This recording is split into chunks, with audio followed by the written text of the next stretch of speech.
781. In the twilight, Wu Shuangjiang suddenly said that he wanted to leave. The long sword night wandering that he threw to Qin Pingon had already been completely refined in half a day. After Qin Pingon received night wandering, he shamelessly asked Wu Shuangjiang for a copy of his calligraphy.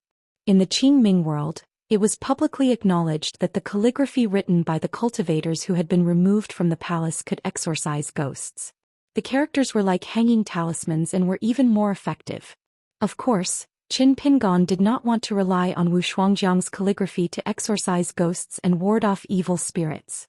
That would be too wasteful. He wanted to keep it as a souvenir of the night boat trip. In the future he would hang it in his Luopa mountain study. When a guest came to visit, no matter who it was, wouldn't they have to ask whether it was authentic or fake? Wu Shuangjiang agreed. Qin Pingon took out brush, ink, paper and inkstone in the main hall. After Xiaomi Li cleaned up the table, he helped spread out the rice paper and leaned over the table to grind the ink. Wu Shuangjiang looked at the ordinary brushes and ink sticks at the foot of the mountain. He seemed to have lost interest in writing. Qin Pingon said helplessly, "I really only have these things on me. Senior, please make do with them." Wu Shuangjiang laughed and said, "Luopa Mountain can afford to lose face, but I can't. In that case, let's forget about it." Qin Pingon hurriedly said, "Then can Junior go and borrow the 4 treasures of the study from Li Shilang?" Wu Shuangjiang glanced at the sky outside and shook his head. "We can't let Xiaobai wait too long."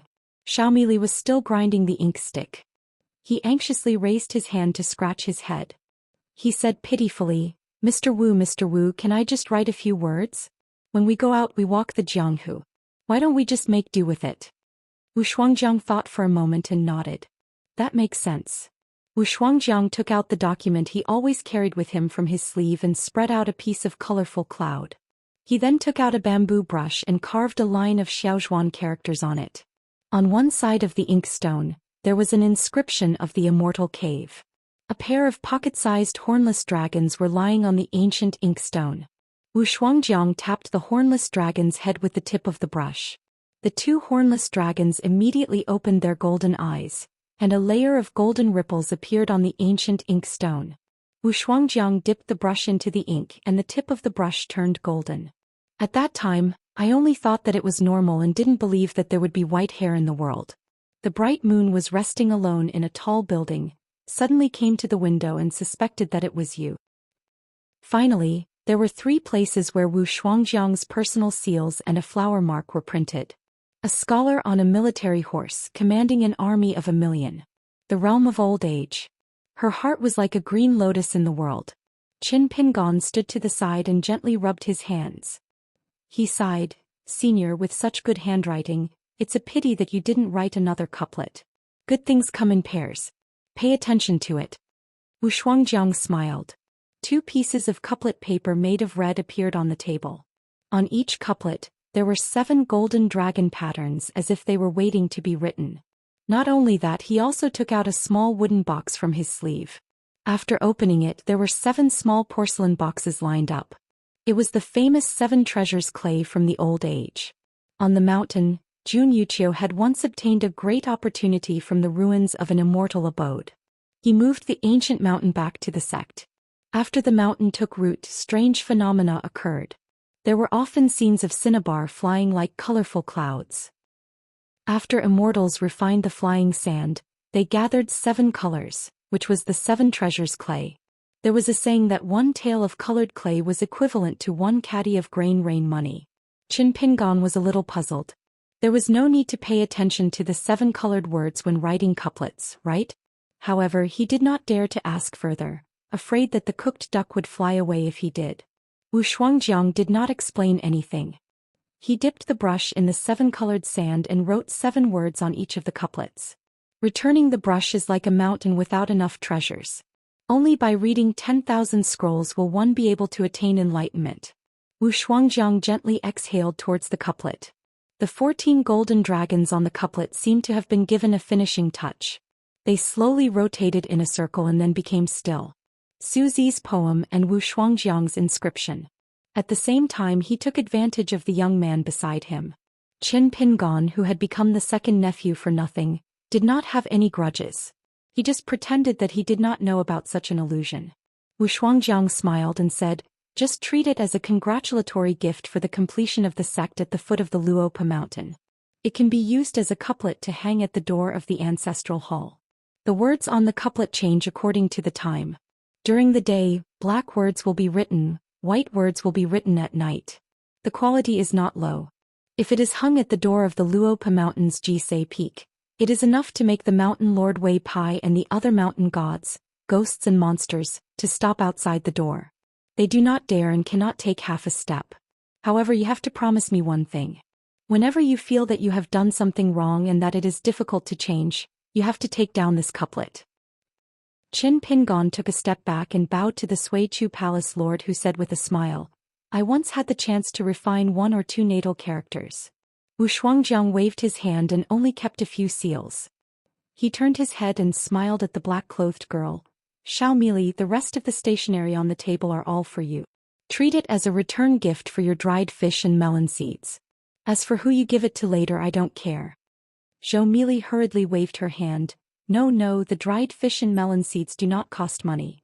Wu Shuangjiang smiled and turned to leave. He strode over the threshold. Xiao Mili ran over and caught up with Mr. Wu. She took out 2 bags of dried fish from her sleeves and scratched her face. She was a little embarrassed. Mr. Wu, that's all. I'll give it to you. Don't think it's too little. If you really think it's too little, it's not a problem. Wu Shuangjiang smiled and took the 2 bags of dried fish. He thanked her and gently patted the little girl's head. Then he left. Wu Shuangjiang took a step and left the city.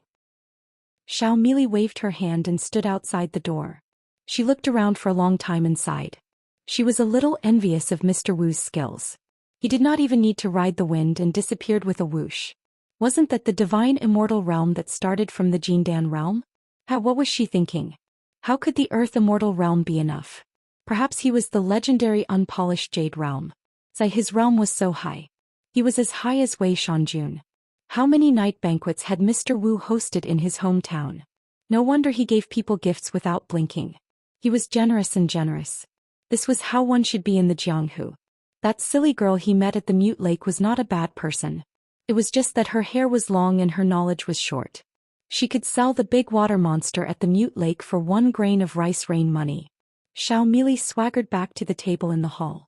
Qin Pingon kept the copybook and couplets and put them into the Fengsuan object. He smiled at Xiao Mili and said, Ancient inkstone, green bamboo brush, 7 treasure mud. These 3 things, let Pei Qian keep them for you first.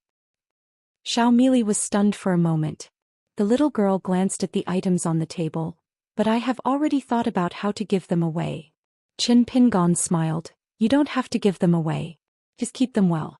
When you return to Luopa Mountain in the future, remember not to throw them away. Xiao Mili said seriously, At first I planned to give them all to the Hill Master's wife. If the Hill Master's wife didn't accept them, I wouldn't have the courage to insist. When I return home, I will give the 7 treasure mud to Sister Nuanshu. She likes to keep records every day. I will give the ancient inkstone to Jing Qing and the green bamboo brush to Wei Shanjun. Isn't there a bamboo forest in the Pinning Cloud Mountain? I don't know why old chef and Pei Qian didn't go there themselves. They asked me to go there secretly and count how many bamboos there. I was thinking that if Wei Shanjun received the gifts, he would be happy and give me a bamboo for free. Ning Yao held back her laughter and rubbed Xiao Mili's head. Pei Qian pretended that he didn't know anything. As long as his master asked, he would push everything to old chef. Qin Pingon felt uneasy for the first time. He didn't know how Wei Shanjun felt when Xiao Mili wandered around the bamboo forest and seriously counted the bamboos with a wrench. A white-haired boy poked his head out from the corner of the corridor and asked, Hidden official patriarch, where is that person?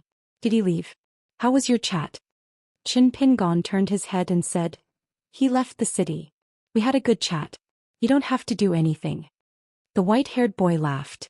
He put his hands on his waist and shook his shoulders. He strode to the table. Hidden official patriarch is indeed invincible. I don't even have the chance to show my loyalty. Otherwise, as long as I put in a little effort, I would definitely be able to defeat the enemy with hidden official patriarch. What a pity, what a pity.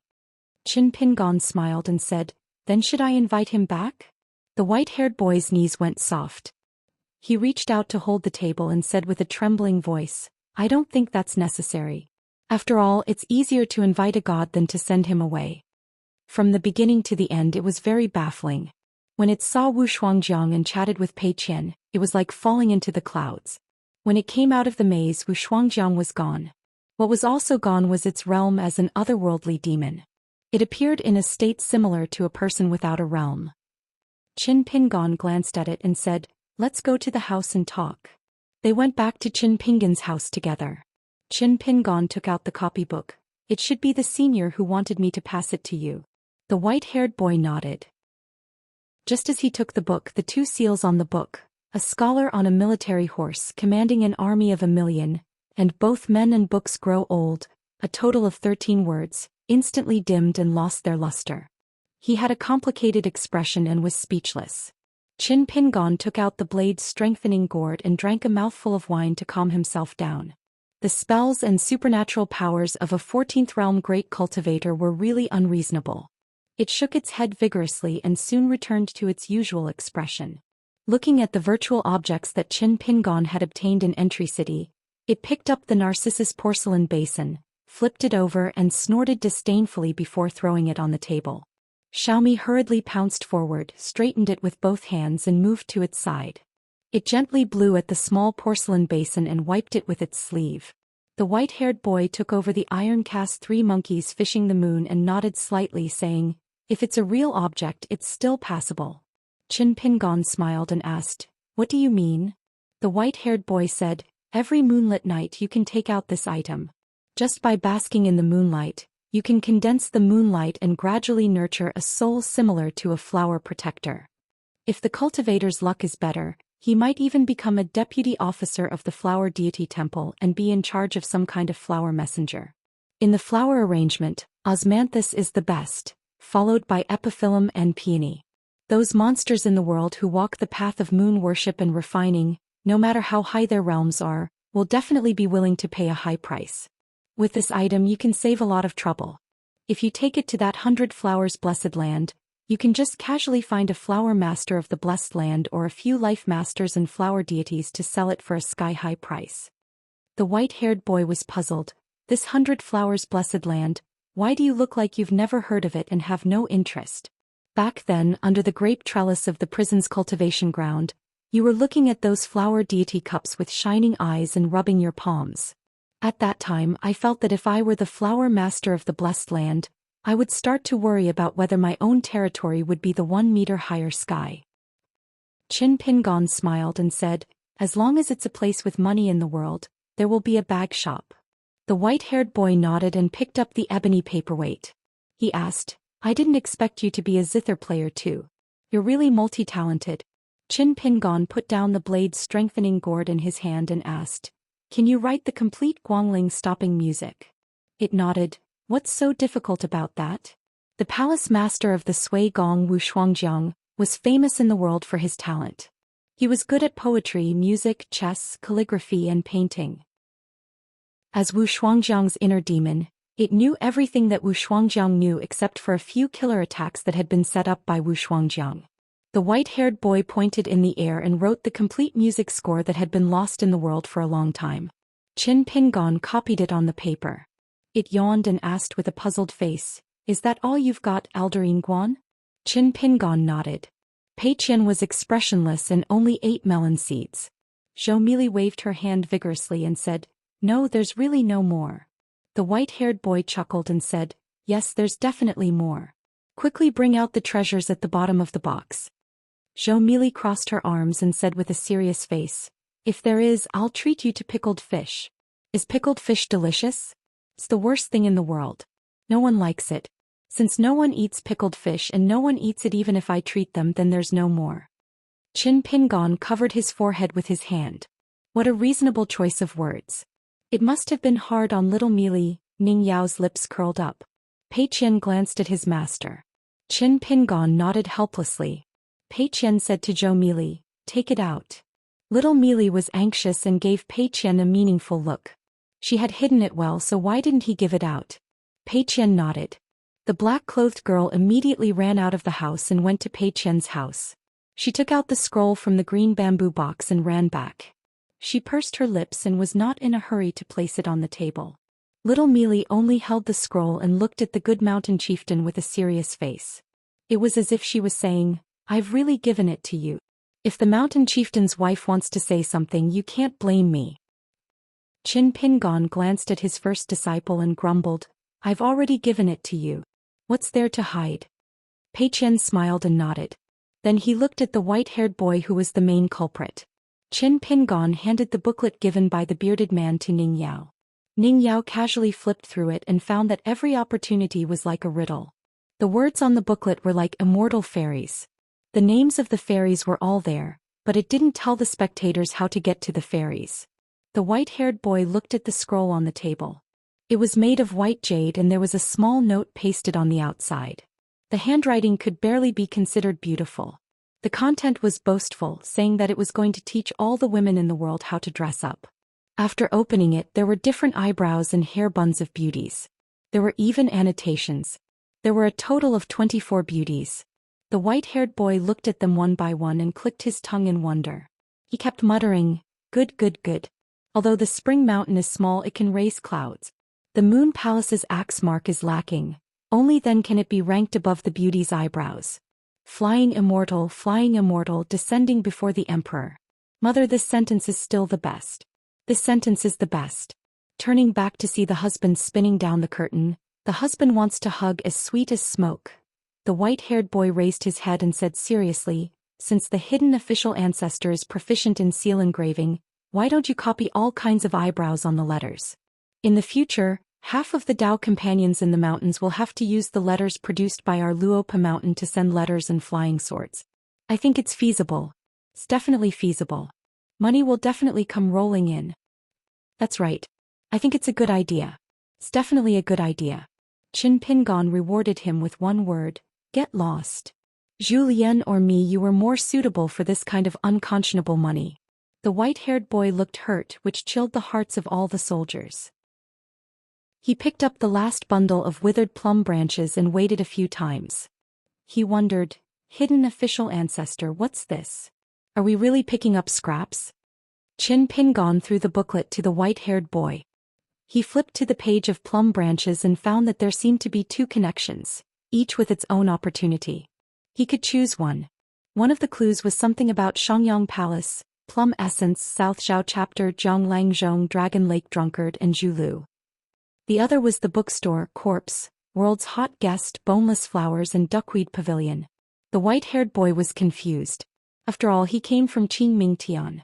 He was completely at a loss when he saw these. He closed the booklet and said righteously, "Hidden official ancestor, why waste so much effort? Why don't we just snatch it from him? If I'm caught red-handed, it's fine. Ancestor Yingguan, you can just run away when the time comes. If you leave me behind, I'll bear all the consequences." Ning Yao asked curiously, "What do you mean by this bundle of plum branches?" Qin Pingon smiled and explained, "Xiangyang Palace, this plum essence nickname refers to a concubine. She has a younger brother called Jiang Kaiqin. Their family has been in the medical field for generations. As for the Dragon Lake Drunkard, it refers to the different intentions of the two vassal kings. Anyway, after all the twists and turns, the opportunity that they got in the end was most likely some kind of tangible gift from the blessed land of 100 Flowers, the lunar flower goddess. Otherwise, it's related to Lady Ruian in the Plum Blossom Garden in the inverted hanging mountain, so it's meaningless. However, there's another clue that I'm very interested in. It's because I'm selfish. If I'm not wrong, we'll first go to the bookstore in the Mustard Garden in the City of Events. Because Li Shilang is good at making plum blossom windows, and in the article of the Department of Household Affairs, Li Shilang even cited this as the best production of his life. Therefore, I'm afraid that next, we'll need to buy the first edition of the biography of painting as a bridge to find the bookseller Wang Gai. This person once had the nickname the hottest guest in the world, Wang Anjia, so that we can get in touch with his brother Wang Bei. This person's real name is Wang Shi, and he's good at making seals and painting boneless flowers. Therefore, this will involve an old gentleman that I admire very much. He's good at drawing plum blossoms and is the best in the world. He happens to be the owner of the Plum Blossom House and the floating Duckweed Pavilion. Not only that, it's said that this old gentleman is the first person in the world to carve seals with stone. With such a rare opportunity, how can I miss it? I must pay a visit to the old gentleman. If there's really any opportunity, I can exchange it with the old gentleman for a seal. Finally, in a secret realm of mountains and rivers with thousands of plum blossoms, Qin Pingon used an opportunity that he should have gotten from an immortal plum tree to exchange for 2 seals from the old master, Wang Yuanzhang. Unexpectedly, the old master stroked his beard and smiled. He even gave Qin Pingon 2 plum blossom paintings, one dark plum blossom and the other white plum blossom. The contents of the seals that Qin Pingon had asked for came from the poems inscribed on the paintings. Qin Pingon took the paintings and bowed again to express his gratitude. Thinking of something, Qin Pingon said, I heard that there was a sect master sword immortal in the Tongyi continent. He climbed the mountain in the snow and said something similar to what you wrote in the history books. Everyone in his sect had heard of it. However, the sword immortal added the words most suitable for unsheathing the sword at the end. Hence, this sword immortal must have admired you a lot. The old man smiled. Is it that the heaven and earth are made of white jade, making one's courage clear and wanting to ascend to immortality? Qin Pingon held the scroll and nodded gently. The old man asked, a sword immortal who spoke to the heaven and earth in such a manner in the Tongyi continent. Then he must be dead? Qin Pingon nodded. He died in battle. That sword immortal was the sect master of the Tongyi sect, Fu Lingqing. The old man asked Qin Pingon to wait for a while before giving Qin Pingon 2 seals. They were inscribed with the words wind and snow add to the fun, and arrogant scholar of the world. Qin Pingon scratched his head and blushed. The old man smiled. Although I still don't know who you are, I hope that there will be more young people like you in the vast world today. Pointing elsewhere, the old man said seriously, remember not to learn from Xiao Baoan from Rongqing. It's as if he has been a gentleman for many years and is waiting to be a bad person for once. Then he will never turn back. It's such a pity. After leaving the mystic realm, Qin Pingon used the music score written by the white-haired boy to exchange for 3 city passes. Usually, exchanging 2 city passes for a certain piece of knowledge was the limit. It was obvious that the night sailing ship valued the Guangling rest stop music score very much. At first, the white-haired boy was still proud of himself. He walked very lightly outside the shop. However, after knowing that there were 12 cities on the night sailing ship, he immediately started cursing. Xiaomi hurriedly hugged this short white-haired boy. The white-haired boy was still cursing and flying towards the shop. Xiaomi leaned back and swayed. It took her a lot of effort to ensure that the 2 of them did not fall. After the white-haired boy finished cursing, his feet landed on the ground. He turned around and patted Xiaomi's shoulder. Your loyalty is exemplary. You have done well to protect the emperor. When we return, I will reward you with some good things. Xiaomi did not take his words seriously. She only grinned and said, I think I was drunk just now. The white-haired boy gestured their height and shook his head. Xiaomi, every time I talk to you, if I don't lower my head, I won't be able to see you. How can this do? In the future, I will ask our hidden official old ancestor to build you a small stool. You have to stand when you talk to me. Xiaomi frowned and secretly tiptoed. In the end, she realized that the white-haired boy seemed to have grown taller. When she lowered her head to look, the white-haired boy immediately retracted his toes. When Xiaomi suddenly raised her head, he instantly tiptoed again. Xiaomi took a few steps back. The white-haired boy had already turned around and left with his hands behind his back. They first went to Weigong City to meet the old master who held a lamp in the night to write the announcement. Qin Pingon helped Cui Dongshan pass on a message. On the way, Xiaomi asked softly, Pei Qian, Li Huai said that you are a princess of a fallen country. Can you find your father here? Pei Qian did not reply. Xiaomi continued to ask, do you need my help? The people I find are very good. They have the ability to patrol the mountains. Pei Qian knocked her with a small chestnut. Zhou Mili covered her head with her hands. She immediately understood that she would not be able to find her father. She was indeed asking for a beating by rubbing salt on Pei Qian's wound. They were still at the bank of the river during the dry season. The cliff at the bottom of the river was revealed. Deep in the Dragon Palace. In a wine shop, they met a young man who called himself Lord Young Master. He was about to write on the wall. There was also a young man who was absent-minded. He muttered to himself and asked where the ancient sword was. Outside the shop, a tall man with greasy clothes walked past. He looked at a lively young girl who was tiptoeing and twirling her skirt in the distance. His eyebrows were slender. The man felt that this year was her. He had not read a vast book with 440,000 words in vain. There were beauties both inside and outside the book.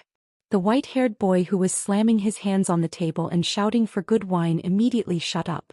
Qin Pingon suddenly stood up and walked to the outside of the wine shop. He looked up at the sky. At the Lotus Pond in Appearance City. The two people who strolled around Color City first broke through the mountain and water restrictions and directly appeared here. Wu Shuangjiang.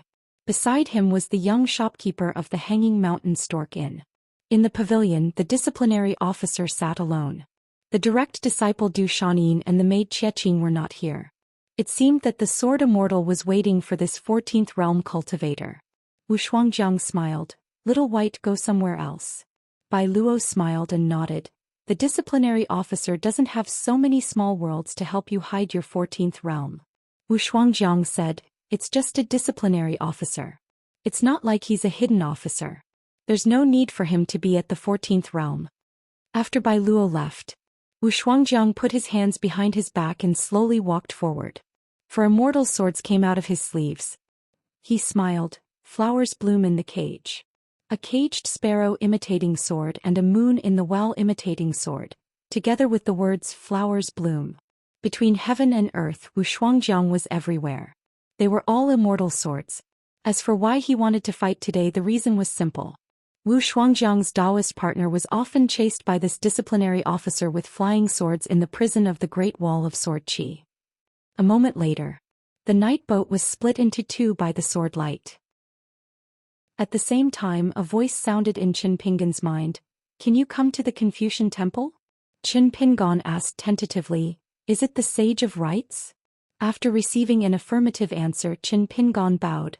Thank you, Sage of Rites.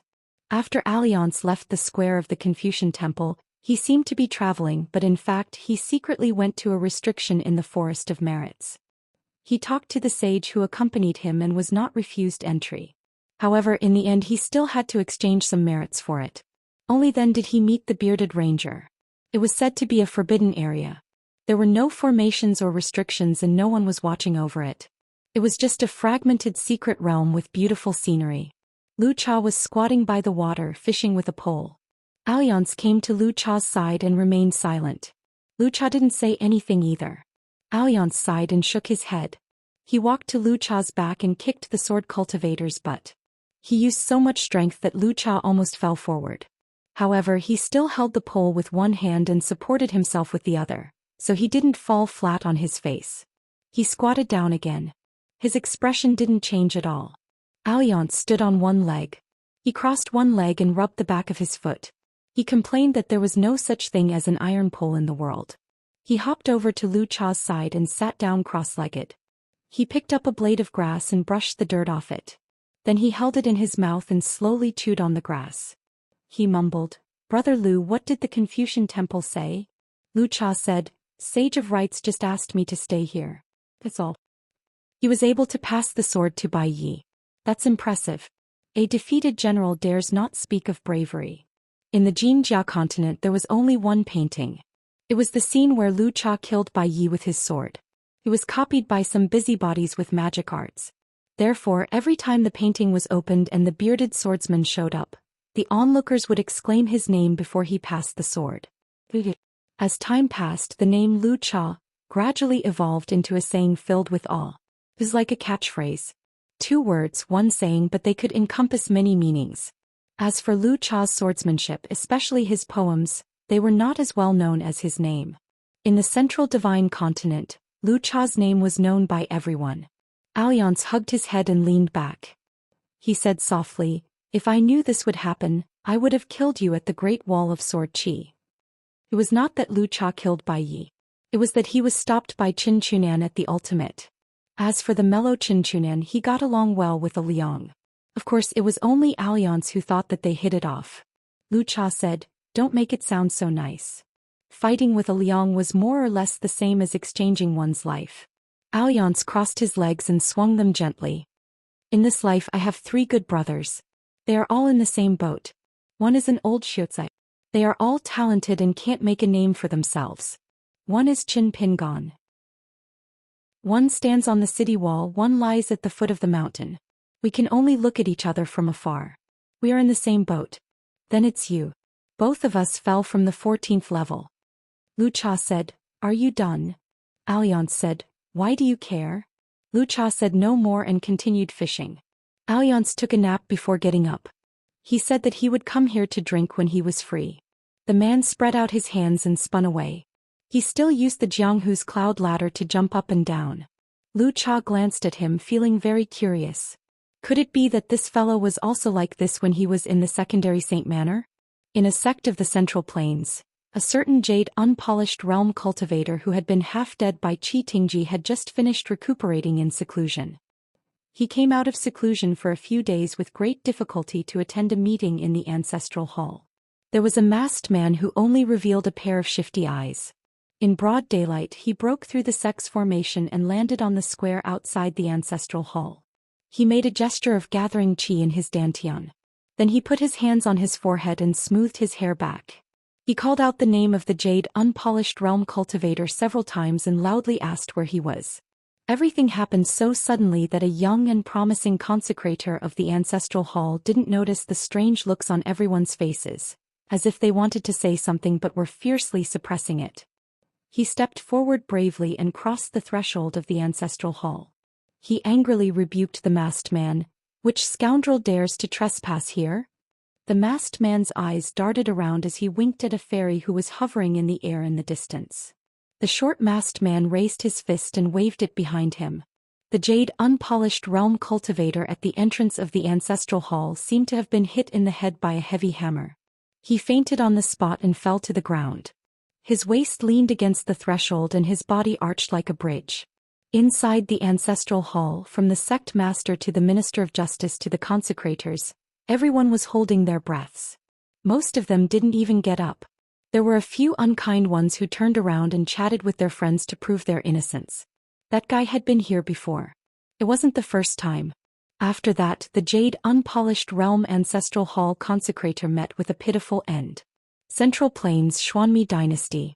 A rich man was admiring a game of chess in a pavilion. Suddenly, a man appeared behind him and strangled him. The rich man coughed and couldn't speak. He slapped the man's arm with all his strength. The old man's round face turned purple and then white. There were signs of him rolling his eyes.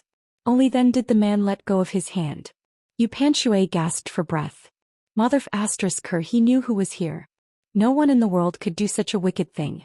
Unexpectedly, the man strangled the old man's neck again and scolded, "Fatty, you, what's wrong with you? You didn't even smile when you saw your good brother. You didn't even greet him." "Oh, I knew it. There must be someone in my hometown who secretly made a scarecrow every day and cursed me to not be able to return home. Good Lord, it's you." After saying that, he lifted his arm. The old man could only stand on his tiptoes like a ghost. It wasn't that the old man was pretending to be pitiful, but the son of AB** teeth behind him was really ruthless.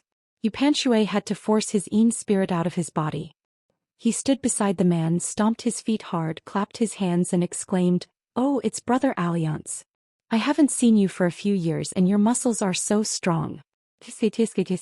You're worthy of experiencing the glory of a 14th realm sword cultivator. But realms don't mean much. To Brother Alliance, it's your manliness.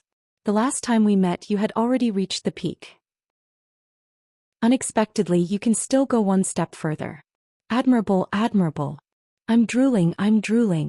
Only then did Alliance let go of his hand. He pushed the Yin spirit's head and let it return to its real body. Sitting on a bench in the pavilion, he spread his hands on the railing and crossed his legs. He let out a long breath and threw a glance at Yu Panshui. Yu Panshui understood tacitly. Immediately, a wisp of green smoke swept out from the pavilion and floated over. Finally, it condensed into a beautiful woman. She curtsied and smiled sweetly at the man. "Greetings, mister."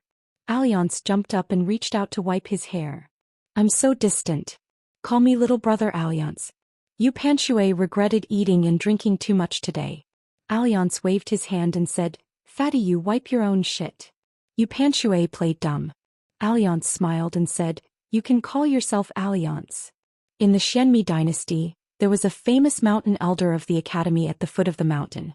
He was known as the boldest scholar in the central divine continent by many scholars. When Yu Panxue returned, Alliance left in a hurry and said, "Yu Panxue, you have dog guts.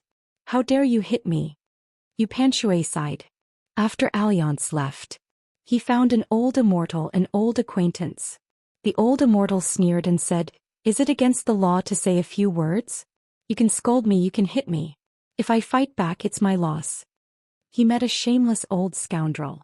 Alliance shouted angrily and said with grief and indignation, "Good, good, good.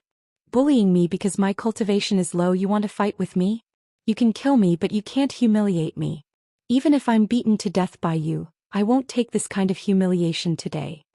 His voice was so loud that it spread up and down the peaks of the sect. Then Alliance grabbed the guy's hair, put his head under his armpit and punched his head again and again. Finally, he withdrew his fist and made a gesture of qi sinking into his dantian. He felt refreshed. Another victory.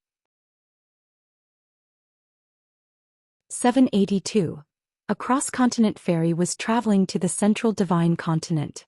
This ferry belonged to the Elephant Dragon Sword sect, which had only been established a few years ago in the South Sa continent. Sect Master Qi Tingji was an old sword immortal who had once carved words on the Great Wall of Sword Qi. It was said that Lu Ji, the chief consecrator, was also temporarily the Minister of Justice. She was also one of the top 10 sword immortals of the Great Wall of Sword Qi. Other than that, there was also Xiao Yunyan, the sword immortal of Inverted Hanging Mountain's Spring Banner House, and Madame Ruian of the Plum Blossom Garden. Other than that, Qi Tingji had taken in 18 disciples in less than 10 years.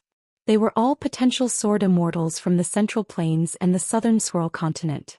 He was known as the 18 Sword Masters. Rumor had it that the Elephant Dragon Sword sect had business dealings with the Lu family of the White Mountain continent and the Yu family of the Central Plains. Their relationship with the Qin family of the South Swirling continent was even more unusual. This was because it was Qi Tingji who had first escorted Qin Chunan out to sea. It was also Qi Tingji who had challenged Qin Chunan's sword. In the vast 9 continents, Qi Tingji appeared on the battlefield of the 3 continents one after another. The Fuyao continent's native ascendant realm great cultivator was called Lu Tuo. If Qi Tingji hadn't blocked a sovereign stage great demon with his sword, his name would probably have been engraved on the city wall like Sun Yuan of the Tongyi continent. After Lu Tu's cultivation level dropped to that of an immortal, he went into seclusion to recuperate in the white porcelain grotto heaven of the Liuxia continent's lower sect for a few years. It was said that he would come out of seclusion to participate in the meeting. Lu Tu was grateful to Qi Tingji and admired him even more. There were rumors on the mountain that Lu Tu came out of seclusion this time to discuss matters in the Confucian temple, and also to request to be the guest elder of the Elephant Dragon Sword sect. The Fuyao continent was a small continent. Its territory was only slightly bigger than the Aquarius continent. When Lu Tue had ascended to the Ascendant Realm, he was hailed as the Heaven Wasteland Solution. If Lu Tue really became a sect leader of a high-ranking sect, and became a guest elder of another sect, it would be the first time in the world. The ferry was extremely close to an immortal crossing called the Wenjin Ferry near the Confucian Temple. Qi Tingji, who was admiring the scenery at the bow of the ferry, suddenly ordered the ferry to slow down as a gesture of respect to the Confucian Temple. Although Qi Tingji was fully deserving of the title of Old Sword Immortal, he had an extremely handsome and youthful appearance. Luckily, the Confucian Temple had yet to lift the ban on the mountain and water bulletin. Otherwise, Qi Tingji's magnanimity alone would have attracted a lot of admirers. Qi Tingji, Wu Qingpei, Sun Juan, and me were once known as the 4 most handsome men of the Great Wall of Sword Qi. Later on there was a 5th person, but it was self-proclaimed by that person. At this moment there was someone standing next to Qi Tingji. It was a woman with a tall and slender figure. She had a slightly skinny face. In the eyes of ordinary people, there were only 3 words that could be used to describe her standing beside Qi Tingji. Mismatched.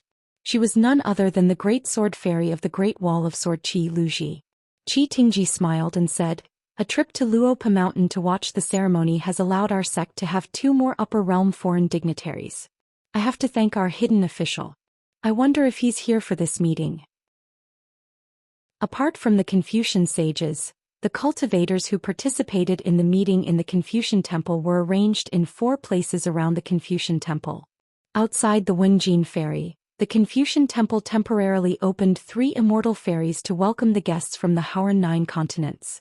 The cultivators from the South Pasua continent, Fuyao continent, and Tongye continent would dock at the Wenjin Ferry in the south. Then they would rest in a small county town called Panshui County. It was a very ordinary county town. The only unusual thing about it was that it was close to the Confucian Temple. If nothing unexpected happened, Qin Pingon would most likely appear at the temporary ferries in the east if he came for the meeting. The people who represented the Aquarius continent in the meeting were Song Zhangqiang, who replaced Emperor Dali Song He, Heavenly Lord Qizhen of the Divine Advice sect, and the master of the Jiang family of Cloud Forest. Apart from Song Zhangqiang, who was alone, the Divine Wisdom sect and the Jiang family of Cloud Forest each brought a group of disciples like the Elephant Dragon Sword sect. Although they couldn't participate in the meeting and could only travel around the Confucian Temple, the area within 1,000 miles of the Confucian Temple was heavily guarded. It was a great honor for ordinary cultivators to be able to stay in a place with the fairies. Lu Ji said straightforwardly, "I know you two have been plotting against each other, but I hope you don't forget that Qin Pingon's plans are for the good of the Great Wall of Sword Qi. He's not selfish. He's not targeting you and he won't target Qishou. Otherwise he wouldn't have suggested Xiao Yunyan to be the Elephant Dragon Sword sect's guest elder. I don't wish for the Elephant Dragon Sword sect and the Luopa Mountain to work together and form an alliance. Besides, I don't know about the taboos here. You're the ones who are good at these things." Lu Ji had a similar temper when she was at the Great Wall of Sword Qi. She had always been straightforward. Either you had the ability to make her say nice things, or you didn't have the ability to make her say nasty things. Qi Tingji smiled and said, "Mr. Lu, don't worry. I'm not that petty and I won't make things difficult for my own guest elder." Lu Ji had a rare smile on her face. She leaned against the railing and looked into the distance. She said slowly, "You're all very good at doing as the Romans do. I can't do that." Qin Pingon was at the Great Wall of Sword Qi and Qi Tingji was at the vast world. Qi Tingji was a little helpless. He reached out and patted the railing. He thought to himself, "Among the disciples, one of the two that I think the most highly of actually admires Qin Pingon. She even begged me, her master, to help her ask the hidden official for a copy of the Song Sword Immortal Manual once she enters the Jindan stage. Don't you think it's annoying?" This was the guest elder Xiao Yunyan's fault. He had nothing better to do. He described the young hidden official as a rare figure in the world. The key was that he was young and handsome, but he was also devoted. How could the little girl not be moved after hearing this? A man's infatuation was actually the greatest romantic. After all, in the Great Wall of Sword Qi, there were too many exciting stories about the deputy manager to tell. Xiao Yunyan had bad intentions. He picked the good ones to talk about. Lu Ji said, "Don't worry. That girl is too beautiful. If she really meets Qin Pingon, she'll be so nervous that she won't be able to speak. Qin Pingon won't say much either. When the time comes, they'll be speechless and embarrassed to the point that they'll regret meeting." Qi Tingji laughed. Qi Tingji turned to look at Lu Ji and suddenly teased, "Mr. Lu, I'm very curious. What kind of hero can catch your eye?" Lu Ji shook her head and changed the topic. "Is Lu Tu really going to be the guest elder of the sword sect?" Qi Tingji nodded and said, "I don't even know how to turn him down. It's annoying." Lu Ji smiled and said, "This kind of trouble is rare." Qi Tingji leaned against the railing and sighed softly. "He's settling down in a foreign land just like that." Lu Ji was silent. Her thoughts drifted far away.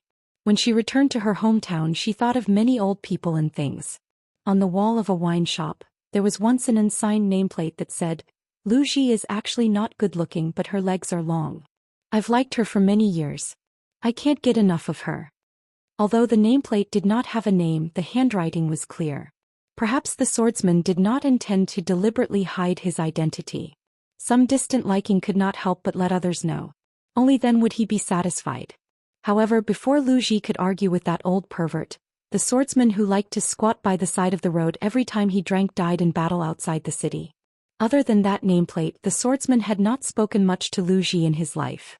Therefore, no one in the world knew if he liked her too much or not that much. In the last few years of the Great Wall of Sword Qi, everyone left in a hurry. There was once a young shopkeeper who freeloaded on wine. Occasionally, when he drank too much, his eyes became brighter and brighter. He said that when he returned to his hometown in the future he would open a wine shop to sell wine, yangchun noodles, hot pot and stinky tofu. People from the Great Wall of Sword Chi could go there and make an exception. They could get discounts and credit. Someone asked if they could not pay back the money. It was meaningless to buy on credit. The young man smiled and said, "Let's talk about it after you go drink." Someone asked if they could hire a few more wine girls.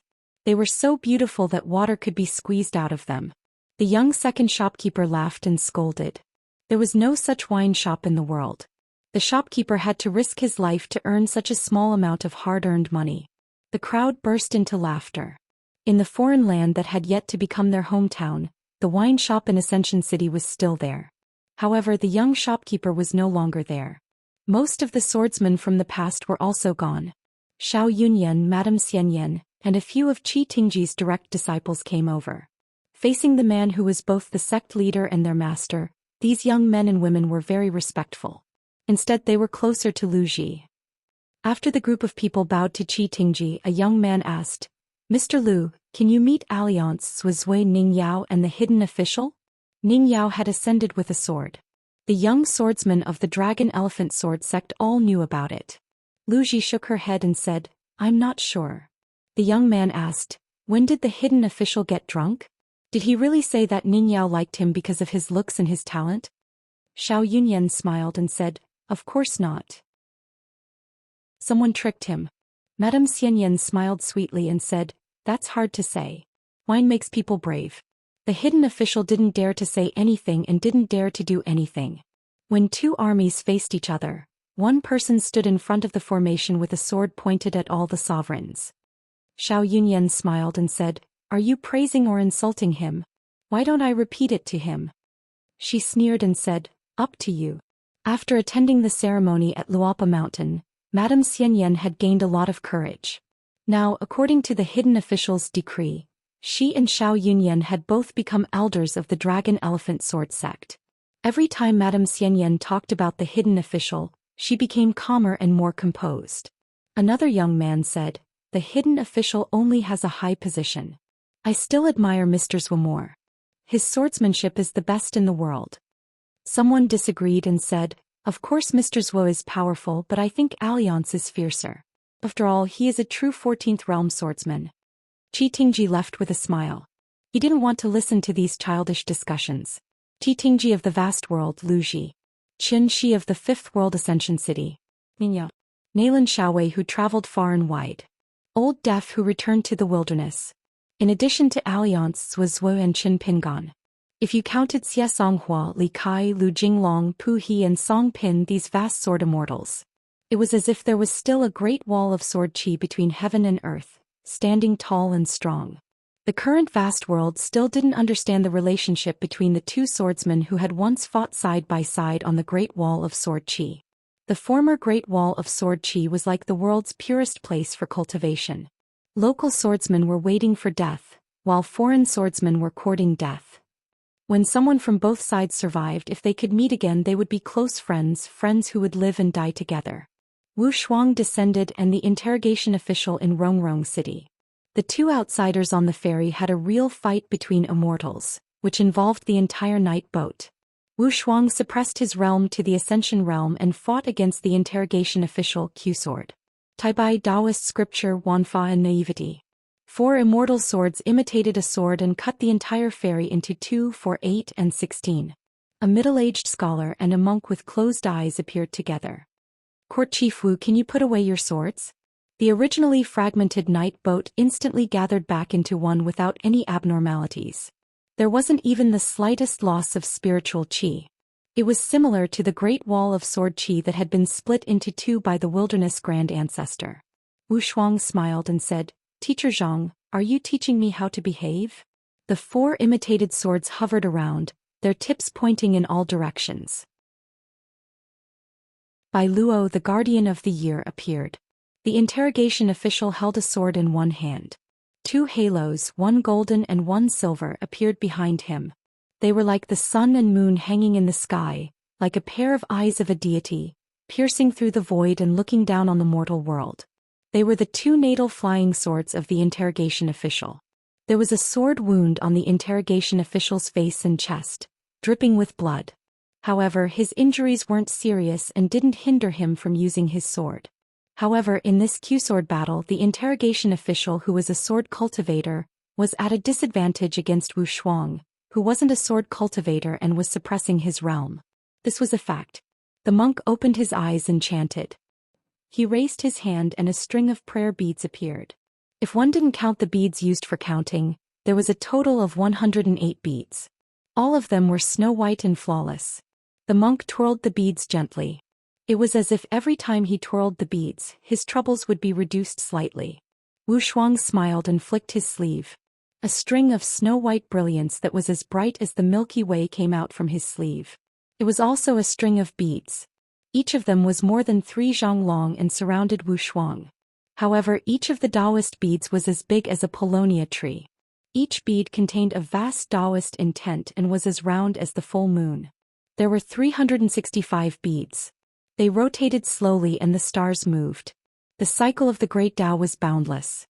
The middle-aged scholar smiled and said, Court Head Wu, not only did you help your Taoist companion return the sword, you also learned a superior sword technique and unlocked the boat's restriction. You killed 3 birds with 1 stone. That should be enough, right? Wu Shuang was one of the 10 of the Qingming Tian. He was a military scholar and an unparalleled general. The root of the great Tao was that of a military cultivator. It was just that Wu Shuangjiang was a master of whatever he learned, which made his identity as a weapon cultivator less conspicuous. There were only a few cultivators in the Qingming Tian. There weren't more than 100 people in the Qingming Tian, which didn't match the Qingming Tian's position. Other than the high requirements and strict requirements for accepting disciples, the most important reason was that Wu Shuang had accomplished 2 great feats. When he was still in the immortal realm, he defended the sect and destroyed the sect. After the 2 battles, a first-rate sect in the Qingming Tian was destroyed. It wasn't a huge blow to its vitality.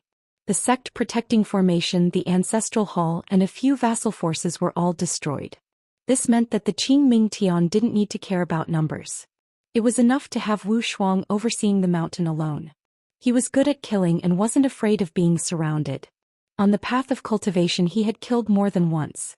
He was proficient in concealment and escape techniques. His divination was even more brilliant. His thoughts were meticulous and his attacks were precise. Moreover, he was especially vengeful. He was fine when he didn't attack, but when he did, he was like a lion hunting a rabbit. He had to kill in a single strike, uprooting the weeds. After all, he was a cultivator that even Sun Huaizhong, the head of the great Xian dynasty, described as haunting. He was such an extremely difficult existence to deal with. Now that he had even reached the 14th realm, even the night sailing ship wouldn't be willing to become enemies with him. The middle-aged scholar smiled. Court Head Wu, the ferry has already reached the southern sea's ruins of Sinkhole. Wu Shuang smiled and kept the 4 imitation swords and a string of flowing pearls into his sleeve.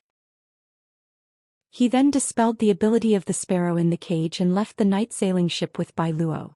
He wanted to pass through the ruins of Sinkhole and head straight for the wilderness. In a pavilion by a lotus pond in Chuang City, the disciplinary officer put away his sword and 2 life-bound flying swords and landed in the pavilion. The monk vanished in a flash, leaving only the middle-aged scholar standing beside the disciplinary officer. The middle-aged scholar smiled. Still all right. The disciplinary officer muttered to himself, if the 14th realm is already like this, then what about the 15th realm? The middle-aged scholar said, unimaginable. Wu Shuang and Bai Luo hovered side by side in the air. Beneath their feet was the ruins of Sinkhole that had been opened by the great ancestor of the wilderness. The door was difficult to open and even harder to open. Wu Shuang lowered his head and looked over. The ruins of Sinkhole was in the shape of a huge ravine. In ancient times, it was said that the water of the 9 continents in the world and even the water of the stars in the heavens would flow majestically into the 4 ruins of Sinkhole. It was also said that within the ruins of Sinkhole, there was a huge turtle. Its back carried the territory of thousands of miles of mountains and rivers. In the ruins of Sinkhole, it was still as small as a bonsai. There were also 4 dragon gates erected within. It was once the opportunity for all the flood dragons in the world to transform into a dragon. Wu Shuang pointed and smiled. Our luck isn't bad. It seems to be 2 turtle fishes. Bai Luo followed his gaze and looked over. In the depths of the ruins of Sinkhole, there were two turtle fishes with the head of a dragon and the body of a fish. They were tens of thousands of feet long and were swaying their heads and wagging their tails leisurely. One of them was a male fish with the tail of a golden gourd, while the other was a female fish with the tail of a silver hibiscus. They were extraordinary and mystical. Although the two turtle fishes were huge in the depths of the ruins of Sinkhole, they were like two slender fish in the river. They were completely negligible. Bai Luo said helplessly, "You want to fight with others for this? You're already at the 14th realm. When you're outside you should at least act like an immortal master. How is it good luck?" It was clearly someone fishing for turtle fishes in the sea of clouds in the sky. Even ordinary fishermen in the mountains and rivers would have to spend money to set up their nests and lure the fishes if they wanted to catch something big from the great rivers and lakes. Now, these two rare turtle fishes were clearly lured over by the skinny old man with long eyebrows in the sky.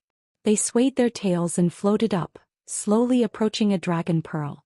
The dragon pearl flickered in the ruins of Sinkhole's Xianming water. Every time it lit up, it shone brightly. The dragon pearl was only the size of a fist, but its light illuminated a radius of hundreds of feet. Wu Shuang raised his head and looked over. In the gap in the sea of clouds in the sky, a white-haired old man was fishing with his legs crossed. He held a verdant bamboo fishing rod in his hand and used a breath of pure martial arts as the fishing line, sinking into the depths of the ruins of Sinkhole. The old man with long eyebrows was giving Wu Shuang a look, probably telling him not to scare the two turtle fishes. Wu Shuang thought for a moment and retracted his aura, merging with the heavens and earth. Bai Luo also used a concealment technique to not disturb the old fisherman's fishing. She said telepathically to Wu Shuangjiang, "This person is called Xianxia, nicknamed Dragon Count. He's a 10th realm martial artist and has reached the pinnacle. Apart from martial arts, he's only obsessed with fishing. He's indifferent and stands aloof from worldly affairs. Only when he has no money to set up a nest would he run to the central divine continent to earn some fishing money. When the ruins of Sinkhole first opened, Xianxia was close to it, so he was the first person in the world to come here. He then waited here for the prey, picking up the bigger ones that slipped through the net. He successfully stopped several great demons that tried to escape back to the wilderness." Wu Shuangjiang nodded. "He's indeed a god, but it's a pity that he's just a god." The two turtle fishes were still very cautious. They chased after the dragon pearl for a long time, but they never took the bait. The old man with long eyebrows suddenly raised his chi, and the dragon pearl that was pulled by pure chi suddenly rose up, as if it was trying to escape. One of the silver-scaled hibiscus tails no longer hesitated. It stirred up a huge wave, leaping up high and biting down on the dragon pearl. The skinny old man laughed loudly. He stood up and pulled back. The fishing line was pulled taut and a huge arc appeared. However, he did not pull it to death. Instead, he began to walk the turtle fish. Without a few hours of struggle, it was impossible to pull such a female turtle fish out of the water. Wu Shuangjiang narrowed his eyes and watched for a moment. He stepped to the shore of the Sea of Clouds and stood beside the old man. He smiled and asked, "Old senior, if you catch this turtle fish, will you sell it? How much?" The old man called Xianxia held the fishing rod to his abdomen and ran around the edge of the Sea of Clouds. The strength of a 10,000-foot-long turtle fish was not small. The old man laughed as he ran. "Sorry, I've always let go of my fish. Especially this pair of Taoist companion turtle fish. Once one of them is caught, the other will be alone forever. Isn't that pitiful? The joy of fishing is never about filling one's stomach." Wu Shuangjiang nodded lightly to express his agreement. He smiled and said, "What a fisherman." Bai Luo heaved a sigh of relief. If she was not careful, this dragon count would be brought along by Wu Shuangjiang on a trip to the wasteland. Wu Shuangjiang suddenly asked, "That female martial god from the Great Duan dynasty is called Pei Wan, right? Did you fight with her?" Zhang Tiaoxia still held the fishing rod with both hands and focused on fighting the turtle fish. He laughed heartily and said, "When I could beat her, I didn't want to bully a little girl. In the end, it seemed that after a few days I realized that I couldn't beat her. Who can I reason with? There's no other way. I'll just catch my fish." Zhang Tiaoxia suddenly exclaimed in surprise. He held his breath for a moment and sighed. He actually took the initiative to break the fishing line, allowing the turtle fish to swallow the priceless dragon pearl into its stomach. The two turtle fish crazily fled into the depths of the ultimate. In this way, unless Zhang Tiaoxia could change the bait to something like dragon pearls and dragon eyes, they would not be able to take the bait for at least 100 years. Wu Shuangjiang asked, "Senior Dragon Count, are you going to the Confucian Temple of Middle Earth to discuss matters?" Zhang Tiaoxia nodded and said, "The Grand Chancellor of the Rites Learning Palace invited me. I have to go." Zhang Tiaoxia would be playing with his life if he said that he did not guard against these two uninvited guests who suddenly appeared beside the ultimate. Although he could not see through the depths of the two people, he could tell from their expressions that they were at least two immortals. Zhang Tiaoxia thought for a while and could not find a righteous cultivator who fit his image. However, the long-browed elder felt that he had been wandering around the sea for a long time and could be said to be ignorant of the matters on the mountain. It was normal that he did not know them. Just like the sword immortal Su Ku from the Jinjia continent that he met earlier, he had never even heard of him before, let alone seen him. However, Zhang Tiaoxia did not have any enemies on the mountain, so he just treated it as a chance encounter with the two people. After living for a long time, he was not surprised. However, if he really had to fight a brainless fight, Zhang Tiaoxia did not mind stretching his muscles and bones. The 10 realms of martial artists were not just for show. Wu Shuangjiang gave a fist salute and smiled, "Farewell." Zhang Tiaoxia returned the salute with a fist salute. "We'll meet again if fate wills it." Wu Shuangjiang looked towards the depths of the ultimate and raised his hand. He formed a seal with 2 fingers and said, "Imperial edict to all the water descendants of the world." The 2 AO fish that had already traveled thousands of miles away shook their heads and wagged their tails as if they had received an imperial edict. They obeyed the edict and changed their direction, swimming towards Wu Shuangjiang rapidly. Finally, they raised a huge wave and leaped out of the water. The 2 huge creatures with dragon heads and fish bodies were extremely docile and obedient. They hovered below the sea of clouds as if waiting for Wu Shuangjiang to board the ferry and travel to the ultimate. Wu Shuangjiang brought Bai Luo and landed on the AO fish's back. They entered the ultimate and traveled far away. Zhang Tiaoxia thought for a while. Fortunately, they did not fight. Indeed, one had to be kind to others when one was outside. A 10 realms peak martial artist kept the green bamboo fishing rod and turned into a rainbow, heading towards the central divine continent. In the ravine of the ultimate, Bai Luo and Wu Shuangjiang each rode a AO fish. Bai Luo smiled and asked, "Palace Master, I heard that there is a saying of big and little Wu in the Qingming world?" Wu Shuangjiang nodded. "That kid's fortune is just like mine. In other aspects we are not that similar. The one who is truly like me is the young man that Luchan spoke of. Fortunately, he is not a cultivator of the same realm. Otherwise, I would have thought that he was defeated by some kind of pressure from the heavenly Tao of the 14th realm. For example, the struggle between the azure and the blue. The azure surpasses the blue and the azure surpasses the blue." Bai Luo said, "So Palace Master's killing intent in the City of Entries, how much of it was real and how much of it was fake?" Wu Shuangjiang smiled and said, "Qin Pingon could not accept that Tao querying. Even if it was fake, it could still be fake. Even if it was fake, it could still be fake." Bai Luo frowned slightly. Wu Shuangjiang said, "That kid is able to let go. He will not hold any grudges. Moreover, he understands my thoughts very well." A person's knowledge was secondary. One's greatest fear was not being able to grasp things clearly. Bai Luo said, "An immortal touched his head and bestowed him with the longevity scroll." He was referring to that tavern. Before Wu Shuangjiang left, he seemed to have casually patted the little water monster's head. It was not very beneficial to one's cultivation, but it was a genuine life-saving talisman. Perhaps Wu Shuangjiang had a deeper meaning, so Bai Luo could not be bothered to get to the bottom of it. Wu Shuangjiang smiled knowingly. "Luchan has some plans. He is open and above board. I will fulfill his wish." Bai Luo did not chat about the Beko Keikyung building's 3rd sect master. Wu Shuangjiang asked, "Do you know what Qin Pingon's greatest gain is this time?" Bai Luo shook her head.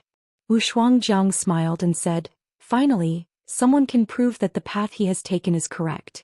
Not only is it not a winding path, but it is also a path to the summit that someone has already taken before. It's just that the path is slightly more winding." Wu Shuangjiang said something that sounded like a prophecy. "So just wait. In the next 100 years, Qin Pingan's cultivation will advance by leaps and bounds in all aspects. You think so highly of Qin Pingan? I only think highly of every Wu Shuangjiang. Wu Shuangjiang suddenly laughed as if he had thought of something fun. Bai Luo was a little confused. It was the Grand Chancellor of the Academy who invited Zhang Tiaoxia. Guess who invited Qin Pingan? One of the 3 Confucian Temple's cult masters, 1 principal and 2 vice principals? Could it be that teacher Dong who is the closest to the sage of literature? Wu Shuangjiang shook his head and did not give an answer.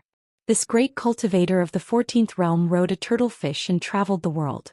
What he saw now was what his Dao partner would see in the future. Wu Shuangjiang put his hands behind his back and closed his eyes to rest. He laughed in his heart.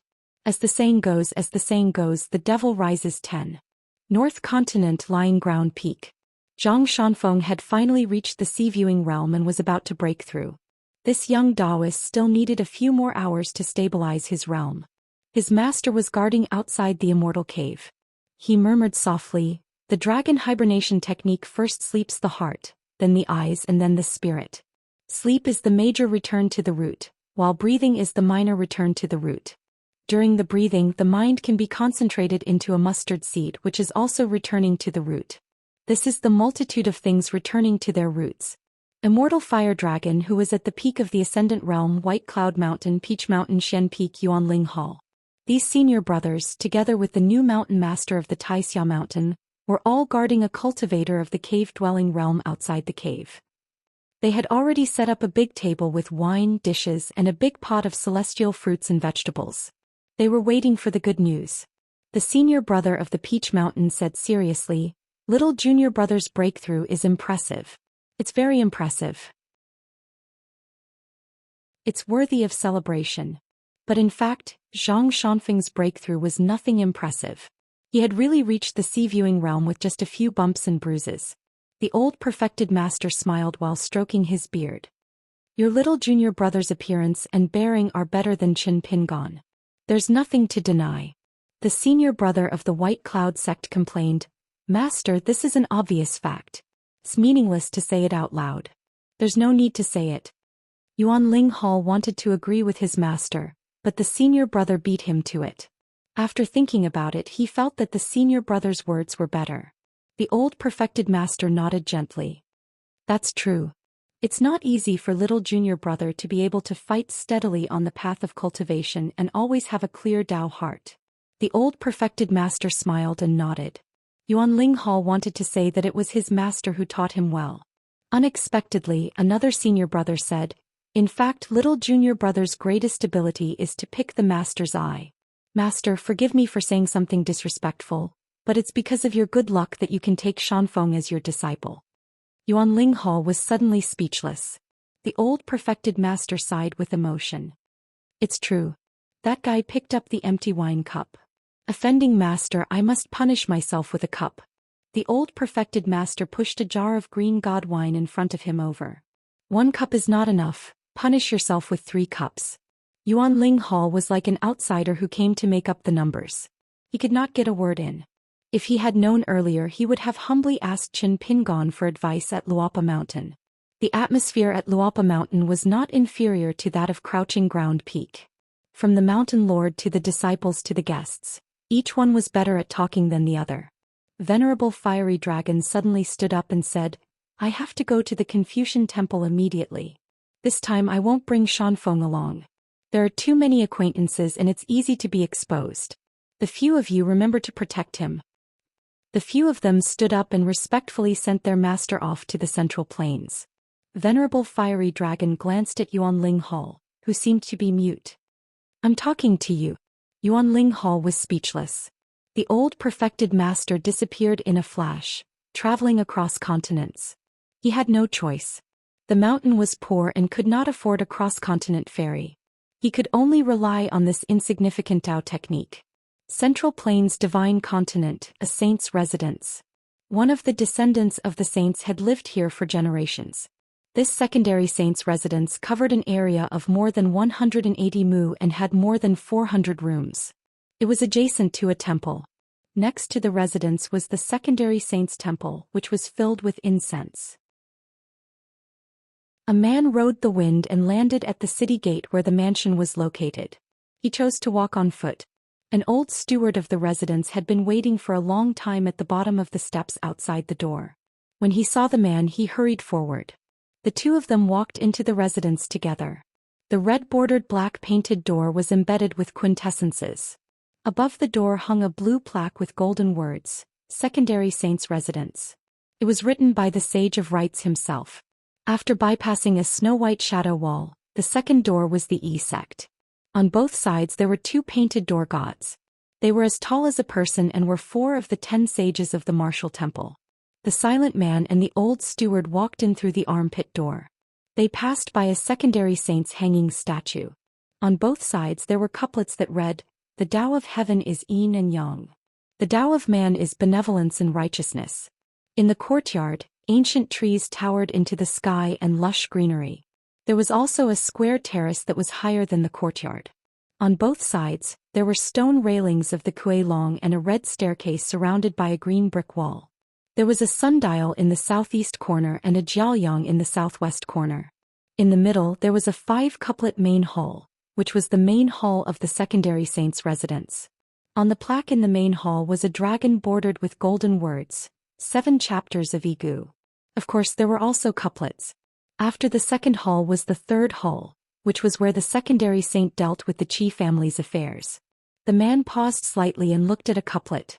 The reason he stopped here wasn't because he had a special liking for this couplet among the dozens of couplets in the residence. It was because, apart from the family's ancestral hall, this was the place where he had been punished the most. The second half of the couplet was about the sound of the family and reading books. Beyond that was the inner residence of the secondary saint's residence. Therefore, on the right side of the door there was a rock flow that was exposed outside the wall. This was because the womenfolk of the inner residence needed a porter to pour water into the rock flow. There were maids on the other side responsible for collecting the water. This man named Alliance, who had changed his real name to Alliance, patted the old butler's arm and said a few words with a smile. After that he entered alone. Along the way, when the descendants of the secondary saint's residence met that man, they would immediately stop and respectfully bow to him. Alliance would also bow to them one by one. He would either ask them a few words of encouragement such as how they were doing with their studies. After entering the inner residence, Alliance didn't go to his residence.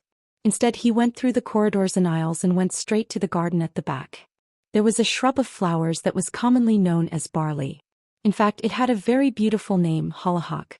Once there was a child who also read books, but he liked to practice the sword more. He would often ask about swords here with branches and hollyhock. Back then no one would have thought that in this secondary saint's residence where the rules were the most important, there would be a swordsman named Alliance who always went out to travel and didn't like to go home. Alliance sat on the steps of the garden. Not far away was the academy. Year after year the words of the saints would rise and fall there. There would be recitations, questions and debates. It was very hard for outsiders to imagine that Alliance would be so serious every time he returned home. Maybe when they really met him, they would suddenly realize that this son of AB** teach wherever he went was actually the direct descendant of the secondary saint. He was a true scholar. No one knew why Alliance would get along with the lineage of the scholarly sage. Why did he become a sword cultivator who called himself a swordsman? Why did he like to roam the world so much? Why did he go to the Great Wall of Sword Qi and the Green Netherworld? Alliance patted his knees lightly and hummed a small tune. He was preparing to change into a scholarly robe and go to the Confucian temple in Middle-earth to look for acquaintances. There was one good thing about having friends all over the world. Drinking didn't cost anything. Outside the entrance of the secondary saint's residence, there was a travel-worn young Confucian scholar. Beside him was a yellow-robed old man who had a jade tablet issued by the Confucian temple hanging on his waist. It was Li Huai and his retainer. Now the old man had changed his Taoist name to Taoist Nun.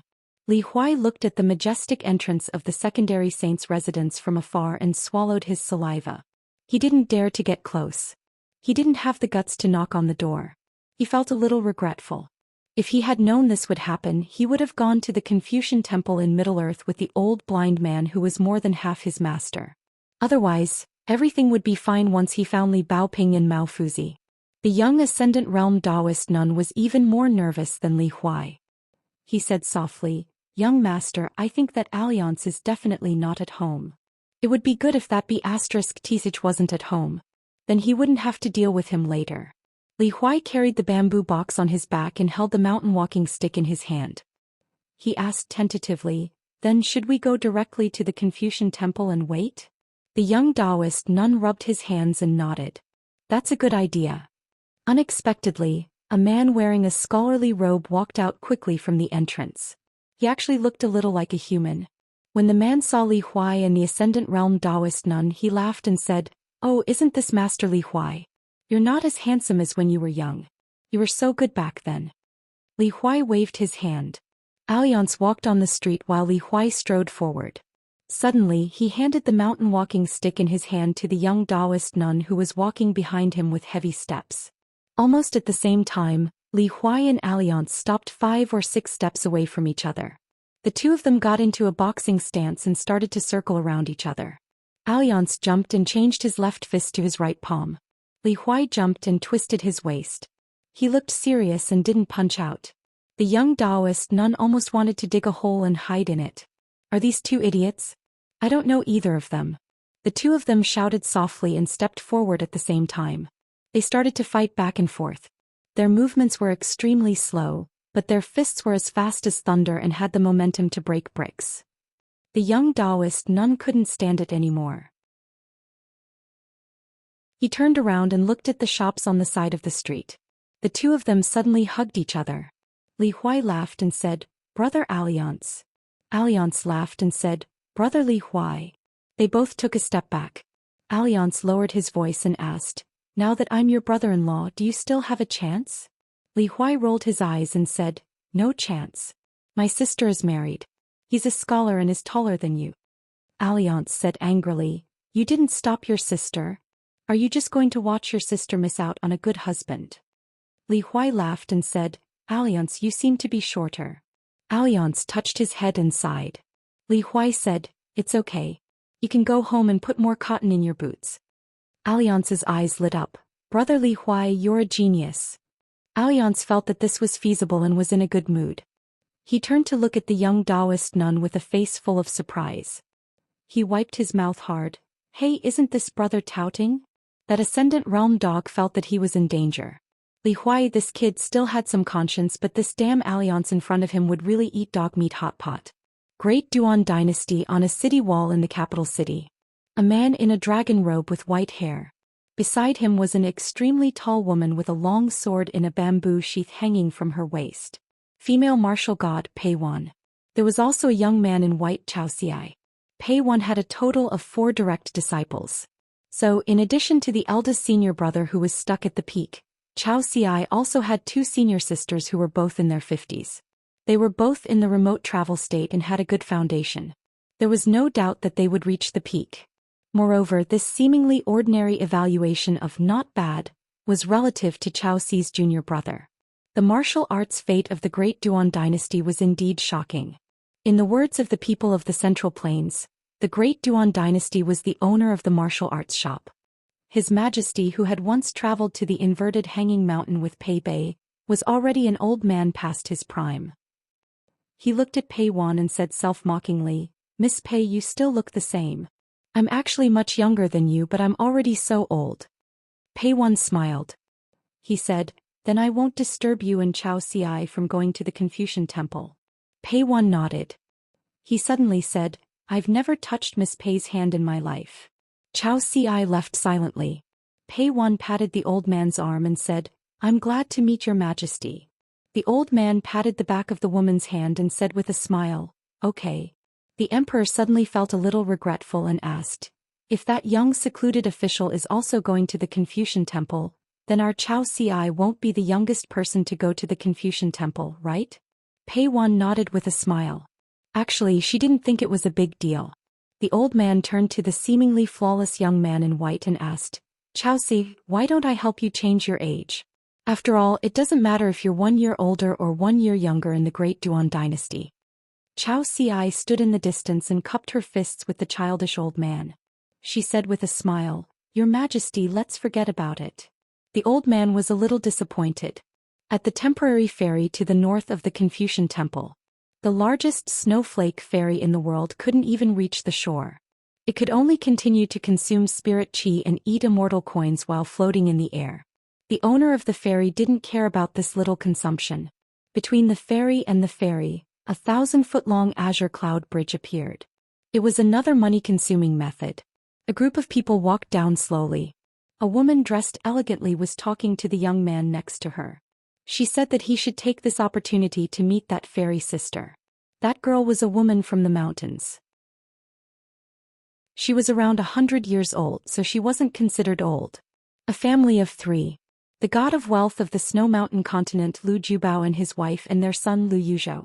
Other people cultivated hard, but Lu Yuzhou was busy with only one thing. His parents forced him to go on blind dates. After the blind dates, Lu Yuzhou had a lot of excuses for his failures. That girl's cultivation level is too high. She's already in the unpolished jade realm at such a young age. Why would she like a good-for-nothing cultivator like me? She's only here for my money. She's too beautiful. He's like a goddess who walked out of a painting. I'm not good enough for her, so I can only look at her from afar. She thinks my painting skills are mediocre. We're not the same type of person, so we can't talk to each other. Cultivators have long lives. They sleep on the same bed every day and have different dreams. Accidents are bound to happen. Therefore his father was anxious and his mother was even more anxious. Lu Jubao thought that Lu Yuzhou, the only seedling, should help the family to spread its branches. However, Lu Yuzhou's mother's thoughts were a bit unusual. She always felt that she had given birth to such a handsome and promising son. If she didn't show him off, she would feel uncomfortable chatting with those coquettish female cultivator friends. And this Mrs. Lu was famous for spending a lot of money on Howren Mountain. Any rare robes, beautiful hairpins and jewelry, expensive rouge and face powder, dressing table, letter paper, eyebrow pencil, painting of court ladies. As long as she bought it, the price would at least double. Therefore, every time the forces on the mountain that did business with women had a new style of goods, they would take the initiative to send it to Mrs. Lu of the Snow Peak continent. If she didn't like it, she would return it. If she liked it, she would buy it at a high price. For free? Who are you looking down on?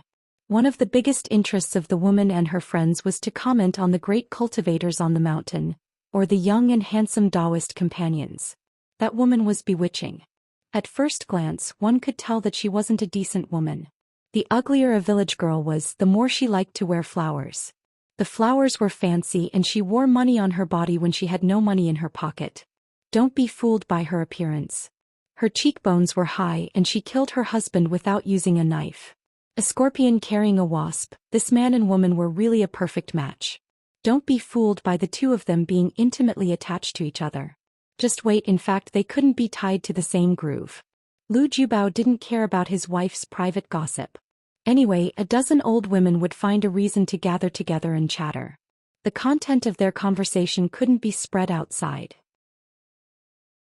The woman took her son's hand and said softly, "Son, do you know what kind of wife a rich family should look for?" Lu Yuzhou was a little absent-minded and said perfunctorily, "How would I know?" The woman said to herself, "A woman who is too beautiful is either a femme fatale or a femme fatale. Don't look for her. First of all, she really likes you. Secondly, she has filial piety. She can treat her parents-in-law as her own parents. Finally, she has to have money in her eyes, but not to the extent of falling into the eyes of money. Otherwise, she is a prodigal woman. Of course, no matter how extravagant a daughter-in-law is, our family can't continue to be a prodigal. But the problem is, there are so many gossipy women on the mountain. They love to gossip behind people's backs. I can talk about others, but others can't talk about me. If you look for the wrong person, a disaster can suppress 100 riches. No matter how big the family business is, it can't be protected. But as long as you find the right person, you can suppress 100 misfortunes with one blessing." Lu Yuzhou could ignore it, but the god of wealth of the Baijin continent could only patiently listen to the woman's nagging. He didn't have the right to speak. The key point was that it couldn't go in one ear and out the other. From time to time there would be a test. What was the third sentence? If he wasn't careful, the woman would cry and complain that his heart was too wild. Once he went out, he was absent-minded. He didn't have her, this old woman, in his heart. The flowers at home were not as fragrant as the wild flowers. In the end, the woman restrained her expression and said softly, "Yuzhou, when you marry a daughter-in-law, you must marry a kind-hearted girl. That's a true blessing. It's the best way to attract wealth." Lu Yuzhou nodded. Although mother didn't study, she's still very honest. The woman patted the back of her son's hand. "Our Yuzhou is so good at talking. Why can't we find a daughter-in-law? There's no justice." Lu Jiubao nodded in agreement. The woman remembered something and urged, "Why do you want to go to Tongya continent? Don't go. It's a foul place. It's not interesting." Lu Yuzhou said helplessly, "Mother, can you stop nagging?" The woman took out a handkerchief and wiped the corners of her eyes. Lu Yuzhou could only comfort her. He tried his best to persuade her so that she wouldn't cry. Lu Yuzhou suddenly thought of a girl he met at Leigong Temple. A ferry shuttled through the clouds to the west of the Confucian Temple. It was about a few thousand miles away. Compared to Jade Peak Continent's Lu family's ferry, it was very shabby. However, wherever this ferry from the Fuyao continent passed, regardless of whether it was wind-riding cultivators or other ferries, not to mention greeting them if they saw them from afar, they would take the initiative to take a detour, afraid that they would not be able to avoid them. The reason was simple. White Emperor City. White Emperor City's city lord Jing Juzhong was on this ferry. There was also Lu Qiqing, who had returned to Glass Pavilion. He wore a pink Taoist robe. There was also Lu Qiqing's bad-tempered senior sister Han Xiaoxia. This senior sister was recognized as the cultivator with the best aptitude in White Emperor City after the city lord. She had once vowed to learn 12 kinds of spells of the Great Path, but she had only learned 10. The problem was that the last 2 were especially difficult. Jing Juzhong only brought 2 direct disciples with him when he left Fuyao continent and returned to the Central Plains. His eldest disciple was Fu Jing, a sword cultivator. His flying sword was Autumn's cicada. A blade-strengthening gourd hung at his waist. Fu Jing and his master wore snow-white robes. His youngest disciple was Gu Kan. He wore a green robe and had a gentle look on his face. His aunt master Han Xiaoxia was currently standing next to Gu Kan. She was talking to Gu Kan in a low voice about the eccentrics on Mount Vast Expanse. She was talking about who had good relations with White Emperor City, and who had bad blood with them. Han Xiaoxia's only good temper seemed to have been given to her martial nephew, Gu Kan. Previously, Gu Kan had found the ruins of an ancient shattered grotto heaven in Fuyao continent, and she had been secretly protecting him. However, she had not had the chance to do anything from the beginning to the end. On the ferry there was also Chai Bofu, who was trembling in fear and did not even dare to breathe loudly. Thanks to little devil Gu, he had gone through a lot of hardships to reach White Emperor City. Although he had not been able to become a direct disciple of the White Emperor City's Hall of Ancestral Masters, he had become a registered disciple. Chai Bofu's gratitude was from the bottom of his heart. After all the cultivators in the world regarded White Emperor City of Colored Clouds as a holy land, just like the Confucian Temple in the eyes of scholars. Lu Qiqing brought Chai Bofu to Gu Kan's room. Just because he did not knock on the door, Han Xiaoxia, who was on the observation deck, rewarded him with a spell. Lu Qiqing was fine, but Chai Bofu had already fallen to the ground, lying in a pool of blood in the corridor. After struggling to sit up, he did not even need Lu Qiqing to comfort him. He got up alone and returned to his room to recuperate. It was not easy to reach the heavens on the path of cultivation. How could one succeed without suffering? It was fine as long as one got used to it. After obediently knocking on the door, Lu Qiqing swayed his sleeves and walked into the room. He came to the observation deck and leaned on the railing. He turned his head and smiled. "Senior sister, we might be able to meet that celestial algae of drifting cloud continent this time." Han Xiaoxia sneered, "Bullshit, immortal." He didn't even dare to fart when he saw Alliance. "What kind of dog is that?" Lu Qiqing asked with a smile. "Senior sister, why don't I pull Gu Kan along and meet that celestial algae together? If something really happened, senior brother would take care of it. What was there to be afraid of? Besides, that celestial algae was just a paper immortal. She only had a cultivation level but no real ability.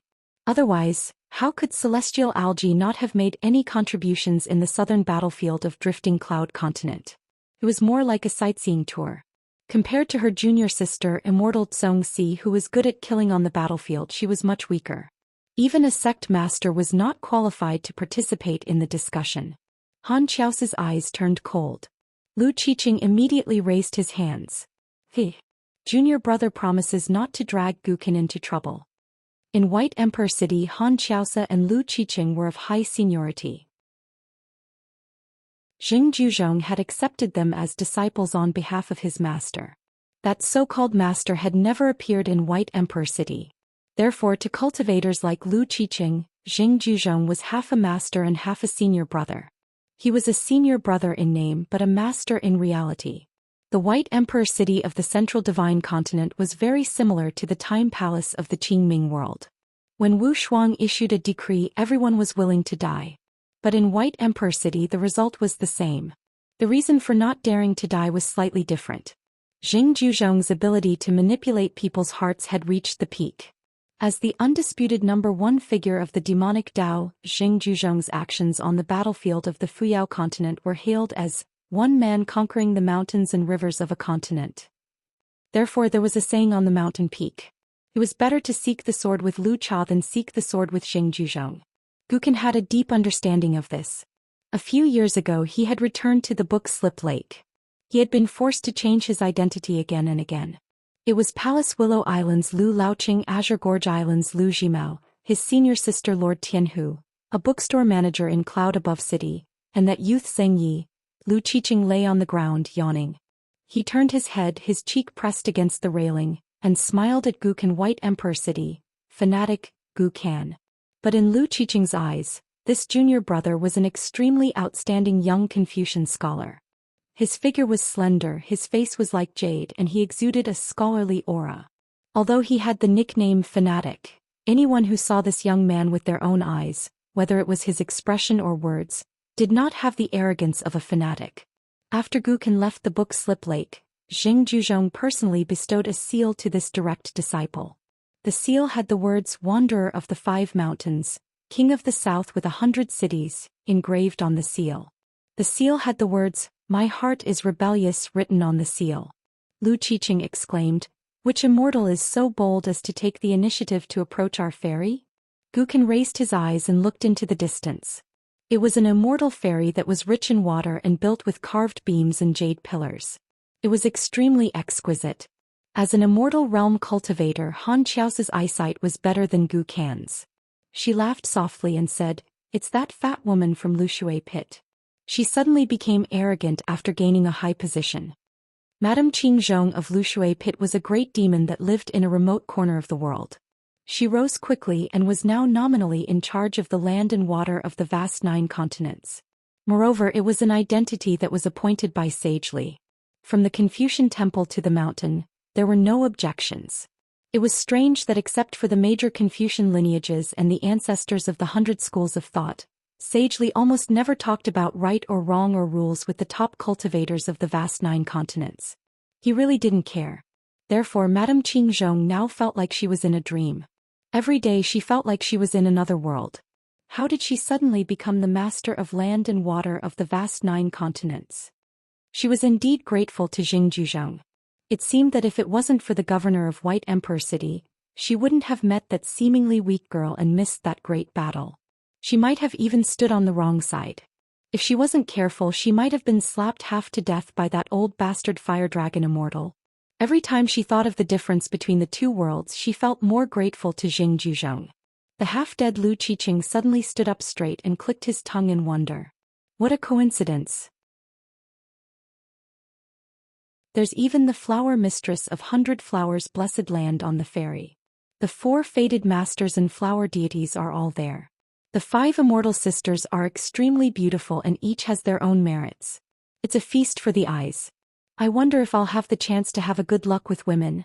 Han Qiaosa sneered and said, "It's easy to have a good luck with women. You just have to crash into them. You won't be able to break through the restrictions on the ferry. I can help you." Lu Qiqing really had such thoughts. The ferry gradually approached. Gukin cupped his fists and bowed from afar. He didn't care if Madame Qingzhong and the 5 immortal sisters of 100 Flowers' blessed land could see them or care about them. Han Qiaosa smiled slightly. As such, Lu Qiqing didn't have the face to greet them. Xing Juzhong didn't show up, but his eldest disciple Fu Jing did. one of the fated master's flower deities, had a complicated expression as she looked at Sword Immortal Fu, who was once regarded as the Little White Emperor by the vast 9 continents. As for the flower deity of the Blessed Land, she was beautiful and elegant. She wore a beautiful robe embroidered with hundreds of flowers. She looked at the young cultivator, Zhou Xian, who had risen to fame with great interest. He was gentle, cultured, and had a scholarly aura. How could he be a fanatic? The meeting at Xingyang Mountain's ancestral hall had never been so frequent in the past 1,000 years. After the meeting ended, a female ancestral master left the ancestral mountain with the wind and returned to her own mountain after the sword flashes lit up one after another. She didn't even have a companion. During this time she passed by the big and small lone mountains known as Couple Peak. They had been idle and never opened because Xingyang Mountain hadn't had a pair of sword cultivator Dao companions who could ascend to the earth immortal realm together for a long time. Fairy Su Jia, who was once famous in the continent, had the highest chance of cultivating Dao here. Unfortunately, the great Dao was unpredictable. After 30 years, many young disciples who had just entered the sect would be at a loss when they heard this name again. Then she bypassed the immortal's swordback peak. Earlier she purposely stopped. She wasn't a sword cultivator, but she abided by the rules of her ancestors. She made a sword gesture with one hand and bowed her head to salute from afar. However, when she lowered her head, the female cultivator named Tianwan sneered. When she looked up again, she had a solemn expression. This peak was second only to the ancestral mountain in height. There was a long sword left behind by Xingyang Mountain's ancestral master on the peak. It wasn't a high-grade and wasn't a half-immortal weapon, but it was significant. The ancestral master set an iron rule. Only when the sword cultivators of Xingyang Mountain became sword immortals could they take the long sword away and put it back in the ancestral hall. He had put a lot of thought into this. Therefore this place was also called Sword Mountain. The guardian consecrator of Xingyang Mountain, the white ape Xianxia, cultivated on Swordback Peak all year round. As a descendant of the mountain-moving ancestor, Xianxia had a good name which meant peak. As Xingyang Mountain succeeded in becoming a sect, the white ape's status also rose.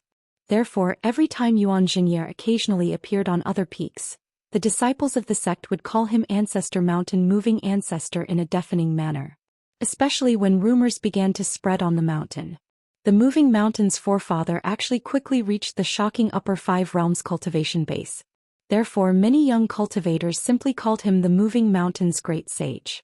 The first upper 5 realms lord of 5 mountains in Aquarius continent was Wei Pai of Cloud Pinning Mountain.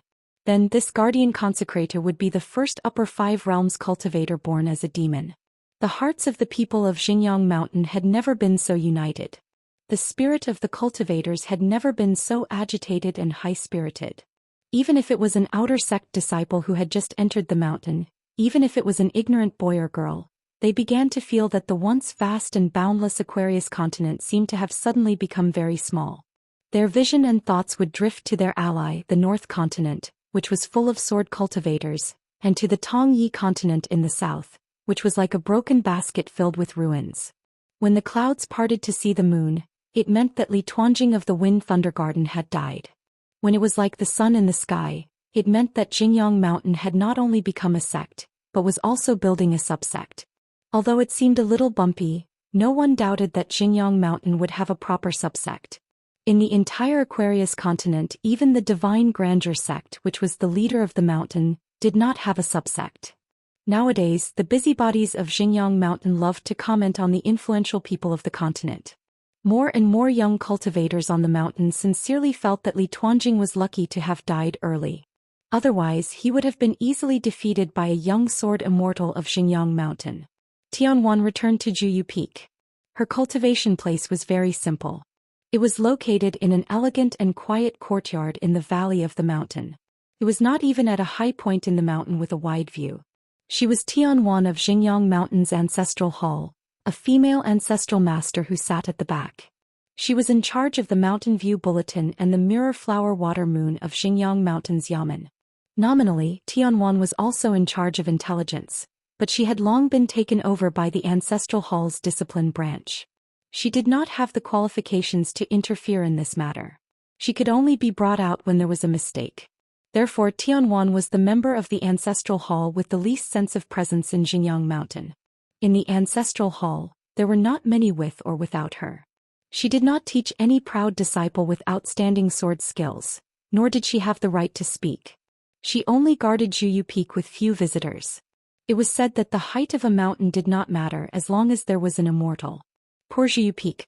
Because of Tianwan, it was said that birds do not stand. However, she was also the junior sister of that speaking of heavenly affairs, Zhou Xian. She was also one of the 20 people who held a secret meeting in the Mountain View secret realm that did not require cultivators to personally visit. The sect master of the Three Mountains Blessed Lands Myriad Jade sect, the immortal cultivator Han Yushu, was inexperienced. His seat was second to last, only slightly better than the sect master of Qianglin sect who was at the bottom.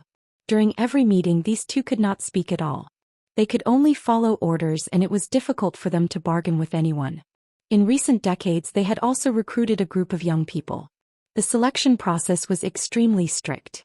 Even if someone was only a candidate they would need a recommendation from someone present, and at least half of the people nodding their heads in approval. If there was any mistake there would be an extremely serious liability. For example, North Continent's Zhou Xian, the only disciple of the great sword immortal Bai Shang. He was recommended by the sect master of Qianglin sect. There was also Drifting Dawn Continent's dreamy traveler, the city lord of Beauty City who used the alias of Xiao Baowan on a night boat. He was recommended by the Inquisitor. In a sense he was the first person to open the curtains to the Great War. This person came from Tongye Continent. He was the one who unintentionally exposed the hidden danger of Fuyao sect. After that, a single mistake triggered the entire situation, leading to the change in Peace Mountain. The gentleman Zhong Kue died and became a ghost. The old sword-bearing ape was heavily injured by the old heavenly lord of Peace Mountain. There was also a young Taoist whose identity was hidden deeply and had some unclear relationship with Madame Huan Sha. In the end, these two great demons were unfortunately found by the old head of the monastery. The latter's body and soul were split into two and thrown into Lotus Blossom Blessed Land. However, these young people were still candidates. For the time being, they were unable to participate in the meeting. They were also unaware of the identities of the 20 people present. Tianwan activated the mountain water restriction of the residence and stepped in. After burning incense in the main room, she sat on a cushion and took out a bamboo stick from her sleeve. With a solemn expression she shook it gently and threw out a bamboo stick. She picked it up and sighed in relief. Although it was not a good lot, it was neither good nor bad. She was very content with it. The result of the previous draw almost caused her to lose control of her Tao heart. It was a bad lot. Tianwan had to rely on a protective talisman left behind by her senior brother to change her luck. As expected, her luck changed and there was a chance of survival. Although it was still dangerous, she had a plan to deal with it. Tianwan kept the bamboo stick in her sleeve and smashed the bamboo stick. Then she closed her eyes and subconsciously reached out to pinch the red thread on her wrist. After a moment she suddenly stood up and her figure instantly dissipated. Zhu Peak was empty. Xinjiang Mountain no longer had Patriarch Tianwan. An old woman was sitting on a ferry heading to Old Dragon City. A young girl boarded a ferry to Oxhorn Mountains Ferry. Life was everywhere. There were traces of it, but it did not stay for long. That was Tianwan's principle of cultivation. There was also an average-looking woman. She first formed a cloud the size of an umbrella at Zhu Peak. Using a formation to shrink the mountains and rivers, she appeared in a rain cloud in the middle of the Aquarius continent. Together with the torrential rain, the raindrops condensed into a human shape. She quietly came to a small vassal state's county city of the old Zhuang dynasty. She found the bookstore Su Jia, who had changed his name to Heji. As Su Jia's mountaineering guide and his earliest teacher, Tianwan seemed to want to come here to bid farewell to Su Jia. Because of the heavy rain, the sky was gray and it was difficult to walk with an umbrella. The bookstore's business was much quieter than before. Tianwan kept the wheelpaper umbrella. Heji suddenly looked up with a face full of surprise. Tianwan sighed faintly in her heart. She turned her head and saw a slender man in a green robe and cloth shoes. He had a young face but his hair was white. He held an umbrella and stood outside the shop. He smiled and said, "Sister Tian Fairy Su." Tianwan finally understood why the previous divination was the worst one. It was Tong Yi Continent's Zhang Xian who had his eyes on her. Zhang Xian stood on the doorstep and kept the umbrella. He gently shook the rain outside the door. He looked up and smiled. I am Zhou Fei, Luopa Mountain's consecrator, chief consecrator. Zhang Xian didn't look at Tianwan anymore. He looked past the woman and stared blankly at Su Jia. Fairy Su, have you heard of the 1-foot spear and the jade-faced young master from the illusionary flower water moon? The two of them had argued about who was the number 1 fairy of the Aquarius continent between you and He Xiaoyang from the Divine Grandeur sect. Although 1-foot spear thinks that He Xiaoyang is better, he also admires Fairy Su very much. Back then he traveled far away and originally planned to go to Xingyang Mountain to look for you. Unfortunately, he didn't get to see Fairy Su. Old Sun took it as a pity. Zhang Xian leaned against the door. In my opinion, Fairy He is already at the top of the mountain and is becoming more and more ethereal. Fairy Su, on the other hand, is untainted by the mud. Both of them are equally good. He was like a lecher flirting with her. Su Jia was confused. She did not know who the man in front of her was, and why was he speaking so strangely. Tianwan suddenly laughed. Old sect leader Jiang, do you think that victory is in your hands? Zhang Xian was dumbstruck. He pointed his umbrella at the woman and said with a trembling voice, You. Tianwan felt that something was amiss. On a ferry, the old woman turned to look at the door. A white-robed young man knocked on the door with a fan and said softly, 1,000 miles of marriage is linked by a thread. On the other ferry to Old Dragon City, a Zhang Xian leaned against the railing. He stood beside the young lady who was admiring the scenery. I only envy mandarin ducks, not immortals. Over at the bookstore, Tianwan suddenly laughed. Zhang Xian and Cui Dongshan working together is only SOSO. Zhang Xian shook his head. His eyes were filled with bitterness. Big sister Tian, you can look down on me, but you cannot look down on my brother Cui. Aquarius continent, Eastern Ocean, near the Qifeng estuary. In the wilderness, a woodcutter was walking slowly. On a tree, a young man in white was sitting on a branch. He held the back of his head with both hands and said lazily, When the leaves fall and the wind blows in the west, people and mountains become thinner. Longheng, this body is not mine. In the western ocean of Aquarius continent, a man with a sword on his back was swimming. He turned and looked into the distance, his face full of smiles. Why not take pity on the person in front of me? The woman in the bookstore was stunned, speechless. She did not dare to gamble with her life. Zhang Xian laughed. That's probably what they mean by, it's hard to meet and hard to part? The woman took a deep breath. How are you going to deal with me? Zhang Xian consoled her. Don't worry, my mountain lord is the most protective of women. At the blacksmith shop by the Dragon Whisker River, the round-faced lady sat on a bamboo chair under the eaves. She looked straight ahead at the Dragon Whisker River. She softly said hey as a greeting. Lu Xianyang, who was eating melon seeds at the side, immediately turned his head. He smiled brightly. What's the matter? As long as Miss Yu says the word, I will definitely go through water and tread on fire without hesitation. The cotton-clothed lady with the pseudonym Yu Qianyue casually asked, Do you know what it means? Lu Xianyang half squatted, carried the bamboo chair with his hand and moved over to Kuyu. He did not push his luck too far so as not to offend the beauty. He laughed and said, It's talking about the top scorer in the imperial examinations. Miss Yu, I'm not bragging. On that little bastard Qin Pingan's mountain, there's a scholar called Chao Qinglang. He's not old and is very serious. In his hometown's blessed land a few years ago he was only a teenager, but he consecutively won 3 prizes. Over here he's still very powerful. A few years ago, Chao Qinglang went to the capital to take the imperial examinations and became the 2nd place. The 2nd place of the Dali dynasty. He's almost the 2nd place of the imperial examinations in our Aquarius continent. This way, Kuyu patiently listened to Lu Xianyang's nonsense for a long time. Finally, she could not help but wonder, why are you telling me this? It doesn't sound like it has anything to do with you. What are you bragging about? However, there was one good thing about chatting with Lu Xianyang. This guy dared to scold the mountain master of Luopa Mountain the most. Lu Xianyang smiled and glanced at Miss Yu, then blinked.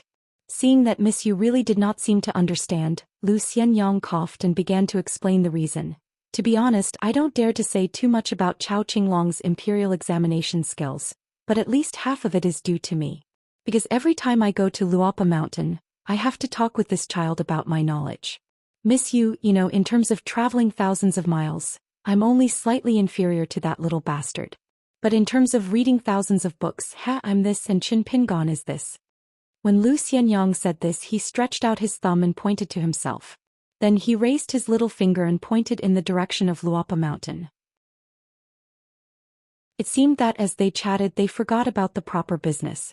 Kuyu did not feel that there was anything wrong with it. In any case, she had nothing to do here. Her days in this foreign land were similar to that of the Dragon Whisker River, swaying leisurely. She suddenly said softly, still as if she was talking to herself, "Old duck stew with dried bamboo shoots is quite delicious." Lu Xianyang was a little embarrassed. "It's not cheap to buy a duck?" Kuyu asked. "It costs money to pick up a stone by the river?" Lu Xianyang smiled awkwardly. It had been getting harder and harder to find ducks by the river recently. Kuyu hesitated for a long time, but still could not help but ask the biggest question in her heart. "Why is Qin Pingon so afraid of you?" That guy was really a fearless person. He dared to enter the Dao integration stage and build half of the Great Wall of Sword Qi. Over there he had to be neighbors with the dragon god and face Wen Hai's careful schemes. He had guarded it alone for so many years, but he still managed to return to his hometown alive. Lu Xianyang leaned back in his chair, stretched his legs and stretched. "That's not called being afraid." Kuyu asked. "Then what is it?" Lu Xianyang thought for a moment and said, "It's hard to say. Qin Pingon is a very strange person. He has been like this since he was young. It's hard to understand what he's thinking. He has been neighbors with Song Manchai for so many years, but he has never taken advantage of him. He doesn't even envy him.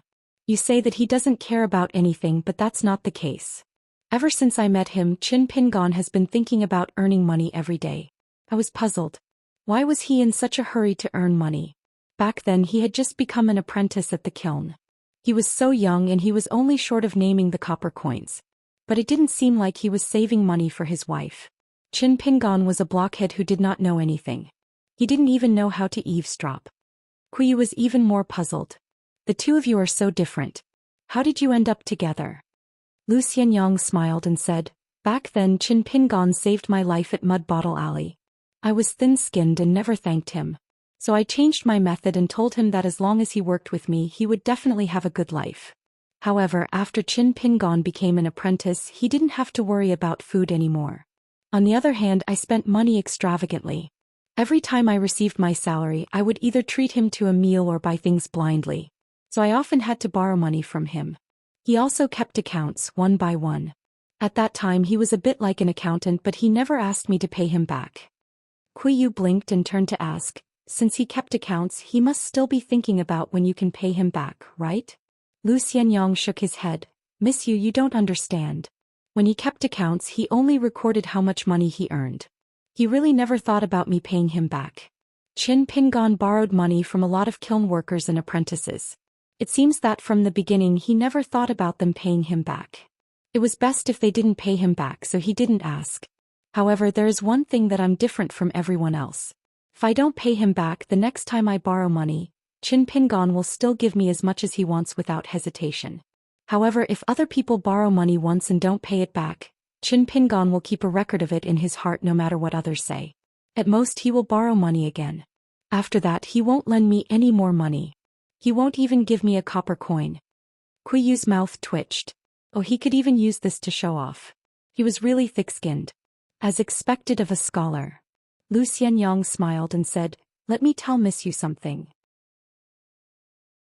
Back then when the three of us went to steal melons, the little slug was in charge of scouting. I moved the melons and Qin Pingon was on the lookout. After stealing the melons we found a place to hide and split the loot. Guess what? Qin Pingon, that fellow, didn't eat the melons every time. He just watched Gukan and I eat the melons. No matter how much we persuaded him, he wouldn't eat them. He stole the melons but didn't eat them. Instead he was willing to be on the lookout.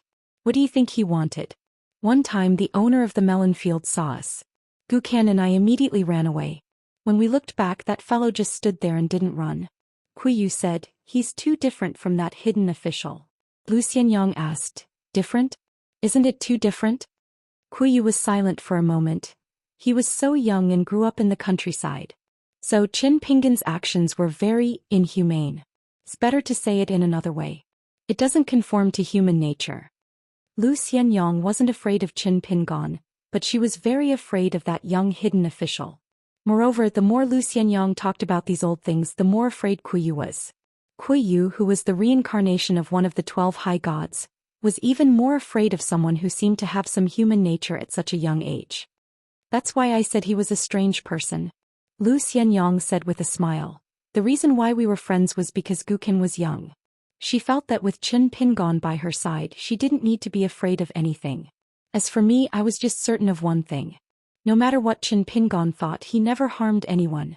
At that time, I was certain that no matter if I only had a few copper coins on me or if I learned the craft from old man Yao and became the best kiln master and then made a fortune with a few thousand taels of silver in my hands, I didn't even dare to sleep in the middle of the night.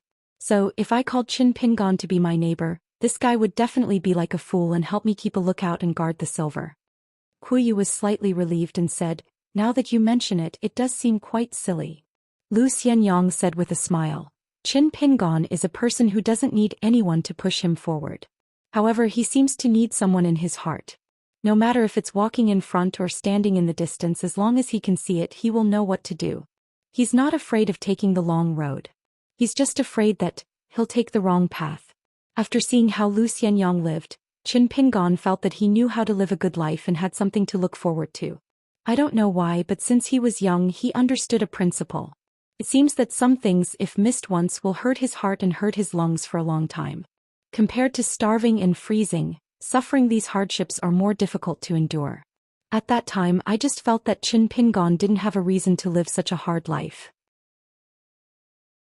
To be honest, back then I thought that Qin Pingan was stubborn and wouldn't be able to make a living. He didn't have the life to make a lot of money. I reckon that before he got married and started a family, he could only follow behind me as a little follower. The little slug would be his burden, his follower. In his heart, the little slug in Mud Bottle Alley and the ant who used to feed him were his other family. He absolutely couldn't lose them again. He had to protect this small place with all his might. Because Gukan's mother was his elder, his relative. The little slug was his younger brother. Who in the world likes to suffer hardships when they're born? A child who didn't study at all and whose parents died young. To put it bluntly, was it because of his upbringing? At such a young age, with a nominal age of 5, how much can he remember even if he remembers the good things about his parents? Therefore, Qin Pingan didn't become a good person for the sake of being a good person. Of course, he had a request, and it was nothing more than that. He wanted to make a deal with God. He heard the old sayings of the old people under the old locust tree. They said that good people will be rewarded, and that if he did more good deeds, he would be reincarnated as a human in his next life. Therefore, he wanted to be a good person for the rest of his life, including his parents. If he did 100 good deeds, then as long as God didn't always take a nap and saw a few good deeds, he would have profited. Therefore, when Qin Pingan was young, he was not afraid of death, and he was most afraid of death. He wasn't afraid of death because he felt that living was just the same. He was most afraid of death because he didn't do enough good deeds. The heart is Futian and words and deeds are feng shui. Therefore, he must know how to cherish his good fortune and be able to hide the wind and gather the water. It was only at this moment that Kuyu realized something. Although Lu Xianyang was usually sloppy when he spoke seriously, he really did look like a scholar. Lu Xianyang had taken out a pot of wine at some point. He bent over, drank the wine and looked into the distance. Kuyu asked, "Have you ever thought that things would become like today?" Lu Xianyang smiled and said, "Me, Qin Pingan Gukin, never thought that things would become like today." Kuyu nodded. "It's all about the same. As we walked along the road, things became like this." The light rain was hazy and soft. A graceful woman holding an umbrella walked leisurely along the riverside. It was as if she had entered a painting. She only passed by the blacksmith shop and walked toward the arch bridge. Lu Xianyang's expression became strange. Kuyu looked in that direction and asked, "She's GQ from Clay Bottle Alley, right?" Lu Xianyang nodded. Kuyu asked, "You're so familiar with each other. Why don't you say hello?" Lu Xianyang smiled and said nothing. For some reason, Wang Zhu returned to his hometown alone. He walked past the Dragon Whisker River Water God Temple without a statue. The incense there was very ordinary because the water god of the Tiefu River not far away was the highest-ranking river god in the Dali dynasty. A little further after Chiduan Mountain and Red Candle Town were the 3 temples of Xihua River, Yuyo River and Chongdan River. All of them were higher officials than the river god temple. After crossing the arch bridge, she walked into the small town and strolled casually. The supervision office, the county office, the Yang family's shop and abandoned school, and the Yuan family's ancestral house in Erlang Alley.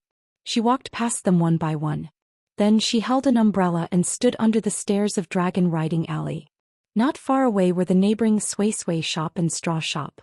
The rain was getting heavier and heavier. The day was as dark as night. The rain flowed down the stairs like a bouncing stream. At the entrance of the straw shop there was a long bench. A little boy in green clothes was accompanying a blind old Taoist. Both of them had their legs crossed and were chatting with each other. After seeing Wang Zhu, Qin Lingjun looked like he had seen a ghost. The old Taoist, Jia Qing, who had a rough idea of the girl's identity and background, was not much better. The 2 brothers moved their butts at the same time and sat side by side to encourage each other. They sat upright and still, no longer crossing their legs. When the little girl who didn't need an umbrella in the world walked up the Dragon Riding Alley, step by step, until she was far away, the 2 brothers finally felt as if a heavy burden had been lifted off their shoulders. They laughed heartily, their heroic spirit reaching the clouds. The old immortal of Dragon Gate stroked his beard and sighed. How many people can you know in the world? It's a blessing in life to be able to meet Brother Lingjun. Qin Lingjun sighed. It's a pity that although our realms are high, we don't have enough money. Money is the truth and money is not the truth. That's why I can't raise my head in front of Wei Yayo. It's good to be rich, but it's hard to earn money. If only the immortal's money was like this rain, it'd be great. The old Taoist shook his head. Brothers, it's fine as long as we have enough money. We're not geniuses like the Hill Lord after all. When it comes to earning money, we'll leave it to fate. Anyway, we don't ask for favors everywhere. After Wang Zhu arrived at Mud Bottle Alley, he walked quickly and then suddenly stopped, standing right outside someone's ancestral home. At the door of the house next door sat a young man who looked like a scholar. He looked shabby and had an oil paper umbrella on his knees as if waiting for Wang Zhu to appear. If Qin Lingjun from Dragon Riding Alley saw this person, he would definitely jump up and slap him. They were both surnamed Qin, brothers of the same family. Qin Zhuilio. He had quietly gone to the Yunlin Jiang clan at the mouth of Chidu Estuary, but it was just a trip. Even though he had only appeared from afar, it had already made Wang Zhu uneasy. He had to come out of seclusion again and finally chose to return to the town. The scholar in green stood up and supported himself with the umbrella. He smiled and asked, "Those who know Jianghu are all short-lived people. Isn't that right, little bastard?" Wang Zhu's face was pale. After a moment of silence, he said with determination, "Let's fight somewhere else." Qin Zhuilio smiled. "I don't have any plans for now. Why don't we go to the Confucian temple together?" Wang Zhu asked, "Is Ning Yao going?" Qin Zhuilio shook his head. Most likely not. It had not been easy to cut ties with the righteous world. There was no reason to let an Ascension city get involved again. Wang Zhu said, "I won't go either." Qin Zhuilio asked, "Did I agree?" Wang Zhu clenched the oil paper umbrella in his hand and said nothing. Qin Zhuilio smiled. "All right, we're just catching up today. By the way, let me remind you, don't think about going to the savage world through the ultimate. You'll die." Wang Zhu still did not say anything. Qin Zhuilio shook his head. "You're really stupid. You haven't improved at all. The only smart thing is that you know to hide here based on your intuition. You know that if you run to the ultimate in front of me, you'll definitely be killed." Wang Zhu asked, "There's a trap in the ultimate? A chi refinement warrior of the dragon nurturing technique?" Qin Zhuilio clicked his tongue in wonder. "You're not that stupid." The green-robed scholar opened his umbrella and brushed past Wang Zhu in an alley. Wang Zhu did not turn his head, asking, "Why did you save me?" The scholar stepped in the mud step by step, no different from a mortal teacher. He smiled and said, "Compared to the dragon nurturing technique, the dragon slaying technique hopes more for true dragons to exist in the world. Also, you're too skinny." Wang Zhu frowned. That person's meaning was simple. He would kill him after he fattened him up. After that person walked out of Mud Bottle Alley, Wang Zhu's golden eyes were filled with hatred. She leaned against the wall and looked at the two neighboring houses. As for Qin Zhuilio, he went to the Riding Dragon Alley and walked down the stairs. Qin Lingjun was sitting with his legs crossed, munching on sunflower seeds. He was shocked and jumped up, laughing loudly. He stood at the door of the shop with his hands on his waist. "Brother Qin, did you King walk to Huaihuang County without any money? Otherwise it would take you so long. You made me look forward to the stars and the moon every day. That was such a long wait. I've already told you that we're all in Beiyue. I'm good friends with that Lord Wei Shanjun. As long as you mention my name, you can drink and take the sky ship for free." Among all the flood dragons and aquatic descendants in the world, only Uncle Qin would dare to say that to a dragon-slaying cultivator. The shabby scholar with muddy trousers jogged down the stairs. When he reached the roof of the straw shop, he put away his umbrella and smiled. "I forgot about that." Qin Lingjun slapped the scholar on the head and said angrily, "You can forget anything but this? You're an outsider from another continent. If you encounter a dangerous accident on the mountain, you can save your life if people know that your brother's friend is that Lord Wei Shanjun." The scholar smiled and nodded, then said apologetically, "I can't stay for long. After drinking I'll have to go on a long journey." Qin Lingjun's expression was gloomy.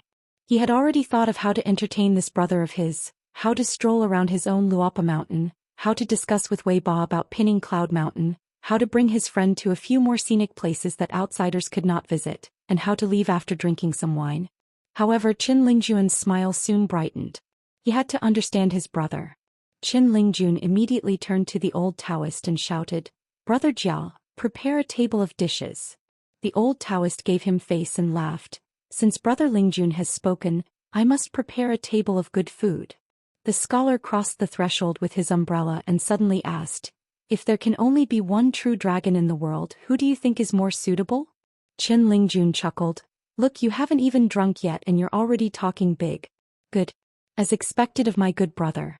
You're like this before drinking, but after drinking, the heroes of the world are only those around the table." He winked and deliberately lowered his voice. "Do you know that woman called Wang Zhu? She's a true dragon. She walked out of our house.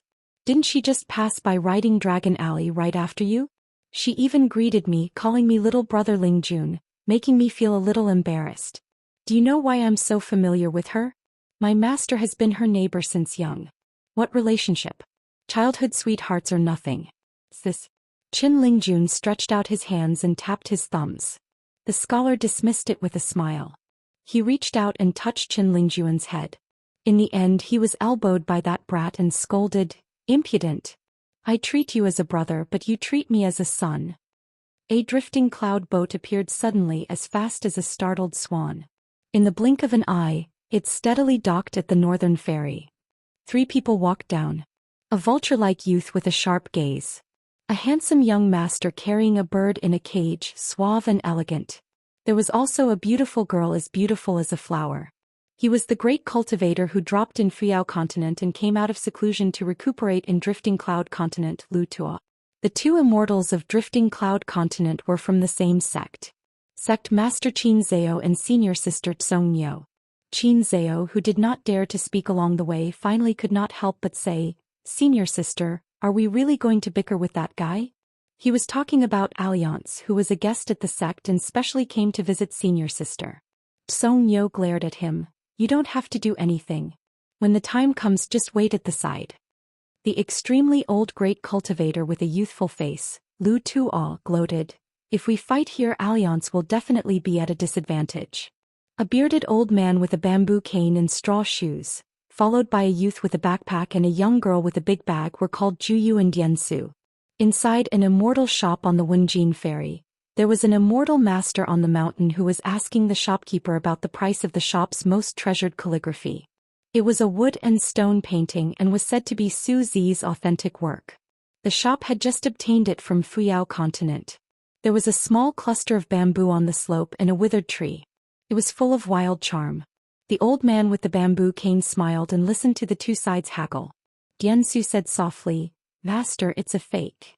The old man waved his hand, "Don't talk nonsense." The youth rolled his eyes. The shopkeeper knew how to do business, so he did not argue. However, a young shop assistant said angrily, "How is it a fake?" Dozens of painting masters helped to inspect it. "It's authentic." The old man with the bamboo cane quickly pulled the youth and the young girl out of the shop. In Panshui County, a handsome young man in white had a willow branch hanging from his waist. Beside him was a man who looked like he was in his 30s, carrying an oil paper umbrella. Beside the two there were two women. One of them wore a headdress and had a slender figure. The other was a young girl called Chunqing. Around the Confucian Temple were the North Continent's heavenly lord Xiaxia, the great sword immortal Bai Shang, the Dayuan dynasty's Emperor Lu, the Zhou Xian agency's Cloud Palace Master, and the Dayuan imperial tutor Yang Qingju. The Aquarius Continent's heavenly lord Qizhen of the Shinzao sect and the Dali dynasty's Song Zhangqiang. There was the young emperor with two beauties. When the ferry docked, he hesitated for a while and took off the great frost armor on his body. He gave the military armor pill to the beauty called Zhou Xian. There was a white-haired, barefoot old man in a purple robe with a wine gourd hanging from his waist. He appeared from the sky like a falling star. The Zhou Xian mountain god and the nine-headed mountain god left their respective territories and rushed to the Confucian Temple. Other than them, the Five Lakes water god was also on his way. On the Tongya continent, the new sect master of the Yugui sect, Wei Ying, came to the Confucian Temple alone. At the meritorious forest of the Confucian Temple, an old elementary scholar was teaching two old men how to play chess. Naturally, neither side would listen to him. Several times the old elementary scholar tried to help one of them place a piece, but each time his hand would be slapped away. The old elementary scholar lamented, "How can there be people like you who don't want to win but rather want to lose? Come. Listen to me for once. Old man Dong, place your piece here. Such a godly hand is earth-shattering. I'm worried that this chessboard and table won't be able to withstand such an imposing aura." No one paid any attention to him. The old scholar suddenly thought of something.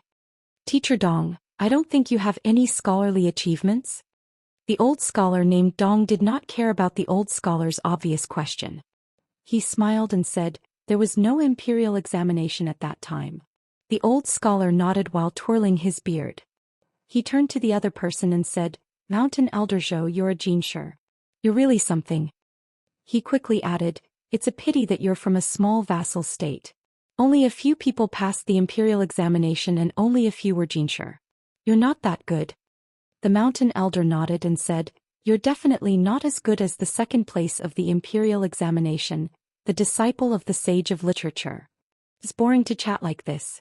The old scholar shook his head and said, "Mountain Elder Zhou, do you know why you're the mountain elder of the academy but not the grand chancellor?" The former mountain elder of the Yugui Academy said, "I don't know." The old scholar whispered, "Maybe it's because your name is Zhou and you didn't choose a good name." Zhou held back. Forget it. He couldn't win against the sage of literature. He could only be annoyed by the old scholar. He couldn't possibly discuss Tao with the old scholar and learn from him. If it were an ordinary mountain elder of the academy, a gentleman or a sage, he would have changed his style. Teacher Dong suddenly stood up and said that he was going to receive guests. Zhou was about the same. There were people in the North Continent who needed his help. The two bad chess players left. The old scholar was left sitting on the stone bench. He could not understand the game anyway. Since he had nothing to do, he thought about all his disciples. The old man was a little lonely.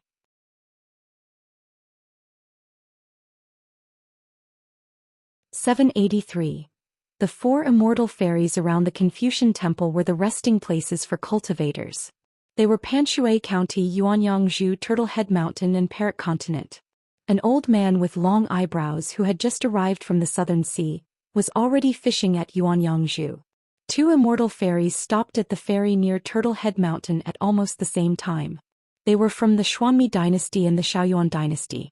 The Xuanmi dynasty and the Xiaoyuan dynasty were both ranked among the 10 great dynasties of the Central Divine Continent. A black-clothed youth walked down from one of the ferries. The dynasty was blessed by the water virtue, and everyone worshipped the black-clothed youth. A plump old man was rubbing a piece of jade against his face. One was the new emperor of the Xuanmi dynasty who was only 16 years old. The other was the current emperor, the previous emperor, the head of the Yu family, Yu Panshui. Beside the old man were Yu Bifu and Yu Qingqing. the Shaoyuan dynasty had more people. Other than the emperor in his prime, there was also the imperial tutor Cao Pu.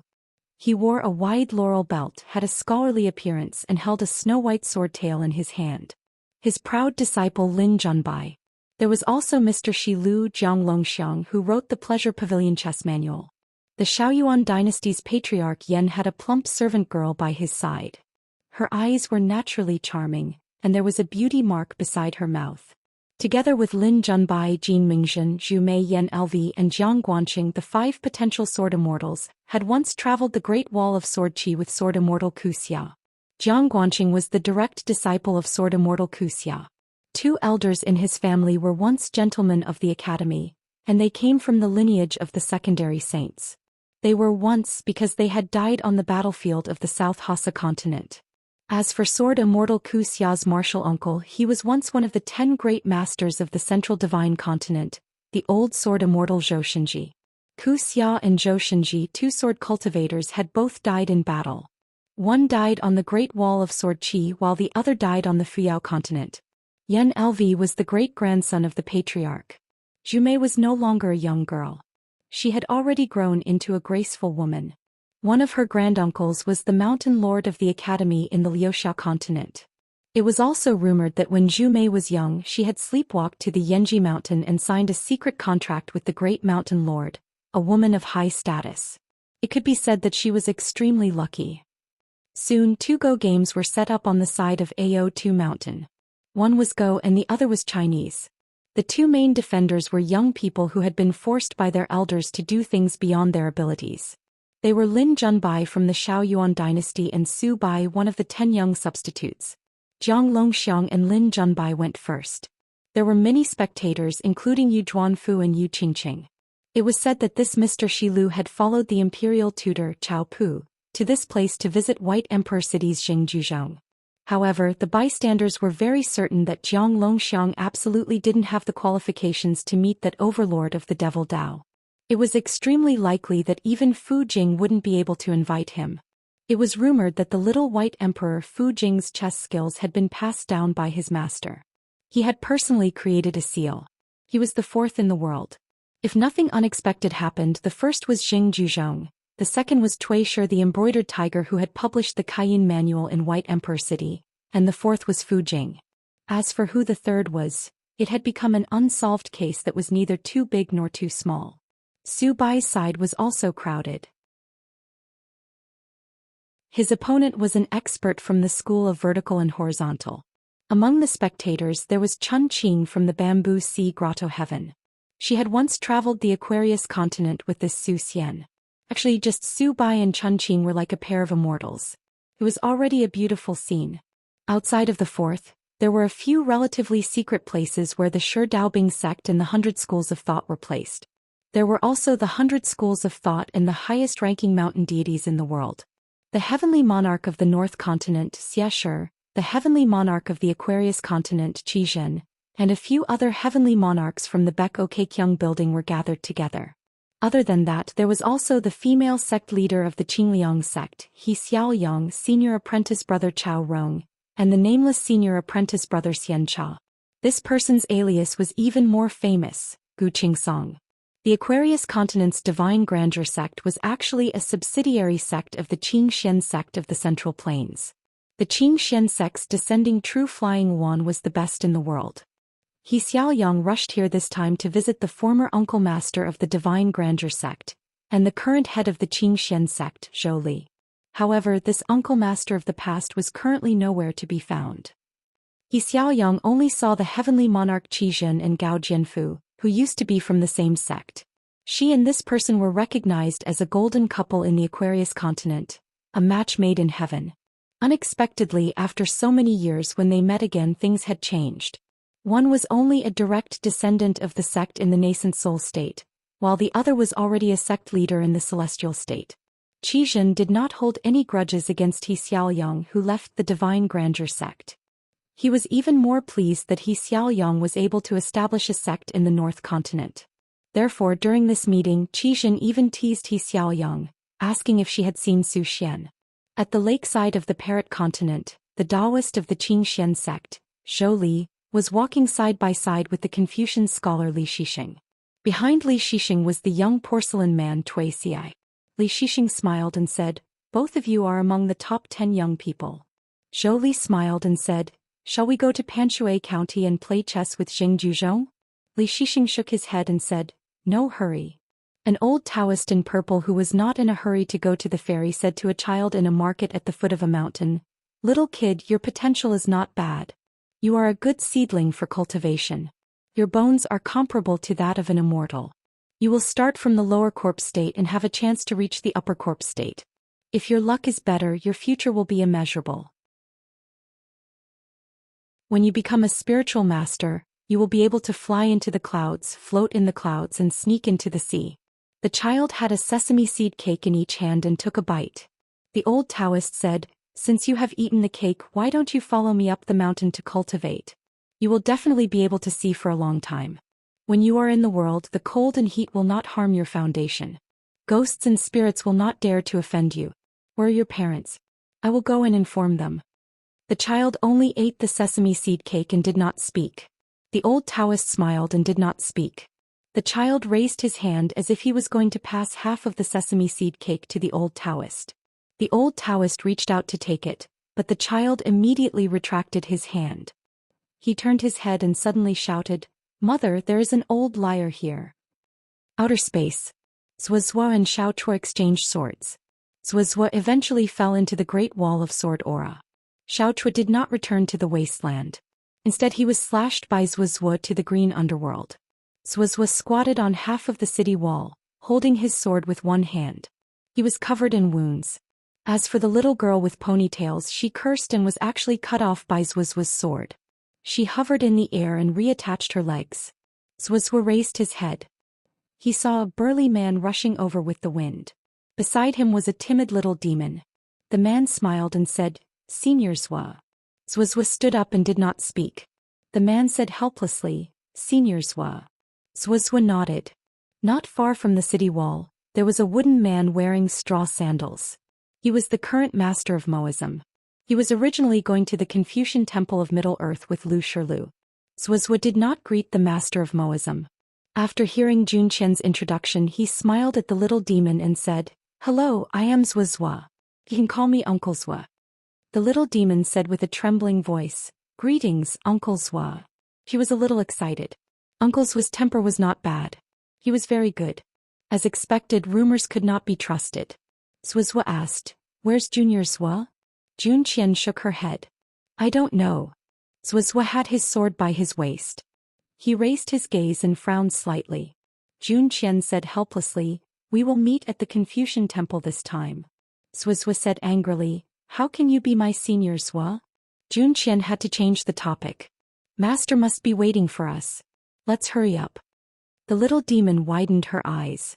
Uncle Zhuo was a little fierce to her master. In Panshui County, which was close to Wenjin Ferry, the people lived and worked in peace. They were used to seeing all kinds of immortals. They did not take the bustling ferry too seriously. On the contrary, some immortal masters who were close to the ferry flocked to the ferry. However, according to the rules of the Confucian Temple, they had to stop at Panshui County and could not continue north. Otherwise, they would have to take a detour to the other 3 places. No one dared to act rashly and overstep the rules. Everyone was well aware that even a 14th realm cultivator had to act according to the rules here, let alone an ascendant realm cultivator. However, within the rules there were not many taboos. It could even be said that the rules here were more relaxed than anywhere else in the world.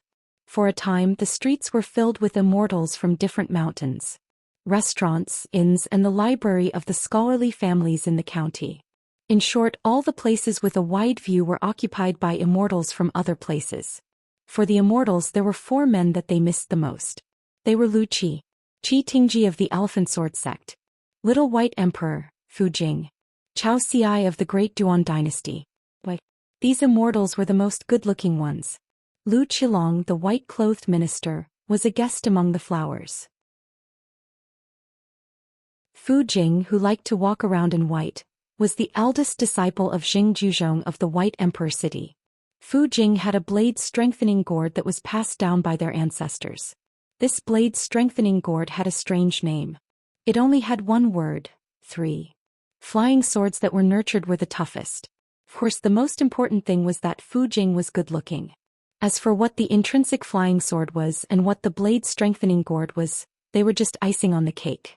Qi Tingji came from the Great Wall of Sword Qi. It was said that he was extremely handsome.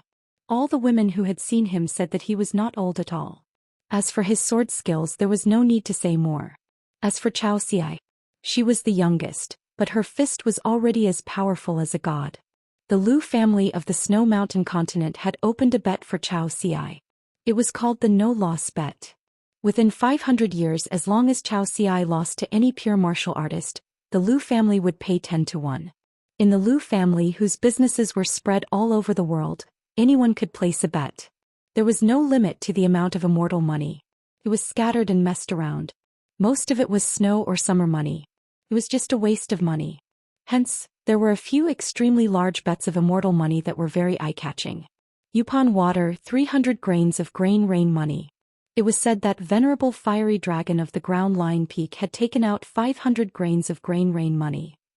There was a guy named Zhou Xian from the Tongya continent who did not treat money as money. He had lost his mind and bet 1,000 grains of grain rain money. There were also male cultivators who spent a lot of money to hire a master painter to travel with them. They were there for the legendary fairies and beauties. If they saw them, they would leave a painting scroll. The Lady of the Azure Immortal Mountain, the Flower Lord of the 100 Flowers Blessed Land, the 4 Fated Masters, the 10-tailed Celestial Fox from the Celestial Master Residence of the Dragon Tiger Mountain, and Lady Huan Sha. There was also Lady Ruyan from the Elephant Dragon Sword sect. There were many bookstores in Panshui County. A cultured and elegant young man in a green robe walked into a bookstore to pick out some books. The store was not big, but there were many books. There were not enough bookshelves, so a small mountain of books was piled up in the corner. The shopkeeper of the bookstore smiled and asked, "Young man, are you here to accompany your master?" The old man was just an ordinary teacher. However, he was not afraid of these immortal masters whose appearance did not match their age. The young man raised his head and nodded with a smile. The old man hesitated and asked tentatively, "Could it be that you can participate in the Confucian Temple's meeting?" The old man smiled to himself. "If that's the case, just pick the books. You can take them for free. You can even fill a sack with them. However, remember to leave a calligraphy piece." "How about that?" The young scholar shook his head and said, "I'm not qualified to participate in the meeting." The old man was a little disappointed. He was a talkative person. He asked, "Aren't there more immortal treasures in the stores at Wenjin Ferry? It's just that the prices are a little expensive. However, for immortal masters like you, it shouldn't be much." The young man said, "Actually, there are very few books sold at the Wenjin Ferry." The old man smiled. "Indeed, no matter how expensive the books are, no matter how rare they are, there's a limit. It's really hard to make a lot of money." The old shopkeeper asked, "Are you a disciple of the Mellow Scholar Chen family?" The fairies of the South Hassa continent, Fuyao continent, and Tongya continent mostly stopped at Wenjin Ferry. The young man smiled and shook his head. After buying the books, he paid the bill and left. He didn't return to his residence directly in a secluded place. Instead, he walked on foot, wanting to pass through more streets and alleys. At the corner of a street near a house, the young scholar walking in the alley saw a young girl from afar. She had a bag slung over her shoulder and wore a Xiangjuan dragon lady dress that didn't particularly fit her.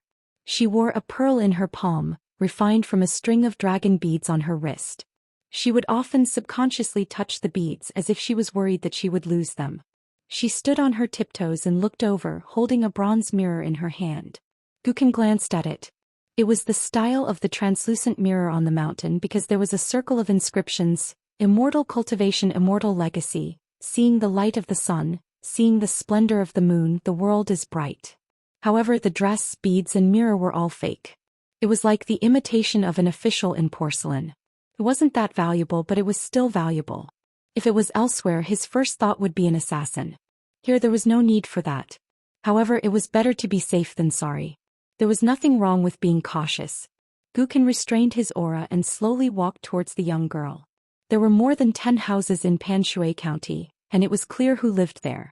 This was because the people who came to the Confucian Temple to discuss matters rarely used concealment techniques after they appeared at Wenjin Ferry.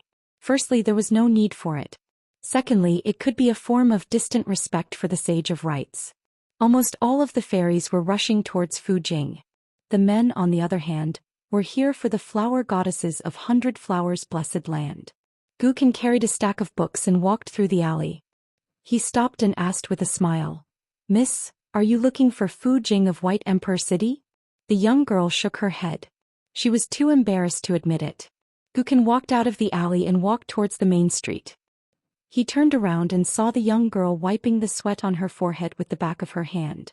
It was as if she would be nervous if she talked to someone. He laughed involuntarily. How could a fairy like her rely on the mirror image to earn money? What was there to be embarrassed about earning money? Gukin suddenly stopped.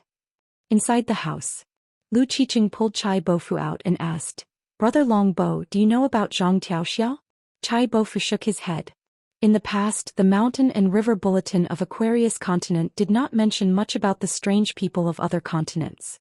For example, there was an occasional mention of Mountain Master Saber Room hanging upside down, and it was because of the bounty on Song Jiangqiang's head. To the cultivators of Aquarius Continent at that time, it was a matter of pride, so all the Mountain and River Bulletins wrote about it. As for the bounty on Song Jiangqiang's head, they did not mention it at all. They only said that Song Jiangqiang had caught the attention of the experts of other continents. The current Aquarius Continent would definitely not do such a thing again. The cultivators of Aquarius Continent would think that they were 1 head shorter than Dwarf Tree Continent and 2 heads shorter than North Continent, which was filled with sword cultivators. As for Central Plains Divine Continent, they could forget about it. Even if they jumped up and spat, they would only spit on Central Plains Divine Continent's knees. Lu Qiqing spoke up. "He has a conflict of Tao with you. I have to help you. If I am not wrong, he should be fishing at Mandarin Duckshoe. Let's work together and beat him up." Chai Bofu's heart was about to turn cold. Seeing Lu Qiqing walking as if he was flying, Chai Bofu carefully followed behind him. He mustered up his courage and asked, "Why is there a conflict of Tao?" Lu Qiqing said, "He has a nickname called Dragon Count. Can you bear it?" Chai Bofu said anxiously, "Of course. Why can't I bear it? It was fine if he caused trouble elsewhere, but how could he do it now?" Lu Qiqing sneered, "You are an earth immortal of golden core now. What are you afraid of?" Chai Bofu asked carefully, "What is Zhang Tiexia's realm?" Lu Qiqing shook his head. "Neither of them are chi cultivators of the middle 5 realms." Chai Bofu's heart tightened and he immediately asked, "You Pu? Mortal? Ascended?" He almost asked if Zhang Tiexia was at the 14th realm. Lu Qiqing shook his head, "Neither." Chai Bofu was puzzled. Lu Qiqing said, "Oh, he is just a martial artist of the 10th realm. Before Pei Bei appeared, he was the leader of the pure martial artists in the world, but he was delayed by fishing. After he reached the end realm, he almost never fought with others, so he was not famous." Chai Bofu stood still. Lu Qiqing reached out and took Brother Dragon Count's arm. Chai Bofu gritted his teeth and directly ran his spiritual qi to knock himself out. Blood flowed out of his 7 orifices and he fainted on the spot. Lu Qiqing was a little regretful. He really wanted to find Zhang Tiexia but not to start a fight because they had a good relationship, and Lu Qiqing went to catch up. "Then let Brother Dragon Count lie down and don't disturb his sleep." Lu Qiqing was about to go out for a walk. All of a sudden someone shouted from outside the door, "Idiot Fu, get your ass out here." Lu Qiqing was stunned. The voice sounded a little familiar. It was just that he had been locked up in the Aquarius Continent for more than 1,000 years, and he was a little rusty. On second thought he thought, "Damn, it's Gu Qing Song. This old man who seems to be rushing to the gate of hell every day hasn't been killed yet?" Lu Qiqing had never seen such a suicidal person in his entire life. In the end he was still alive. Lu Qiqing asked, "Little Fu, do you need martial uncle's help?" Fu Jing just sat quietly in his room, concentrating on nourishing his sword intent. He ignored both Gu Qing Song and his martial uncle Lu Qiqing. The nearby fairies were all in high spirits. They were secretly criticizing the old man for daring to call Mr. Fu an idiot, but they were also sincerely grateful. If Mr. Fu showed up because of this, they would thank the old man for throwing a brick to attract jade. Gu Qing Song sneered and said, "Little Fu, you wear white all year round. Are you going to a funeral?" Lu Qiqing rubbed his chin. "Well, he even scolded my senior brother?" Gu Qingsong was still as elegant as before. Originally, Xianxia was lying on a mat in the room, counting her belongings. There were bottles and jars of various colors of rouge and face powder on the mountain. That Mrs. Liu from the White Snow Continent had good taste. She got up and stepped out of the house, arriving at the gate. But before she could speak, Gu Qingsong waved his hand and said, "Men fight, women move aside." Lu Qiqing quickly appeared beside his senior sister, but Gu Qingsong spat and said with a face full of disdain, "Wearing a pink Taoist robe in broad daylight, disgusting as a ghost. Why don't you wear a pair of embroidered shoes?" With just a few words he had already provoked Xing Juzhong, Fu Jing, Han Qiaosa and Lu Qiqing. This was probably the so-called moving clouds and flowing water, which was done in one breath. It was Gu Qingsong's innate divine ability. Han Qiaosa, who was about to attack the old man, glanced at Lu Qiqing and suddenly laughed. He was not angry at all. That was a good scolding. Maybe this was Gu Qingsong's other innate divine ability. Gu Qin turned to the girl and said with a smile, "This is a once-in-a-lifetime opportunity. Why don't you use your catoptric deflection?" Some of the fairies across the street had already gained a lot. With Gu Qingsong's words, they had won a lot of money from the spectators. The girl was flustered and hurriedly raised the mirror in her hand. Gu Qin had already returned to the corner with the book. The girl held the mirror in one hand and wiped the sweat from her forehead with the other. She didn't want to spend money on a piece of snow. The mountain was too small. Gu Qin asked, "Miss, if I want to see your catoptric deflection in the future, what do I need to buy from the mountain? Is it expensive?" The girl's eyes lit up and she patted the bag on her body. "Just buy a mirror made by our family. It's not expensive. 10 pieces of snow will cost you money." Gu Qin smiled and said, 10 pieces of snow will cost you money. It's not cheap." The girl's pretty face turned slightly red. 6 pieces of snow will cost me money to sell to you." Gu Qin asked, "Are you selling 5? It's a good time to open the door." The girl hesitated for a moment and nodded. She opened the bag and took out a dressing mirror. The inscription was very elegant. The clouds were like clothes, the flowers were like faces, and the mirror reflected the spring breeze. Gu Qin took out 5 pieces of snow from her sleeve and handed them to the girl. One hand for the money, the other for the goods. The girl's gaze lowered. "Ah, a small profit for a piece of snow. Don't laugh, don't laugh." Gu Qin put away the dressing mirror, leaned against the wall and looked at the street. Gu Qingsong, whose real name was Xianxia, was a cultivator in the pure jade realm. He was the unnamed eldest disciple of the third chief of the Bekokekyung building, Lu Qin. He was a guest of the Lu family of the Yinyang school. He hid his name and served the Fan family in Old Dragon City. It was said that he loved Madame Gui very much. He had a close relationship with the patriarch of the Xian sect in the Central Plains. He was famous all over the world. Although he had never won a fight, he had never lost a quarrel. Gu Qin thought for a moment and took a step back to the house. He sat quietly in the house and flipped through the book. As for the dressing mirror, it was already broken in his sleeve. Gu Qin didn't care about the life and death of his own martial uncle Lu Qiqing, martial brother Fu Jing and even martial aunt Han Qiao, let alone Gu Qingsong. The only person who could make Gu Qin care about was not here yet. Gu Qin wasn't sure if he would come to see him even if he came. He suddenly put down the book and walked out of the house to the pond. He looked down and saw Gu Qin in the water. On a steep and narrow mountain path, 3 horses were riding slowly. A man wearing a bamboo hat and carrying a bamboo blade was riding on the same horse. It was a young Confucian scholar who carried a bamboo box and held a green bamboo cane in one hand. Behind the 2 horses was an old man who had the temperament of an immortal. He wore yellow clothes and held the reins in one hand. He held a cloud that was shaped like a rui. The wood was painted red and had the inscription of a lion's roar. The old man whispered about everything in the mountain and the white clouds on the ridge. This old immortal was riding a horse in the mountain and looking around proudly. The young Confucian scholar asked, "Alliance, is it really okay for us to go there like this? We can't delay you from attending the meeting." On the wrong path on the mountain path, the man seemed to be hurt by the jolting of the horse. He lifted his butt and touched his crotch. He smiled and said, "There are still 6 days before the meeting.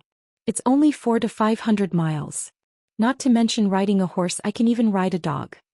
The 3 tall horses looked extraordinary, but in fact they were all bamboo horse talismans on the mountain. The young man complained, "What are you talking about?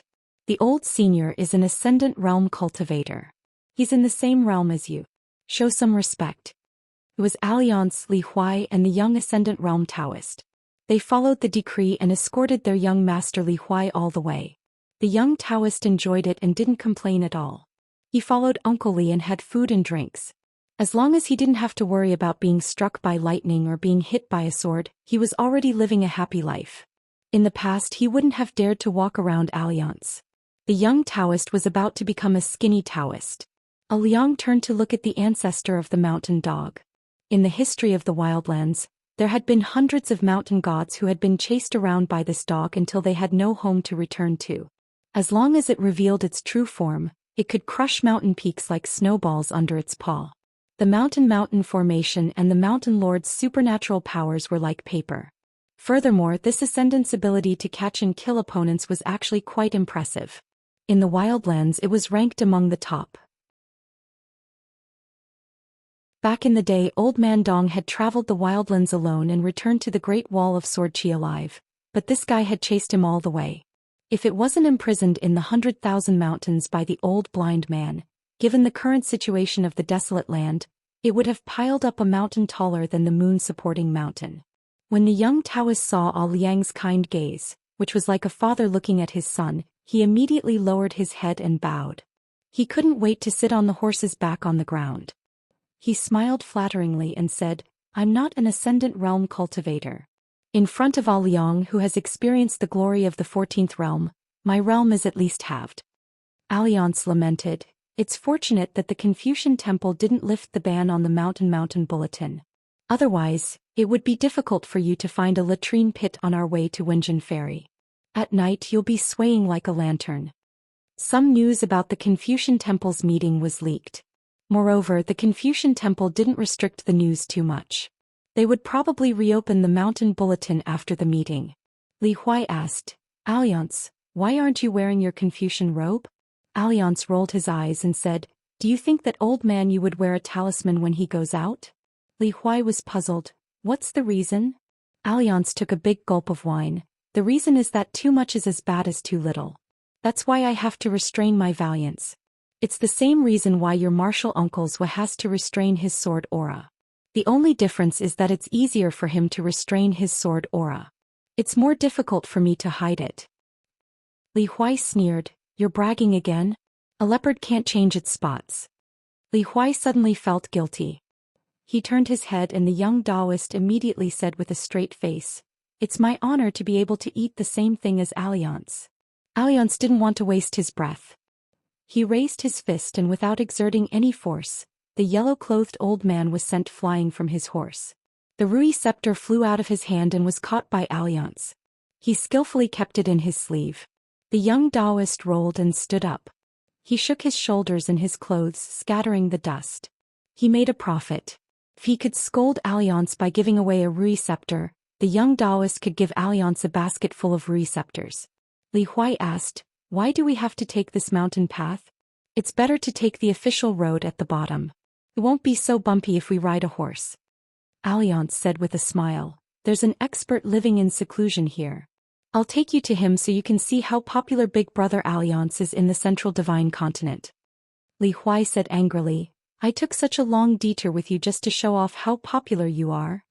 Alliance said with a smile, "Later, when you get to drink some good wine and see a beautiful sister, it won't be too late to thank me." Li Huai was skeptical. There must be immortals in the high mountains, monsters in the deep mountains and turtles in the deep waters. But this mountain looked ordinary. About an hour later, riding up the mountain became going down the mountain. Li Huai sneered.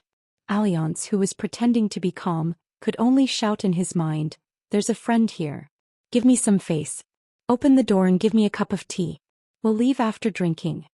The immortal on the mountain replied straightforwardly, "I'm not here." Alliance was anxious. "Don't say that. It doesn't matter if Brother Yeho is here or not. It's fine as long as Sister Huangwan is here." That person seemed to have lost his patience. Scram. Alliance could only use his trump card. "If you continue like this, don't blame me for letting my dog scratch your house. The person beside me doesn't know how to control his strength. Don't blame me for not being strict." That person only remained silent. Liang threatened, I'm a person who cares about face the most. In the Jianghu, people respect me and I respect others. If you don't give me face today, don't blame me for making a name for you when I get to Panshui County. In an immortal mystic realm with many restrictions, mountains and rivers intersected. There was a winding dragon neck stream that flowed into a lake that was as green as a mirror. It was like a dragon entering the water. Not far away there was a famous mirror peak that was as sharp as a knife. There were cliffs on both sides and a thin ridge. There was only a small path, and at the widest part of the peak there was a small house. Every time the light of the sun and moon shone through the peak, the golden light would pierce into the lake like a sword. There were 5 lakes in the world, and the water god of the 5 lakes was ranked on the same level as Sui Mountain, Jui Mountain, Jushu Mountain, Yanji Mountain, and the other great blasphemy water gods. This was the secret underwater residence of the water god of Moon Lake, Li Yeho. Unlike the other great mountain gods, the water god of Moon Lake's identity had changed many times. Compared to the other 4 lakes, the water god of Moon Lake's temple had the least number of people. Hence, the water god of Mirage Lake had always wanted to replace it, but he had never succeeded. A man with an elegant bearing was reclining in the bamboo corridor of a waterside pavilion. He wore a mask and wore a white robe with large sleeves. He leaned against a snow-white porcelain pillow and held an old yellowed cattail leaf fan in his hand. He was gently fanning himself. The white porcelain pillow was the immortal treasure, the traveling immortal pillow. When one fell asleep on it, they would dream of all the lakes and seas. In front of the man was a guqin and a stack of ancient books. On the left was the guqin and on the right was the book. There were many inscriptions in the guqin. Together with the small red seals and the 9 layers of inscriptions, one could see that this item was passed down in an orderly manner. On the Dragon Lake there were inscriptions on the Yulun robe, and on the side there were inscriptions such as lingering forever, leading the world, sunset green pine, waning moon golden pivot. I don't know where the water comes from, but it jumps like lightning. If there were no immortals in the mountains, there would be demons. If there were no dragons in the deep lake, there would be water immortals. A short and strong man was practicing his martial arts on the lake as if he was walking on flat ground. In the middle of the lake there was a pavilion.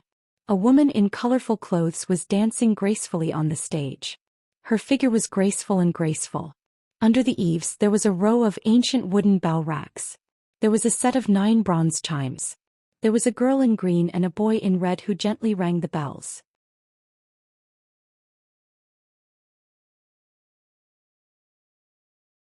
Li Yeho didn't even bother to look at Alliance.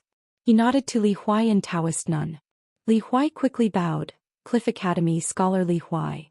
The yellow-clothed old man smiled and introduced himself. Taoist nun, a servant of young Master Li. Li Yeho was a little surprised. Why would a young scholar from Cliff Academy from Aquarius continent have an ascendant realm? Great demon as a servant? The woman in colorful clothes floated down the corridor. She held a long sword and shouted angrily, Alliance, make room for my master. The short man who practiced martial arts on the lake also came to the waterside pavilion. He didn't say anything bad to Alliance. Alliance turned his body, back facing the railing of the waterside pavilion. He assumed the posture of a jade mountain lying down as if he was angry with the woman. He said with a sad voice, I won't. As the leader of the Bright Moon Lake's water descendants, she was called Huang Wan on the Golden Jade Archive of the Water Lord's residence. She liked to eat moths in her life. As for the water ghost spirit, he was called Sha Qing. He was a 10th realm martial artist when he was alive. His current status was equivalent to the head guest of the Bright Moon Lake. Huang Wan quickly stepped forward and slashed with her sword. Alliance quickly supported himself with one hand on the ground, head facing the ground and legs facing the sky. After dodging the sword, he bent his elbow and used his strength to flip his body. He sat cross-legged and snapped his fingers. Nothing happened. Alliance snapped his fingers again. Still nothing happened. Alliance turned to look at Li Yeho, who was leaning against the railing. He laughed and said, Brother Yeho, you are half the host. Let me take a look at the scenery around the 4th ferry. Li Yeho waved his sleeves and a painting of mountains and rivers appeared on the lake. The mountains were undulating and there were specks of light. They were as big as lanterns and as small as mustard seeds. The disparity was huge. This was the qi observation technique of the gods of the mountains and rivers. The specks of light were qi cultivators. Alliance leaned forward and rested his chin on one hand. There are not many people from the North Continent. Li Yeho kept silent. This was the arrangement of the Confucian temple. He was just a small lake lord. It was not his place to comment. Alliance asked, "Is old Pei here?" Li Yeho held the yellow fan and fanned himself. He said, "The Confucian temple didn't invite him. Pei Min didn't show up either." Alliance asked again, "Is it Monk Ming Ran from the Xiankong temple?" Li Yeho said, "He's here. The people from the Buddhism and Taoism sects, the patriarchs of the 100 schools of thought, and the gods of the mountains and rivers, including Zhou Xian, won't stay near the ports. The Confucian temple has other arrangements and won't forbid them from visiting friends. However, there aren't many people who are willing to visit." Alliance rubbed his chin and said in amazement, "Most of them might not even be able to attend the meeting. They can't even attend the ceremony. Are they destined to come here in vain? Why do I feel that the Confucian temple is a bit hot-tempered this time?"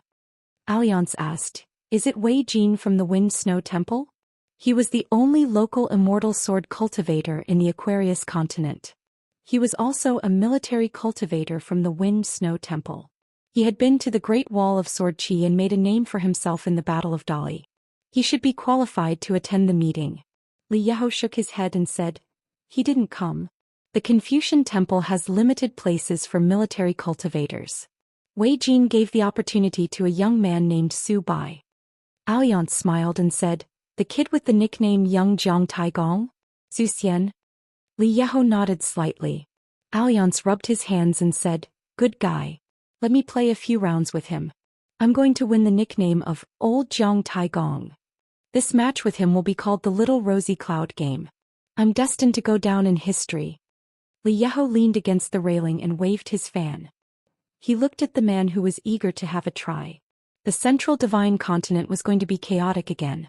Some of the immortal sects in the Central Divine Continent did not have the slightest bit of integrity in their reports. The cultivators with the best battle records in the world, the top 10 young talents in the Central Divine Continent, and the top 10 cultivators with the most affinity with women in the world, without exception all of them included Aoyang. Fortunately, these immortal sects didn't sell well. They probably had a knife to their necks. They had to bite the bullet and deal with the son of AB*T. Alliance looked at the short man named Sha Qing. The latter had no choice but to throw out a bottle of bright moon wine. Alliance said angrily, "Sha Qing, to think that I taught you a few peerless fist techniques. Just a bottle of wine? Has your conscience been eaten by a young Taoist?" Fortunately, there were outsiders here. Otherwise, Li Huai would have strangled Alliance's neck to shut him up. When they were traveling to study, Li Huai was the youngest. He often rode on Alliance's neck and shouted, "Go, go, go, go." He waved his straw sandals and asked Alliance to run faster. The 10th realm martial artist who appeared like a ghost could only throw out 2 more bottles of wine. Black tiger steals heart, moon in the ocean, monkey plucks peach. Hee, what a good fist technique. Alliance moved his butt and sat in front of the guqin. He took a deep breath and slowly raised his hands. He suddenly grabbed the wine bottle and took a sip. Suddenly he shivered. As if he was possessed, he began to play the guqin. His head swayed back and forth. Alliance was intoxicated.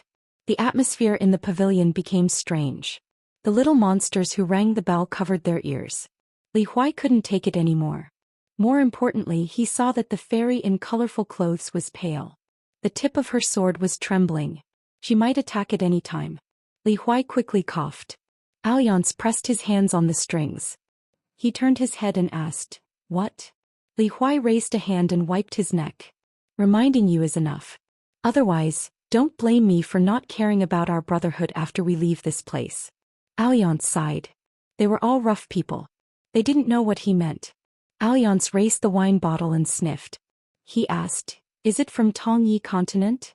Li Yeho said, "Jade Gray Sect's new sect Master Wei Ying and Martial Saint Wu Kuang. Wu Kuang came with South Paso's Chen clan disciple to Wenjin Crossing." Alliance frowned. Huang Wan gritted his teeth. Lu Qi also came this time. Alliance was a bit guilty. He said, "I know him but he doesn't know me." That Lu Qi was a bit old. He went to Qingmingtian and stayed in Shiryu blessed land without moving. She said angrily. Then how did you have the face to call yourself Lu Qi's best friend? Alliance said angrily. It was a night of wine and beauty. I couldn't take it. If I got drunk I couldn't take it. He sneered. I'm looking forward to this meeting. After you met Lu Qi and Suzy, how did you have the face to greet them? Bright Moon Lake's water official Huang Wan admired Lu Qi the most. That was why when Alliance first visited the Secret Territories water mansion, the man said that he was Lu Qi's best friend. He took it seriously. How could she imagine that an immortal master who came as a guest and drank with the host would be so shameless? And she heard that he was a descendant of a saint, the most knowledgeable person in the world. Alliance quickly found a way to make up for his mistake. He said seriously, Sister Huangwan, don't be angry. I know a young man. His character, appearance and talent are not inferior to Lu Qi. He has the reputation of, from afar he looks like Alliance. Li Huai kicked Alliance. Alliance was confused. What, brother-in-law, do you want me to introduce you to Sister Huangwan? She had a blank look on her face. She did not know who Liang was talking about. Li Yiho smiled and explained, if I'm not wrong, that young man is the last hidden official of Sword Qi Great Wall. She immediately became serious. He was too lazy to care about whether a Liang's mouth could spit out anything decent. Bai also traveled to Fuyao continent. Jingju of White Emperor City rushed to Fuyao continent. He ended the chess game in one continent. South Pasua continent's Qin Chun and intercepted Lu Cha.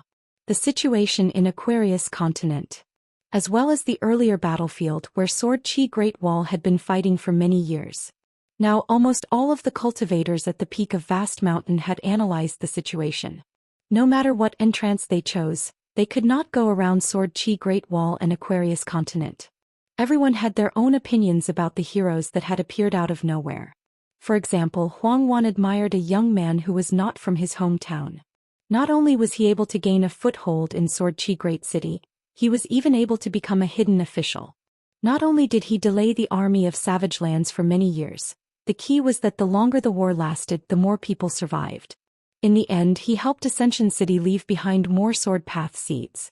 Just this matter alone was enough to make her admire the young hidden official whom she had never met before. Because Vast Mountain had 10 to 20,000 more people, and Ascension City had 10 to 20,000 more people in the Fifth World, they were two completely different concepts. That vigorous man asked curiously. Back then, when the young hidden official was selected for the world's top 10, he was already a peak realm martial artist? I can't help it. I taught that kid fist techniques before. A great teacher produces a great disciple. Liang put two fingers together and pointed at his own eyes. This is called having an all-seeing eye. Li Huai coughed. Alliance immediately understood and asked, Qin Pingon hasn't arrived yet? Li Yeho shook his head.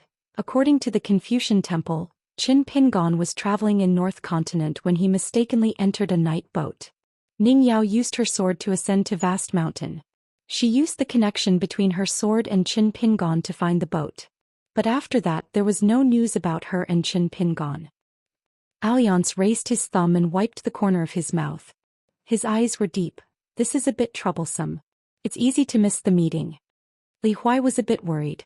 Could it be that he still couldn't see Qin Pingon after running around for so long? Li Huai whispered, Alliance, is there no other way? Alliance shook his head. It's too hard to find. There's nothing else. The boat was good at hiding its tracks. It was extremely difficult to find. Old Master Fu had boarded the night boat twice. He had both positive and negative comments about the boat. The old headmaster used to make a very vivid analogy. Compared to the vast world, the floating of a ferry on the sea was like a mosquito in an ordinary house. As long as the mosquito did not actively buzz, it would be difficult to find it.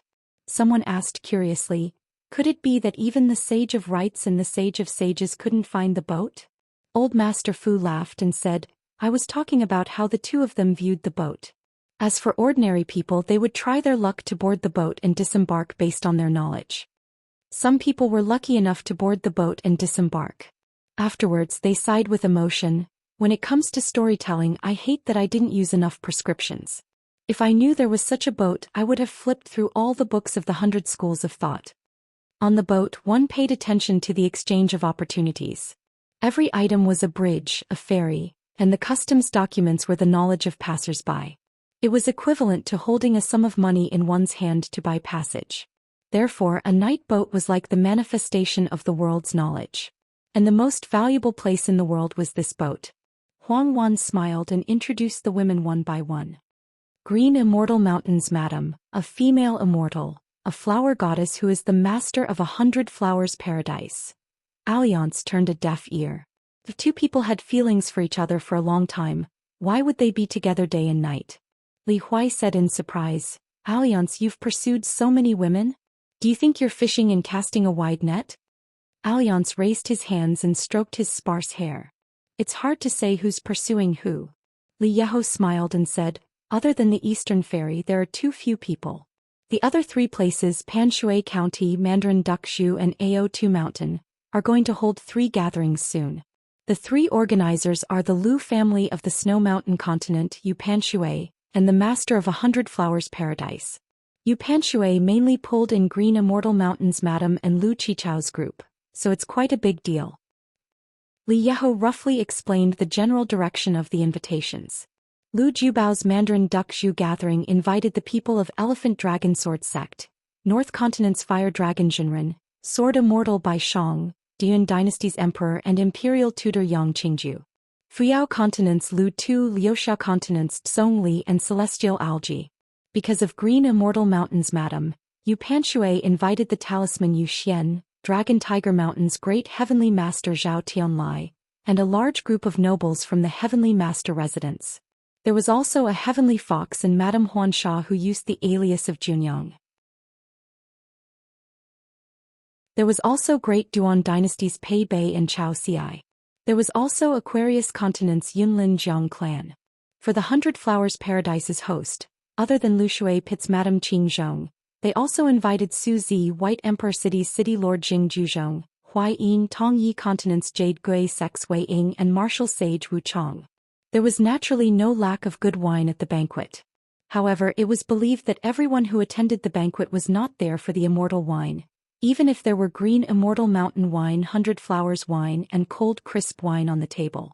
However, a certain person that Alliance respectfully called Big Dog Yen was probably an exception. So many wine gatherings. Just to welcome me back? Alliance immediately became spirited. He said in high spirits, yes, I'm touched. I didn't think that after not returning home for a few years, my fellow villagers, sisters would think more highly of me, Alliance. Unfortunately, there is only one Alliance. It's best if we don't fight until we bleed. It's best if we don't have 3 wine gatherings. Brother Yiho, hurry and tell them that I'll be there immediately. Li Yiho didn't pay attention to this at all. He only said, nowadays many people think that the sword Qi is south of the Great Wall. Alliance stood up and walked around the zither book. He held the wine pot in one hand and patted the railing with the other. He looked at the calm lake and said, each and every one of them wants to climb up to the sky. How can there be such a good thing? A Liang finished the wine in the pot and handed it to Hu Jun. Li Yiho took the pot and a Liang took the fan in his hand and fanned himself. All right, everyone wants to escape from the heat. If you want to work, go ahead. Anyway, a Liang won't cause any trouble. My chest is free of ice and charcoal. If there's nothing to do, my body will be light. Alliance patted the railing and said, let's go. Huang Wan looked at the guy who didn't know what shame was. Sure enough, he wasn't surprised in the slightest. He saw him reach behind him with his palm leaf fan pressed against his back. Then he kept moving. In any case, he was always facing his master, hiding the palm leaf fan. After making half a circle, he bade farewell and ran away. She wanted to chase after him with her sword. Li Yiho waved his hand, don't bother with a half-bald man. The strong man was confused. Why is Alliance without hair? Why does he look taller this time? Li Yiho reminded, boots. Sha Qing had a look of realization as he quietly lowered his head to glance at his boots. The woman in colorful clothes was shocked. Does this guy have any shame? The short man immediately raised his head and said seriously, yes, he has no shame. On the road, Alliance was about to take out the talisman when Li Huai reached out and grabbed his neck. Alliance patted Li Huai's arm and said with grievance, "Brother Li Huai, what are you doing?" Li Huai increased his strength and laughed mischievously. "I've gained face. Today I've gained face. When we arrive at Panshui County we'll go our separate ways. Don't tell anyone that you know me." Alliance could only stand on his tiptoes and stretched his neck. He patted his chest and promised, "No problem. I'll tell everyone that I don't know Li Huai." Li Huai was so angry that he laughed. He leaned back and Alliance's feet almost left the ground. Yu Panshui would probably cry if he saw this scene. That young Taoist's admiration for Li Huai rose spontaneously. His young master was amazing, a dragon among men. He kicked the old blind man and grabbed Alliance's neck. Most importantly, they didn't fight back. Li Huai let go of his hand and asked, "Are there so many people in the meeting?" Alliance hesitated and said in his mind, "There are actually 2 meetings. One with more people and the other with fewer people. There will be very few people." The meeting at the Confucian Temple was 2 days away.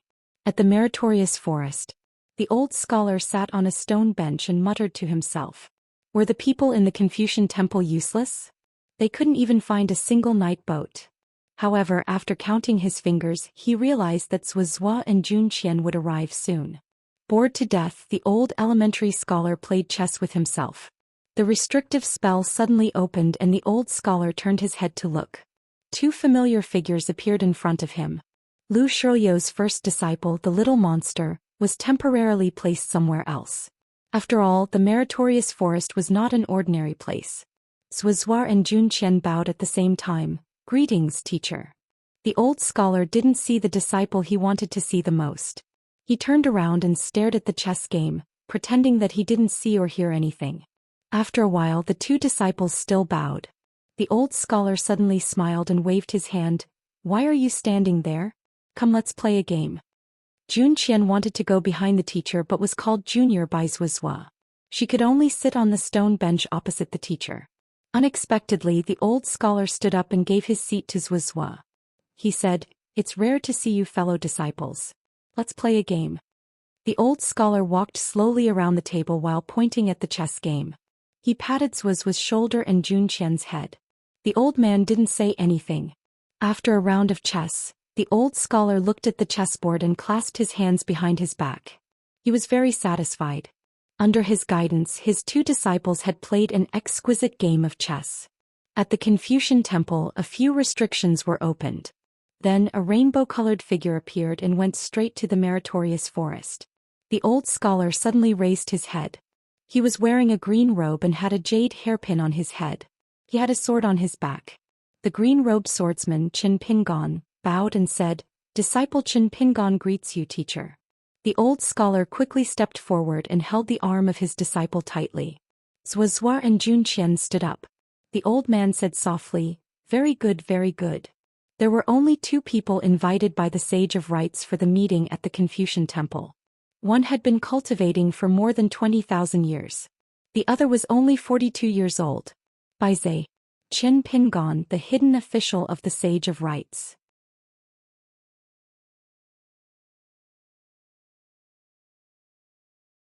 (784).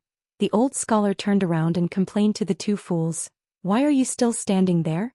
Come and meet your little brother." The old scholar was still holding his disciple's arm, unwilling to let go. Zhou and Lu Shirlu walked quickly to the teacher. Lu Shirlu and the little brother nodded with a smile. They finally met. Qin Pingon immediately bowed and said, "Greetings, Senior Zhou Qian." This senior brother, whom he met for the first time, helped him earn a large sum of gold and copper coins at Luapa Mountain. Zhou said with a straight face, "You're quite capable." Qin Pingon stood up and looked at the teacher. The old Shutsai jumped up and slapped his left and right side of his head. "As a senior brother, how can you talk to your junior brother like that? Who taught you to be so sarcastic? Who taught you that?" Zhou didn't move. He hesitated and said, "Half of it is the truth." The old scholar found that his disciple was still a bit aggrieved. He immediately shouted to Zhou, "The other half is for you. Spit it out if you can. Say it, the teacher will uphold justice and will not be partial to anyone." Zhou could only say against his will, "Then it's the truth." Lu Shirlu had a principle which was to turn a blind eye and turn a deaf ear. It had nothing to do with him. If Zhou and Qin Pingon really got into a fight, it wouldn't be too late for him to stop them. No one could imagine that among the disciples of the sage of literature, Zhou had the best temper. Therefore Zhou was the one who was beaten and scolded the most. Of course, Zhou wasn't someone who didn't fight back or talk back except for the teacher. Zhou was a bit better in the sect. As long as he left the sage of literature, Zhou would be a completely different Zhou after practicing the sword. The talisman was a direct disciple of the Xianmen sect.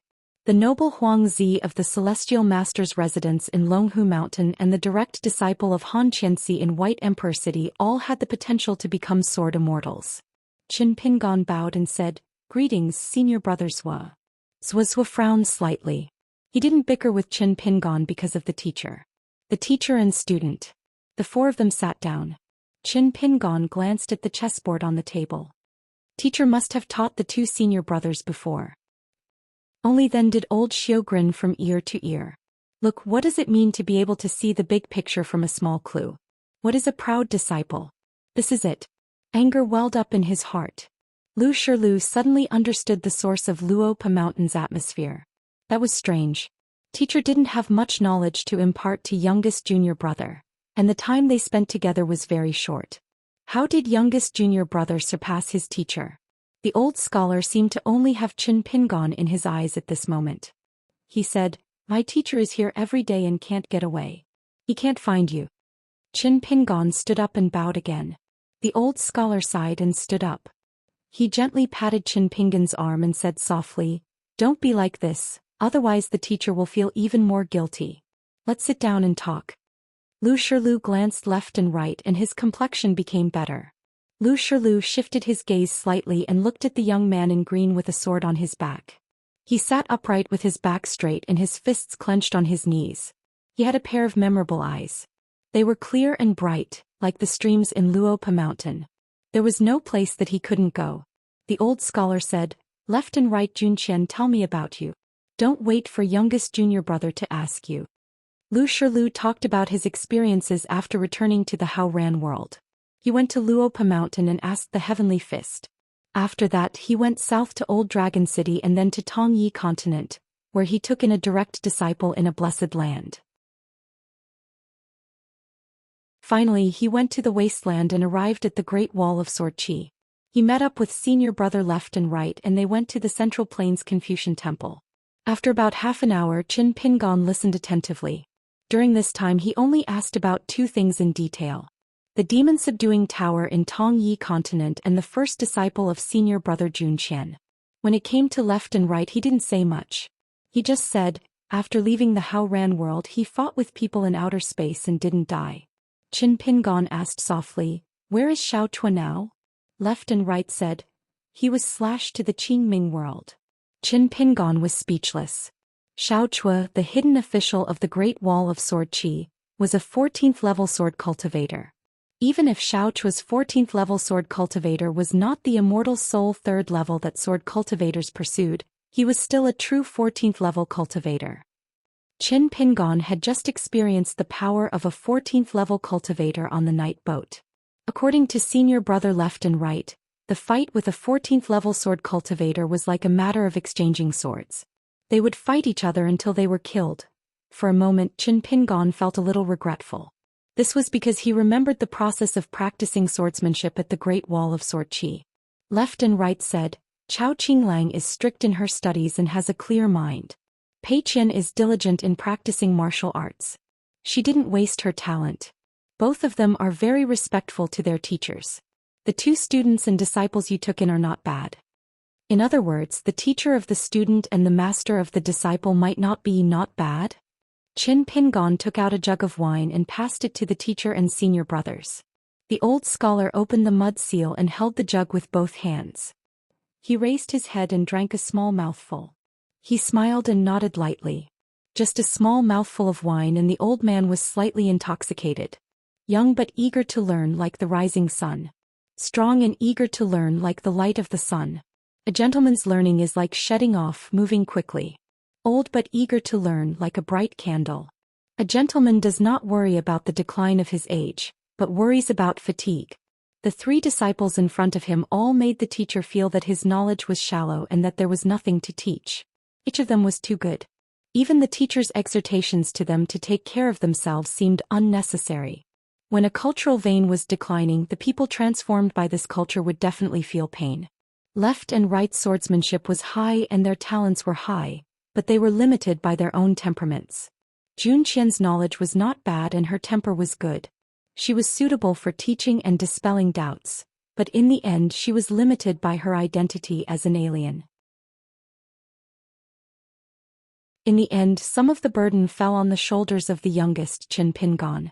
Qin Pingon suddenly said, after the teacher left last time, senior brothers did not bring his friends to the wine shop to take care of business. Since the teacher was here, who was afraid of who? Left and right's faces darkened. Lu Shilu gave the junior brother a thumbs up. The old scholar said, left and right. Left and right immediately said, I forgot. The old scholar asked again, did you forget that you have a junior brother? Left and right were silent. The old scholar said, if the teacher remembers correctly, your junior brother is at the Great Wall of Sword Qi and only has you as his senior brother. It is said that a senior brother is half an elder. It seems that the teacher's words are not effective. Left and right could only say, I taught him swordsmanship. I also paid attention to the matter of learning. The old scholar said, you sound very wronged. Left and right shook his head. No. It is my senior brother. It is my duty as a senior brother. Left and right, who had never liked drinking in his life, began to drink. Qin Pingon said, teacher, I heard that there is a girl called Yusin in Tongye continent. She seems to have a good relationship with senior brother. This girl is very responsible. Back then she took a great risk to send a message to the ancestral hall of the Yugui sect. The old scholar beamed with joy. I know. You've seen her before. She's a good girl. Indeed, she's a kind-hearted woman. Your blockhead senior brothers might not be a good match for her. Left and right said, it is good that he is not a good match. Since they did not dare to refute the teacher, they could only settle for the next best thing. Qin Pingon was about to speak when left and right glanced at him. Qin Pingon could only keep his mouth shut. He did not want to add more flowers to the brocade. The old scholar picked up the wine pot and stood up slowly. He said with a smile, the teacher is busy. The three of you can have a chat. Before the students arrived, the old man would complain about the urgency of the meeting in the Confucian temple. It was not a big deal to delay it for a few days. When the three students arrived at the Merit Forest, the old man began to complain again.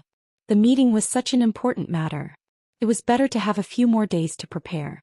As for what the old scholar was busy with, of course, it was to have a heart-to-heart talk with his old friends. They talked about how left and right's talent in swordsmanship was mediocre. Didn't they fail to kill the 14th level swordsman in outer space? The blockhead's punches in the Aquarius continent's sky canopy were nothing. There was nothing much to talk about. Of course, they had to ask their old friends if they knew who had come to the Merit Forest previously. They had to open one more restriction than the talisman Zhou Xian when he returned to the Confucian temple. They also had to ask what year it was in the Central Plains. They had to change it to the Dali era of the Aquarius continent. Only then would they know how old their last disciple was. The three of them stood up with the old man. Left and right said softly, teacher. The old scholar was puzzled. What are you doing? Left and right did not say anything. They only felt guilty and sad. The old elementary scholar laughed heartily. The short old man stood on his tiptoes and straightened the collar of his disciple's clothes. He comforted him, Mister, you are just a teacher, not a person who wants to kill. Cultivation base, fighting ability and so on, what's the big deal? It's not difficult. A gentleman is always around. Left and right nodded. The old scholar suddenly shouted, Zhou Xian. Lu Shilu immediately said respectfully, I'm here. The old scholar looked at the blockhead, shook his head and sighed. Lu Shilu was puzzled. Teacher. The old scholar pointed to left and right in Qin Pingon. He said bitterly, Zhou Xian, look at you. You don't even have to talk about your junior brother. Left and right also have many girls who like him. It's just that he doesn't like anyone else. What about you, huh? What's wrong? Don't you feel guilty? Don't you feel embarrassed? Lu Shilu scratched his head. Left and right laughed and said, Compared to junior brother, I'm far behind. Back in the Great Wall of Sword Chi, many girls went to the wine shop. If this kind of thing is divided into realms, Zhou Xian and I are cultivators of the lower 5 realms. Junior brother is already in the ascendant realm. He's just short of the 14th realm of the mythical path. Lu Shilu said, I see. No wonder. Qin Pingon kept smiling. You two don't know shit. The old scholar patted his last disciple's sleeve and said with admiration, You're a real hero if you can stand firm among the flowers. Qin Pingon said helplessly, It's not as exaggerated as you say. The old scholar said, It is. How can it not be? Qin Pingon insisted. It's true. The old scholar stroked his beard and smiled. Hey, let's pretend it's not true. Lu Shilu looked at his junior brother. There was always an illusion that there were 2 people in one person. Left and right and Lu Shilu, the 2 senior brothers, had a tacit understanding. They looked at each other and nodded gently. Since this junior brother was so satisfied with the teacher, he couldn't slack off on his sword and fist training. The old scholar swaggered away, his 2 sleeves flying in the air. Suishan Guru, go find that blockhead and have a good chat. You really have to have a good chat with him. The 4th generation of Moism Juzi seemed to have arrived. Old Master Dong, who didn't have any scholarly achievements, and Old Fu, who didn't have any scholarly achievements. What are you doing? Let's have a good chat. Zhou Xian. Old Xiu felt that he should pay a visit. He couldn't be impolite. After all, he was the boss of this merit forest. He should do his part as a host. As for how to chat, he already had a draft in mind. He would talk to that blockhead about the young man who broke the restriction of Suishan with a sword. You don't even want to meet him? The Moism's debate was amazing. It's a pity that my last disciple is already the last disciple of the sage of literature. Otherwise, I wouldn't dare to say that he's more than qualified to be the 5th generation of Moism's Juzi. Of course, I wouldn't mind at all if he could be the 2nd Juzi. The Confucian temple is easy to discuss. Don't you know my relationship with the old man and the sage of rites? There's even more to talk about with that old you. The little girl in Jinjia continent who's only a 9th realm martial artist under the age of 30 is called Xianxia, right? What a coincidence. She's my grand disciple. Ah, what a coincidence. The young man who broke the restrictions of the Confucian temple is Xianxia's master, my last disciple. The old man looked back. Left and right. Zhou Xian. Qin Pingon. The old man was very proud. However, he quickly turned his head away as if he didn't dare to take another look. The old man felt a little sorry for them. How did they become his students? A 3-story ship sailed on the river. Compared to the celestial ferries at the Wenjin crossing, this ship was not eye-catching. It was not fast either. The ferryman had obviously calculated the time and rushed to the Confucian temple for a meeting. He was very different from Zinfei and Yan Go, who had nothing important to do but rushed there early for free food and drinks. The 3 of them rowed slowly to the shore. Alliance saw the ferryman sailing on the river. Coupled with the familiar aura, he immediately understood. He adjusted his bamboo hat, twisted his hips and stood on the horse's back. He shouted at the top of his lungs, Brother Ding, over here. As the ship approached the shore, more than 10 immortals appeared at the bow of the ship. Actually, some of them were not willing to show up, but they did not expect that the bamboo hat man's gaze would wander past them. He took care of all his old friends, so they had no choice but to call their friends and ask them to share the burden. They walked out of the cabin together. The man in the middle was like the moon surrounded by stars. He was a short man with an ordinary appearance. However, there were 2 beautiful maids standing beside him. Even with light makeup, he was a national beauty. The man had an ordinary autumn water goose feather saber hanging from his waist. He didn't have any aura. He looked like an inconspicuous handyman who swaggered among a group of nobles. Li Huai was not interested in these strange people who sought immortality on the mountain. After all, he couldn't afford to be associated with them. It was meaningless to be treated with kindness. Thus, even more attention was still placed on the ferry. There was actually a white dragon and an inky WM pulling the boat in the water. The 2 miraculous beings slowly stretched out their heads, and there was actually not the slightest splash. This scene gave Li Huai a great fright, but he quickly came to an understanding. It was most likely the work of the talisman. Li Huai lowered his head and looked at the horse transformed by the horse talisman under his butt. He then looked at the celestial mansion's grandeur. It was infuriating to compare oneself with others. He was indeed a little shabby when he was with Alliance. If they were not good brothers, he wouldn't have suffered this. According to Li Huai's usual style, it was better to go for broke and travel on foot than to puff oneself up at one's own cost. When he traveled with Qin Pingon to study, he only had a pair of straw sandals on his feet and a few pairs in his book box. He didn't look down on anyone. Alliance said to Li Huai, "What are you waiting for? Call me Brother Ding. If he's my good brother, he's your good brother, isn't he?" Li Huai was not stupid. He turned sideways and cupped his fists toward the ship. "Senior Ding." This time, Li Huai didn't tell him his identity. He didn't want his reputation to be ruined before he even entered the Jianghu. The two maids beside the man had strange expressions on their faces. The man with the saber didn't care. This cultivator at the top of the mountain in the central plains was Guo Fuding. His Taoist name was Yu Ming and he was the master of a sect. Only the Confucian temple knew his real name. He only took a few more glances at the yellow-robed old man. Was there such a cultivator at the top of the mountain in the world? Guo Fuding didn't think too much about it. She just thought that the weather was like the awakening of hibernation. There were many old mountain people with different identities. It was difficult to find them. Alliance waved his hand and said, "Little sister Yun Fei, little sister Mei Ruol, I haven't seen you for a few years. You've become thinner. Big brother Alliance's heart aches when he sees you." The three of them stopped their horses and the ship stopped as well. Alliance squatted on the horse's back and pointed at Li Huai with his thumb. "Brother Ding, this young man beside me is named Li Huai. He's young and talented. He's young, but his knowledge is not inferior to Yuan Zhen's. His boxing skills are not inferior to Chun Qing's. He's not inferior to Fu Jing's and Go, and he's not inferior to Su Bai's." Alliance quickly added, "Actually, I know him. He doesn't know me. I haven't cut off a chicken's head and burned yellow paper to write my name on the Golden Orchid book." Li Huai's face stiffened. When there were no outsiders present, he would definitely thank him. The young Taoist on the horse's back on the shore sighed faintly. His young master was truly blessed. Other people had to fight for their lives to earn a little bit of fame, but Uncle Li Huai had it effortlessly. Guo Kuding smiled slightly and remembered the young and talented Confucian scholar Li Huai. This great cultivator in the Ascendant Realm knew Alliance very well, so he was about to leave. He could not give Alliance any chance to climb up the ladder. If Alliance boarded the ship, the consequences would be unimaginable. The small group of great cultivators in the world who could be remembered by Guo Kuding, no matter who they were, could be traced and speculated about no matter how treacherous and eccentric they were.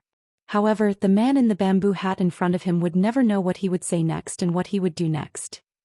For example, if they met the big devil in White Emperor City, as long as he did not talk about his master, everything would be fine. Guo Kuding had never felt that Lu Qi was the most underestimated cultivator. He always believed that Jing Juzhong was. Another example was that left or right who was extremely arrogant and difficult to get close to. As long as one did not provoke him, there would not be any trouble. However, that scholar who was a descendant of a saint who did not even care about his surname when he traveled the Jianghu, was really capable of doing anything. Alliance laughed and waved his hand saying, "Forget it, you don't have to invite us to board the ship. I want to ride a horse with my good brother." Guo Kuding was a little surprised. When did Alliance change his personality? Any cultivator on the mountain would find a way out when they saw that the situation was not good. However, this son of AB** only knew how to find a way out. The ferry moved slowly in the water, but its speed was still much faster than the three horses. Soon it left Alliance and the other two far behind. Seeing Li Huai confused, the young Taoist helped to reveal the secret. "It's Guo Kuding from Iron Tree Mountain." Li Huai was speechless. Oh my, was it the dim radiant ancestor who was known to cut the Yellow Springs Road in half? He was one of the 10 people of the Central Divine Continent and was also an Ascendant Realm demon. Iron Tree Mountain was a great sect. If White Emperor City was the holy land in the hearts of the wild cultivators, then this dim radiant sect master's Iron Tree Mountain was a place that all the spirits of the mountains and lakes yearned for. The young Taoist let out a long sigh. They were both of a different race, but one of them was doing well in the world, establishing a sect and being respected by thousands. The other was lying in the 100,000 mountains, guarding the door every day in a place where even birds did not shit, enduring that vexation. Li Huai came back to his senses and was once again tricked by Alliance. He poked Alliance with his mountain walking staff and said angrily, "Ting, don't call me Ding. Ding your grandpa Ding." Alliance dodged the mountain walking staff while picking his nose. "I can call you whatever I want. Didn't you see that Brother Lotus Ding also agreed? If it were anyone else they wouldn't be able to stop that Lin Li fairy even if they shouted themselves hoarse." Li Huai kept his mountain walking staff and hesitated for a while before saying softly, "I keep feeling that the ferocious aura of that fairy is a little heavy. Alliance, is it just my imagination?" The young Taoist sighed. "It's as if you've opened your heavenly eye. It's as if the gods are helping you." Alliance took out a bottle of bright moon wine and took a big gulp. He laughed. "You're still young. You haven't even heard of many of the grudges on the mountain peaks, much less seen them with your own eyes. Let's not talk about the past 10,000 years. Just in the past 3 to 5,000 years, there have been more than 10 fights on the mountain peaks. However, the Confucian Temple has banned all news of the mountains and rivers. There's no problem with word of mouth, but outside the Confucian Temple no words are allowed. One of the fights had something to do with Guo Lotus. The fight caused the mountains to collapse and the earth to crack. Later on, there was the Iron Tree Mountain that never blossoms and the White Emperor City amidst the colorful clouds." Alliance patted the bamboo blade on his waist. "Don't be fooled by Guo Lotus's harmless appearance. In fact, he has a bad temper. This Lin Li fairy and the saber on his waist are called beheading. They're really stained with blood. This guy is lucky to have a demon-revealing mirror of the ancestors' grade. It used to be an important treasure of a high god in ancient times. After Guo Lotus obtained it, he refined it into his natal item. Took him 1,000 years to refine it. However, if we really compete with saber skills, I'm not afraid at all." On the ancient execution platform, there were the armored sword, mountain-breaking halberd, beheading and beheading. These were all important weapons refined by gods in the ancient times. Without waiting for the gods to execute them, the flood dragon would probably be scared half to death just by seeing these weapons. Li Huai sighed. "Let's not talk about other things. Just being able to chat with Ancestor Dim Light means that I didn't ride this horse in vain." Taoist none couldn't understand. Li Huai's reverence for Guo Lotus was beyond words. Plus, he was reserved in front of Lord of Lake Li Yeho. "What's going on? Don't you know Alliance's sword skills? Don't you know the old blind man's state? I don't see you flinching at all. You're so unruly." Alliance continued to show off his knowledge. The white dragon that pulled the ship forward came from the painting of the sea on the wall of Anil Temple. The black flood dragon came from the painting of the divine dragon rain. I've seen the painting of the sea on the temple wall and the painting of the rain with my own eyes. They're both missing a white dragon and a black flood dragon. As for the group of masters that stood beside Guo Lotus, they're all top artists. 3 of them are especially good at painting dragons. You should have seen their names in books. Chen Suing. His brush and ink are like iron hooks that can be captured in the painting of the flood dragon. Fong Huking. He's known as the sage of cursive calligraphy. Apart from painting dragons, the palace paintings of the various dynasties all take pride in inviting him to paint the fish dragon and the sea. Dong Pailing. Before he ascended the mountain to cultivate, he was a palace painter. He was once ordered to paint a dragon on the north wall of the Jade Hall courtyard. His brush was extremely skillful. In the end, because it was too lifelike, when the emperor added the finishing touch, the heaven and earth responded. Clouds and mist formed, and the ripples on the walls surged like waves. It scared a large group of dragon descendants who went to admire the painting. Li Huai said something nice to Alliance. "You know quite a lot." Alliance raised his head and drank a mouthful of wine. He wiped his mouth. His gaze was deep. "The more you know, the more afraid you'll remember. That's why I want to drink. Life is like the passing of a river rarely seen. Soil is like the wind, flying until death, unwilling to rest. Because of it, there's no time to think about it. Living life in a drunken stupor, riding a horse in a drunken stupor." Li Huai asked curiously, "Where did you get the bright moon wine?" "Back at Marquis Li Ye's residence. Each person had a jug and they'd all finished it." Alliance immediately smiled mischievously. "It was a guest many years ago. Marquis Yi insisted that I take away 100 jugs. Otherwise I wouldn't let them go. I couldn't refuse such kindness. What could I do but accept it? Drink it quickly. I've been drinking it for so many years and still haven't finished it. As a swordsman, he'd traveled the world many times and had friends all over the world. Just to store the wine, he'd filled up 2 items close to him. Rather than competing with worldly affairs on the mountain, it was better to compete with wine. As for the items close to him, of course they were borrowed. He was a pauper and only had a lot of love debts. Alliance sighed deeply. I have too many friends and can't finish drinking. Touring. The Central Divine Continent once had a mountain view bulletin that was famous for its fairness. It ranked the top 10 cultivators with the best reputation on the mountain. I was first. He patted the horse's back lightly. The white horse with the silver saddle galloped like a shooting star. Alliance followed the horse's bumpy back and forth. As he drank, he said loudly, "My temperament is as cold as ice and my strength of character is as hard as iron. I am the swordsman Alliance, the most outstanding person under the heavens." Li Huai held it in for a long time. Finally, he couldn't help but say seriously, "Alliance, as your sworn brother, can I say something nice?" Alliance glanced at Li Huai. It was rare for this brat to be so serious. He was probably going to say some flattering words. Alliance drank his wine and waved his hand, "Bring it on." Li Huai whispered, "If your parents can still do it, then let's have another child. You're considered a cripple." Alliance spat out a mouthful of wine. Taoist Nun tried hard to hold back his laughter. Alliance raised his fist and slapped behind him. The yellow-clothed old man was sent flying again. Alliance restrained his expression and looked at the ship with a slight frown. The Iron Tree Mountain was formed by Guokuding using the collapsed mountain range as a form of punishment. According to the promise, as long as the iron tree on the ancestral mountain did not bloom, Guokuding would not be able to. If flowers were not planted on the Iron Tree Mountain, how could it bloom? And the person who almost killed Guokuding was the dragon slayer later. He was also the disciple of White Emperor City's Jing Juzhong. He was also the nominal master of Han Qiaosa and Lu Qicheng. It was said that the first time the Iron Tree Mountain bloomed was when Jing Juzhong ascended the mountain. After that, no more flowers bloomed on the Iron Tree. Alliance knew many of these old stories. Today, the land and water fate of the world had Lady Tantan, whose Taoist name was Qing Zhong. But outside of the land, there was still no proper owner of water fate. The key was that GQ, who came from Pearl Grotto Heaven, was not even Duke Chidu. One had to know that even the great blasphemy of the North Continent had Duke Lingyuan and Marquis Longting. Guokuding of the Iron Tree Mountain. Beside her was a group of dragon painters.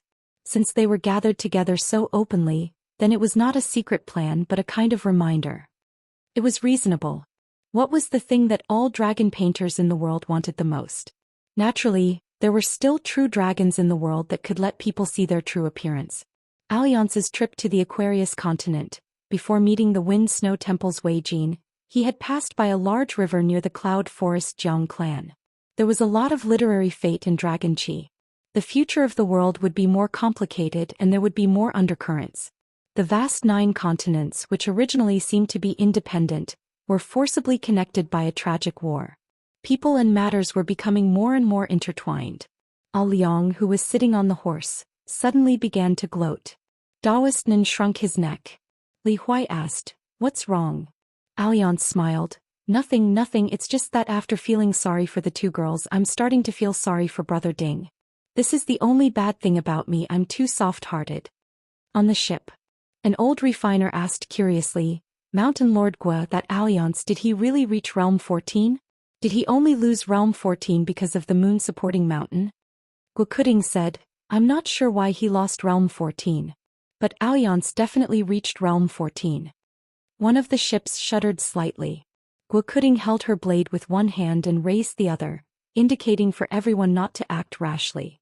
A hunchbacked old man who had eyes but no pupils had one hand behind his back and the other hand supporting his chin. He stood alone not far away and grinned, "You've seen my disciple and you're still so arrogant? You can't even bear to go ashore and you're in such a hurry on the Yellow Springs Road?" Li Huai was this old blind man's first disciple, and also his last disciple. But now this old blind man was only half of Li Huai's master. The old blind man liked this kind of unreasonable. Liang no longer cared about the life and death of the people on the ship. He only raised his head and looked at the sky. The heroes of the world could reverse the fall of the heavens. They had to be able to mend the fall of the heavens. The 3 gatherings earlier were just for show. The following private gatherings, visits, and secret discussions were the real highlight. For example, at the Parrot Continent, which no one cared about, an immortal wine shop appeared out of thin air. It was the yellow millet shop that was first opened at the inverted mountain. The old shopkeeper was lying on the counter playing with the martial sparrow in the cage. The young shop assistant was worried, because he heard that Alliance was about to arrive. The old shopkeeper's girl was the exact opposite of the young shop assistant. She sat at a table in the corner, busily dressing up. The bottles and jars on the table were piled up like a mountain. The girl was hesitating whether to draw down her pearl-like eyebrows, or to draw out her crescent-like eyebrows. Looking left and right in front of a dressing mirror, she suddenly changed her mind. She felt that she had a pair of red phoenix eyes, and if she drew the lines of her upper eyelids deeper and her lower eyelids lighter, she would be more in line with the so-called beautiful and delightful in those erotic books. But a slight change in one part would affect the whole body. If she changed the makeup of her eyebrows and eyes, she would have to change her face, lipstick, hairpin, and dress. Wouldn't she be worried? At the moment, the guests in the shop were the Wei elder of the military school, Mr. Fan of the Shang clan, a young master of the Yinyang Lu clan, and 2 ancestors of the clan. There was also a swordsman who was used to holding his sword behind his back, the Mahist wanderer Su Ruo. One of Mr. Fan's retainers was drunk and instigated Su Ruo, who was drinking at the same table, to find an opportunity to kill that son of a bitch. In the end, the shopkeeper's daughter slammed the table and scolded him. In a mansion on Turtle Mountain, the 5 mountain lords of the Central Divine Continent gathered for the first time. In the end, 2 groups of guests came to visit together. One group wanted to ask for a few pots of calamus from the 9 Peaks Mountain. The other group was a few young sword cultivators from the Shao Yuan dynasty. Zhu Mei wanted to meet the female mountain lord of Yanji Mountain who had formed an alliance with her. Thus, the 5 mountain lords dispersed, but soon other guests came one after another. In the end, none of the mountain lords were free. In an underwater secret realm above Yuanyangzhu, Li Yeho of Bright Moon Lake and the other 4 lake lords were chatting, but no one invited Lady Tantan of Lushui Pit. Lu Tue, who had fallen from the ascendant realm to immortal, found Qi Tingji together with immortals Tsong Yu and Qin Zhao. Lu Tue was cursing Wanyan Laojing, that old bastard. Huayin found the god of fortune Lu Jubao. Lu Yuzhou and Huai Qian were old friends. Lu Yuzhou wanted to say something but stopped because Yu Zhuanfu was also here. However, her marriage with Huai Qian seemed to be unsettled. Lady Huan Sha, who had come with the celestial master residents of Longhu Mountain, took the initiative to find Jade sect Master Wei Ying and ask about the recent situation of the Great Spring Dynasty. Chao Si and Yuan Yan walked together on the tree-lined path of Turtle Mountain. 2 people were coming down the mountain. They were Zhou Xian and Lin Su of the North Continent. There were 2 chess games on Turtle Mountain. Today one was no longer Lin Junbai but Yu Qingqing. The person playing was White Emperor City's Fu Jing. On the other side, Su Bai was playing against a young celestial master of Mount Longhu. The head of the Jiang family of Yunlin left the rest of his descendants and only took Jiang Yun to tour Yuanyangzhu. The 2 outsiders on the boat were the current heads of the 4 great sages' descendants. Panshui County. Venerable Fiery Dragon took the initiative to visit Lady Qingzong. He congratulated her as soon as he saw her. "Oh, you've been promoted. What a big official." Venerable Fiery Dragon was very familiar with the Lake Lord of Middle Earth Mountain, and this fat lady of Lushui Pit was no exception. Lady Tantan, whose Taoist name was Qingzhong, was really afraid of this old man. He was a skinny old man with a short stature. He was dressed in purple and had white hair. A wine gourd hung at his waist. He had a small setback when he tried to take in a disciple in the marketplace. It was so difficult to take in a disciple. A wooden man wearing straw sandals walked around the world. He was the 4th generation of the Mahist clan Jizi. At Yuanyangzhu, a group of fishermen led by Zhang Tiaoxia, who was nicknamed Dragon Count. This old man with long eyebrows, who seemed to be amiable with everyone, was publicly recognized as the champion of martial arts before Pei Bei's rise. Not far from Zhang Tiaoxia's left was a middle-aged man sitting on a small bamboo stool. He had a small fish basket at his waist. He liked to wander the ruins of ancient battlefields and capture heroic spirits and malicious ghosts. There were 3 people on her right. They were the master and disciple of Lei Gong Temple from Snow Mountain Continent Peixiang and Lu Suiyu. There was also an old boor from North Continent Wang Dingy, who had just arrived at the water's edge. He sat between Zhang Tiaoxiao and Peixiang and smiled. "Isn't this Sister Xiang?" Wang Dingy was now a consecrator of the great Yuan dynasty's Lu family. He came here purely because he was bored and wanted to take a breather. Peixiang ignored him. Zhang Tiaoxiao smiled and asked, "How's Li Er's martial arts?" Wang Dingy sneered. "His fists aren't heavy and his legs aren't fast. If you didn't ask, I wouldn't even bother to talk about it." Zhang Tiaoxiao nodded slightly. She didn't really believe him. In his early years, when Wang Fui was trying to ascend to the level of God's arrival, he suffered from qi deviancy derangement. The mountains, rivers, lakes and seas within the small world of his human body evaporated, as if the mountains and the land had sunk. The atmosphere was in chaos.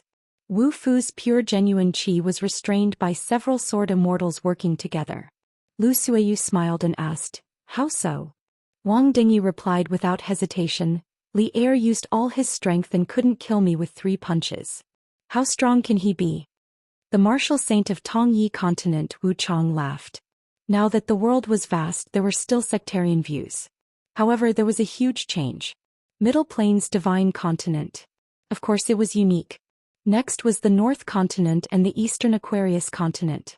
Apart from that, Southwest Fuyao Continent, South Swirling Continent, West Gold Armor Continent, Northwest Dawn Continent and Snow Mountain Continent were all similar. Southeast Tongyi Continent. Unique was just at the bottom. Therefore Wu Kuang and the sect master of the Jade Tablet sect, Wei Ying, had actually been rather silent during the elegant banquet. As for the martial artist Wu Chong and sword immortal Wei Ying, even though they were from the same place, there wasn't much to talk about. They knew each other and nodded their heads. Fishing by the shore, martial artists gathered. If it wasn't Realm 10, then it was Realm 9. There was no number 1 in literature and no number 2 in martial arts. Wang Dingy smiled. Pei Wan didn't come, Song Zhangqiang didn't come either. Why, are they looking down on Senior Dragon Count, the head of the underworld? Zhang Tiaoxia smiled. Don't give random nicknames. What underworld, what head of the underworld? If word gets out, it will cause trouble. Pei Wan's cultivation level had always been a huge mystery. Did she reach Realm 11?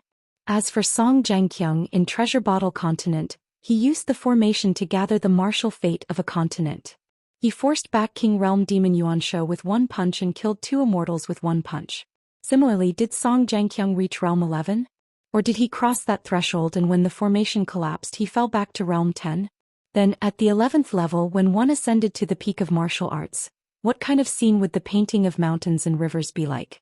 In the war, Pei Wan mostly used the identity of Great Duan Dynasty's imperial tutor to be in charge of mobilizing troops.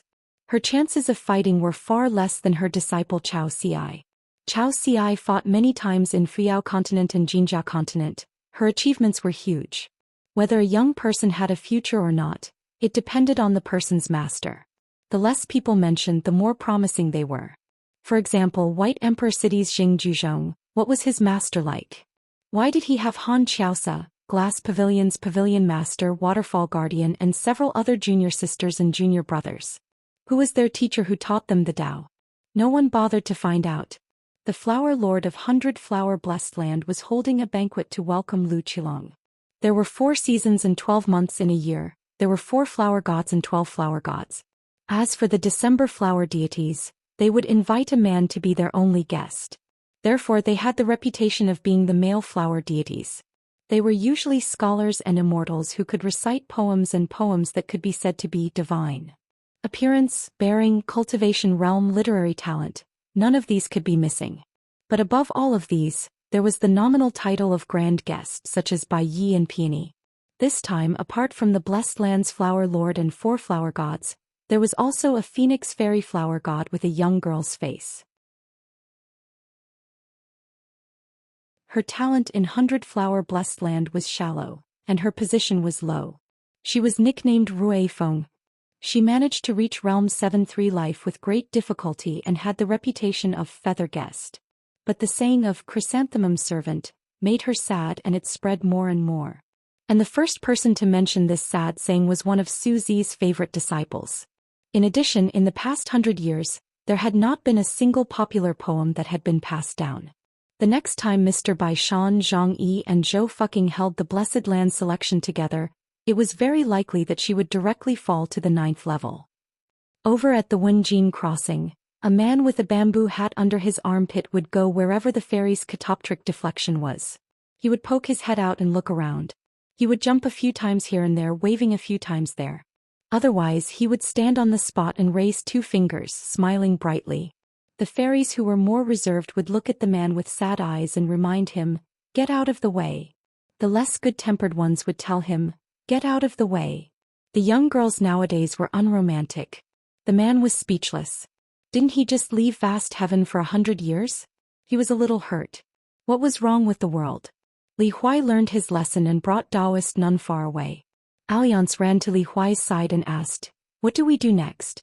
Do we find a place to stay or go directly to Merit Forest to find Chen Pingon? If we want to see him, we have to hurry because the meeting will start soon." Li Huai asked, "Who are you?" Alliance said helplessly, "Uncle Li, be honest."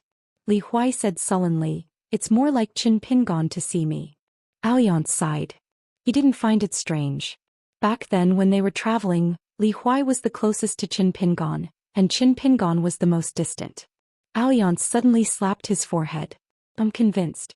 Not far from Wenjin Ferry, a man in a green robe with a sword on his back slowly walked over with a smile on his face. The route he chose was very particular and he just happened to avoid the ferries. When Taoist Nun saw that person, his heartstrings tightened. Li Huai had a brilliant smile on his face as he dashed over. Suddenly he stopped and gave Chen Pingon a high five. Alliance and Taoist Nun stood at the side. Alliance smiled and said, "You're half as handsome as me." Chen Pingon smiled and said, "I wouldn't dare." In an instant, everyone who was qualified to participate in the meeting heard a gentle voice in their minds. "Let's start the meeting." Chen Pingon and Li Huai said, "I'll find you later." The green-robed swordsman and the man in the bamboo hat disappeared into thin air on Wenjin Ferry. At this moment, the spectators at the ferry were talking among themselves because someone received the message from the flying sword. They realized that those two were the people who participated in the meeting of the Confucian Temple. On the square of the Confucian Temple, the sky and earth were clear. There was no hierarchy in the seats. Everyone sat in a big circle. The sages of the Confucian Temple, the 3 sect masters of the Confucian Temple, the 3 chancellors of the 3 academies, and the headmasters of the 72 academies. The ancestors of the 100 schools of thought. The sect masters, ascendants and immortals. The warrior of the limitless realm. The emperor of the dynasty. The mountain lord and the water lord of the 5 lakes. The owner of the blessed enclave. In the vast world, heroes and sages gathered here. They looked around and sized each other up. The holy master didn't show up. The sage of ceremony, who was the first to attend the meeting, didn't rush to speak either. 5 of them stood together in an interesting position. Tingji, Buji, Alliance. Left and right. Alliance didn't stand next to the quasi-sage. Left and right didn't stand next to the sage of literature either. Between Tingji, Luji, Alliance and left and right, there was a slender young man standing in the middle. He was Chen Pingon, the hidden official of the Great Wall of Sword Qi. In an instant, it was as if the whole world was looking at the same person.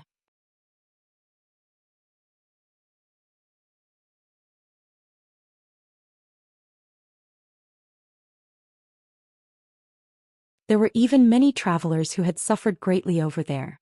However, after returning to their hometowns, they could only pretend to be young ladies and complain to their teachers and friends. They definitely did not have the courage and ability to take revenge.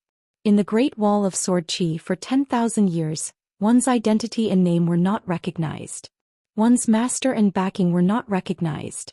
Only swordsmanship and battle achievements were recognized. In addition to Chen Pingon, who was in the middle. These 5 sword cultivators. They were like a brand new Great Wall of Sword Qi, like an unparalleled world of Sword Qi. Even if you were a great cultivator of the 14th realm, regardless of whether it was the right time, place or people for the Dao unification stage, There was no doubt that you would die if you were to become enemies with them. At the beginning of the meeting, the small group of people who received the most attention were either those with high cultivation levels and good relations with others. For example, Zhou Xian, who had already begun the Dao unification stage of the extraterrestrial galaxy, was a confirmed great cultivator of the 14th realm. The saying of talisman Zhou Xian would only be more true to his name. Of course, there was also Venerable Fiery Dragon, who liked to travel the vast 9 continents and never took cross-continent ferries. His gaze quickly scanned half a circle. Apart from the Confucian sages, if he looked at anyone who dared to not look at him, he would visit them as a guest to show his sincerity. This would prevent such an awkward situation in the future. They were either young or unfamiliar faces on the mountain. At the same time, they stood out in this battle. They were young but had made great contributions. Naturally, their future was limitless. For example, Chao Ci's hometown was the Confucian Yuan Zhu and Su Bai of the Green Netherworld. For every young cultivator who participated in the meeting, those who were younger than 500 years old were considered young. Today, being able to participate in this meeting was equivalent to obtaining the greatest protective talisman in the world. Of course, Chao Ci was definitely an exception. This pure martial artist did not need it. At this moment, everyone in the meeting had the same gaze, different thoughts and different feelings. They were all looking at the 5th sword cultivator of the Great Wall of Sword Qi, Qin Pingon. He was born in the Pearl Grotto Heaven of the Aquarius continent. His ancestral home was Huaihuang County and belonged to the Dali dynasty. He liked to travel when he was young and visited the Great Wall of Sword Qi twice. The last time he stopped for many years. As an outsider, he replaced the traitorous sword cultivator Xiao Chua and became the hidden official of the last generation of the Great Wall of Sword Qi. He led the hidden officials of the Summer Palace and helped Qin Qingdu to arrange troops. He commanded sword cultivators and mobilized sword cultivators. He was an outstanding strategist. One of the 2 military ancestors, Grandmaster Wei, had extremely high standards. However, he had a high evaluation of this young man who he had never met before. He was not stingy with his praise and said a few words that carried a lot of weight. In the beginning, the hidden official mobilized 100,000 sword cultivators to guard a city. In the end, Xiu, who controlled the Dali cavalry to defend half of the continent's mountains and rivers. The young hidden official could be said to be a Confucian general. In the Jiusu mountain, which had the densest martial fate in the world, the great mountain lord Huailian had said that if the Great Wall of Sword Qi fought for a few more years, it would be equivalent to the vast world fighting for a few less years. For the sake of the vast world, countless lives were saved. Huailian, who had the nickname of Abacus, commented that this person was relatively mature and prudent. He said that the hidden official overseeing the Great Wall of Sword Qi's summer palace was more of a matter of taking advantage of the situation. The merit did not belong to Qin alone. However, the person who contributed the most was undoubtedly Qin. Xing Juzhong, who had always looked down on everyone in the world, had also joked that the Great Wall of Sword Qi was a game of life and death that had not been seen in 10,000 years. The winner was that the chess player on the defensive side placed his chess pieces coldly and mercilessly. He viewed both sides, the demon race, the sword cultivators and even Qin himself, as a dead chess piece. Therefore, he was able to find a way out of death and exploit the vitality of the wilderness. Qin Pingon's title as the last disciple of the sage of literature was not particularly eye-catching in the eyes of the heroes and sages who were qualified to take a seat in the meeting today. It might even be inferior to the identity of Ning Yao's Taoist companion. He was only in his early 40s and was already a sword cultivator of the Jade primitive realm. He was also a martial artist of the ultimate realm. This young swordsman who had entered the site of the Haotian mountain peak for the first time had a calm expression in front of everyone. The great deity of Mount Sui was tall and sturdy. He wore golden armor and held his sword with both hands. His pair of golden eyes were sizing up Qin Pingon. In the early years, it was this kid who had inexplicably split open the Mount Sui's restriction with a single sword. This had caused a lot of exclamations and criticism and was even speculated by the busybodies on the mountain peak. Venerable Fiery Dragon stroked his beard and smiled. Good kid. After not seeing him for a few years, his bearing and magnanimity had almost caught up to the mountain peak.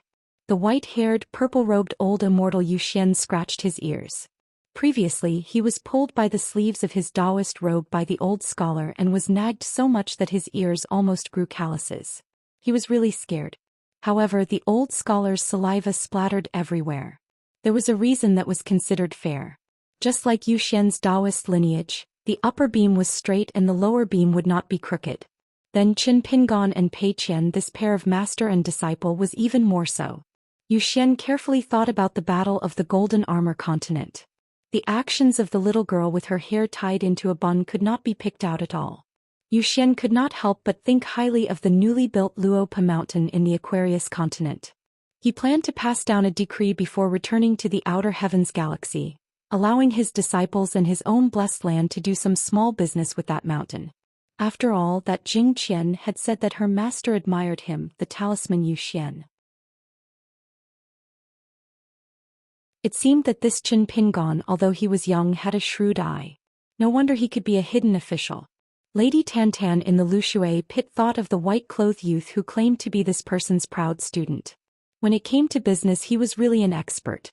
Her family's treasury was completely emptied. She could completely predict that in the future, whether it was the Xiangjun dragon lady dress or the pearl bracelet, Luopa Mountain did not dare to say that they would monopolize the market, but at least they would be able to monopolize half of the Xiangjun dragon lady dress and the pearl bracelet. The old man Fu Xing had actually met this youth long ago. It was at the Lu Lion Garden in the Aquarius continent's Qinghuan country. His Taoist lineage had a deep understanding of the 3 graves and 5 classics. Among the few Taoist lineages of the Confucian school, it could be considered as an ancient school. However, there were not many branches and leaves. The key was that the inheritance of the Taoist lineage was relatively loose. Among the 3 great academies and 72 schools, only 3 of them had Fu Xing as their leader. However, in general, Fu Xing could be considered as the founder of the Confucian school in exegesis, music and calligraphy. However, this identity had never been recognized by the orthodox Confucian school. For example, the number 1 scholar in calligraphy, Lord Zhaoling, was only a good friend of Fu Xing. The 2 of them did not have a teacher. And this Su Zhaoling was Su Bai's teacher in the true sense. However, it was not until this meeting that Su Bai found out that the teacher from his hometown who had come to watch the game, the teacher who stood next to the new family head of the Qin family in the South Hassa continent, was actually the famous Lord Zhaoling. Beside Fu Xing was the current Jixia Academy's Si Yi, a middle-aged Confucian sage who was once the abbot of the Hongdu Gate School. He had just been transferred to the position of Si Yi for a few years. Fu Xing turned to him and smiled. "Did you not expect this day to come?" The Si Yi nodded. "I did not expect it." The Madam of the Green Immortal Mountain looked at the young man with a gentle gaze. Although her smile was faint, it was not easy. She had found out about this person through several channels. Her disciple, Chunqing, had returned from her travels and had mentioned that Cui Dongshan was that person's student. There was also Ma Kushuan from the Aquarius continent. Ma Kushuan especially was one of the 10 substitutes. He was extremely arrogant and had defeated Jianyu, Chunqing and Su Bai. For some reason, Ma Kushuan had said something about Qin Pingan to Chunqing. "Little girl, why are you learning martial arts? You are not even fit to carry the shoes of that Qin guy. You should cultivate well." Then there was the bamboo sea grotto heaven. Now, everyone knew that there was a young man nicknamed Second Shopkeeper, who sold wine from the Green Immortal Mountain at the Great Wall of Sword Chi with a few bamboo leaves. The sword cultivators at the Great Wall of Sword Chi liked this. They liked to squat by the street and drink wine. In the entire world, only that small wine shop would sell wine from the Green Immortal Mountain with a plate of pickled vegetables. They were both scholars at the Great Wall of Sword Chi, but there was a world of difference. The current generation of Moism Juzi did not doubt the old scholar's words. His last disciple had paid attention to the 3 different Moism. He had also researched about debaters and the 10 different things. However, there were other things. For example, that disciple of mine at such a young age was extremely respectful of the school of Moism. He had deep attainments in it. What he said was true what he said. His understanding was unique and he did not lose to any of the 3 branches of the school of Moism. Especially with regards to the flying bird's shadow, he almost made contact with it from afar. He showed signs of enlightenment by observing the water. Therefore the school of Moism had contributed a lot to one of my disciples' flying swords. Therefore when you return, you should go to my disciple's side. One to thank the other and the other to accept his gratitude. This could be considered a good story. After all, you can call each other brothers. You don't have to be so particular about seniority. Jizzy, with regards to the old scholar's drunken ramblings, it was fine. Pei Wan turned to Zhou Xian and smiled. What do you think? Zhou Xian said, we can decide the victor with a single round of will-seeking fist. The premise is that Qin Pingon is willing to do so. In fact, there was no need for will-seeking fist to compare the fist techniques of two people of the same age. Zhou Xian was already at the peak of the returning state, while Qin Pingon was only at the completion of the flourishing state of qi. However, Zhou Xian said that the will-seeking fist was needed to determine the victor. Between the two pure martial artists who were at the same level of fist techniques, there was almost no pleasantries. They did not pay attention to the etiquette of a gentleman's friendship, and there was no hypocritical harmony. To be able to use all of one's strength in the will-seeking fist and the other's strength in receiving it was the greatest respect for both sides. Other than that, their words were at most half good and half bad. For example, when Wang Pingon mentioned Li Er, he shamelessly said that he was not good enough, but he also admitted that his skills were not as good as others. Earlier, when Cui Qing was on the second floor of the bamboo building, he said that the fist intent of the Hanshan repertoire was extremely high, but he also said that the Zhangzhan fist technique was too unsophisticated. Pei Wan said, there is not much suspense to decide the victor with a fist. Zhou Xian suddenly sighed. Looking at the bamboo sheath of her master's sword, she said, if nothing goes wrong, senior brother will be hit by the will-seeking fist. Pei Wan smiled and said, if you owe money you must pay money. If you owe a fist you must pay a fist. Song Zhengqiang's expression was indifferent. He only remembered that in the small town back then, the youth who was still wearing straw sandals once came to him with 3 bags of gold and copper coins, begging him, Sir Song, to help him give justice. At that time the youth wearing straw sandals in the mud bottle alley had to beg for justice, and he even had to give money. However, the kiln worker apprentice at that time was very calm when discussing business with others. He dared to risk his life and would not act on impulse. After that, the youth carried a bow and joined forces with Ning Yao to fight the moving mountain ancestor of Xingyang Mountain. Song Zhengqiang actually saw it from beginning to end. However, Song Zhengqiang did not expect Qin Pingon to be able to reach his current position step by step. Huai Yin, one of the 10 from the Central Plains, had a strange expression on his face. When he saw the young hidden official, he quickly pinched his fingers and did some mental calculations.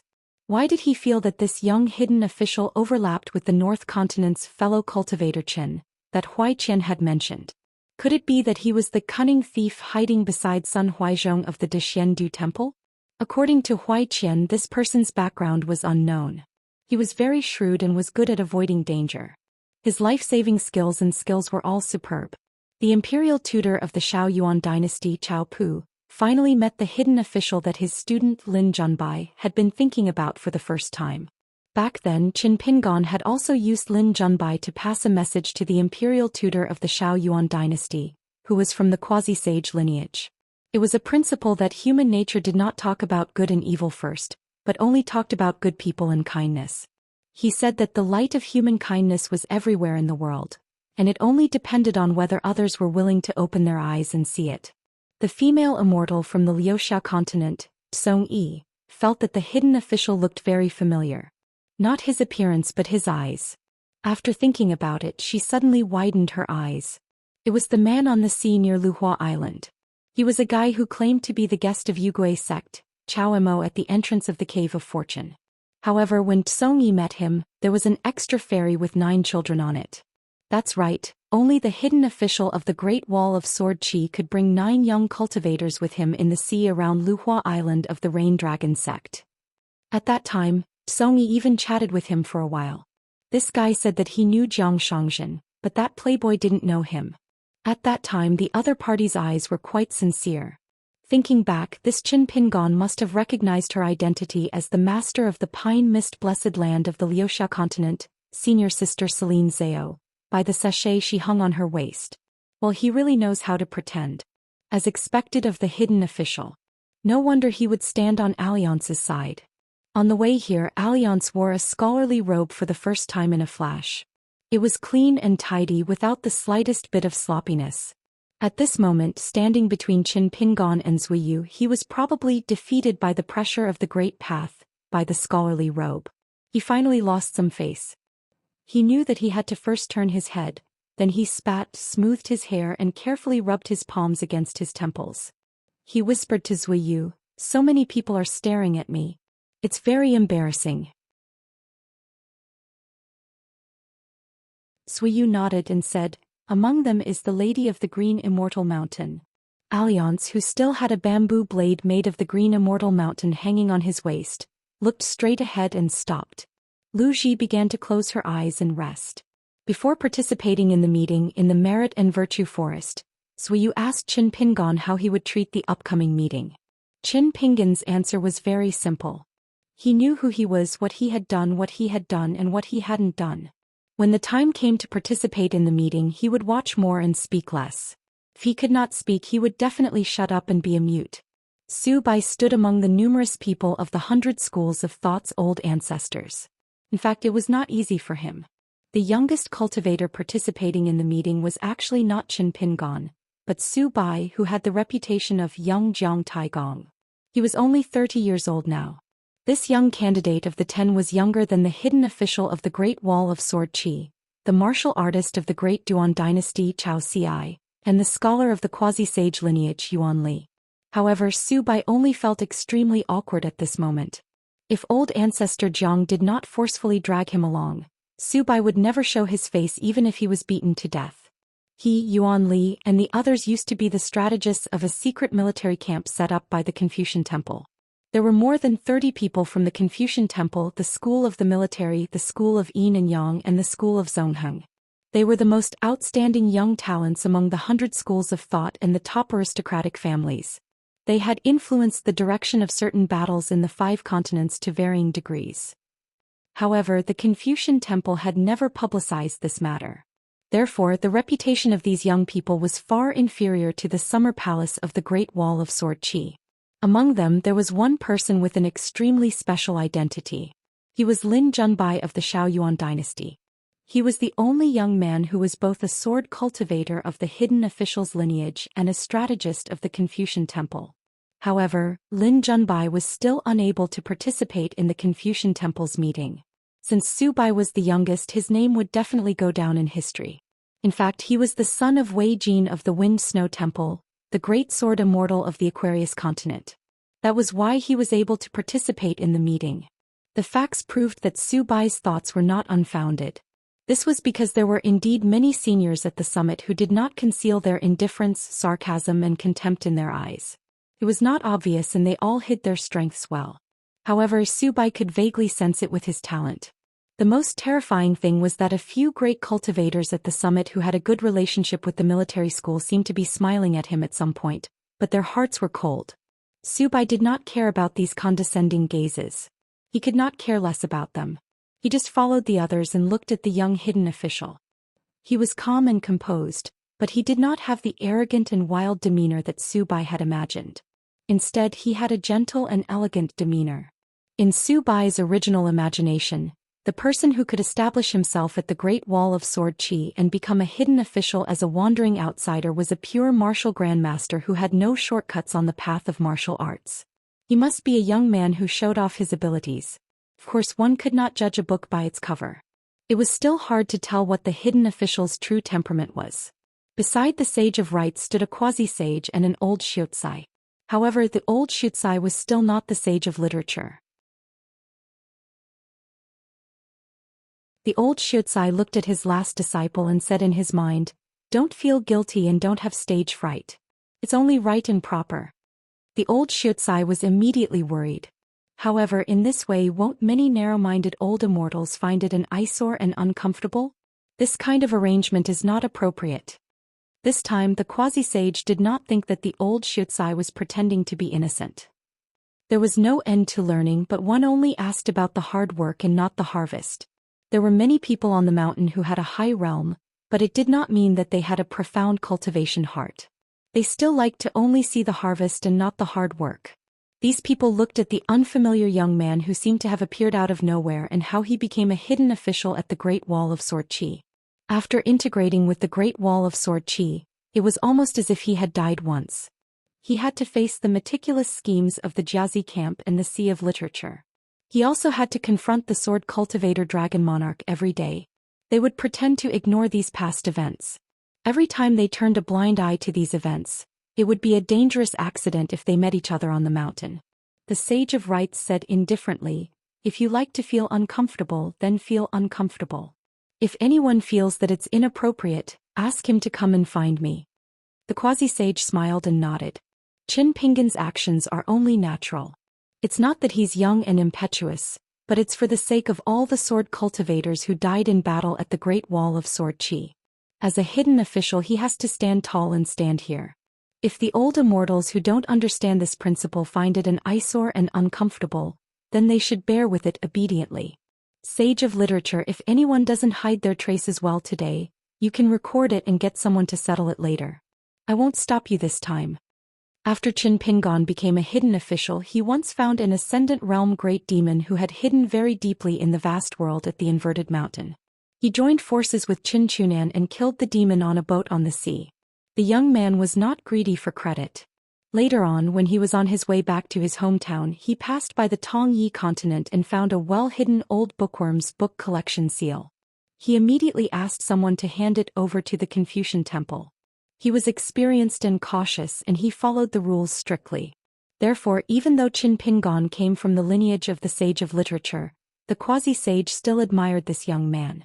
He was not like embroidered tiger Cui Dong, who deviated from the orthodoxy and acted alone. He was not like Zhou, who was all alone in the world and could only reason with his sword. He was also not like Lu Shirlu, who was all alone in the clouds and wild cranes.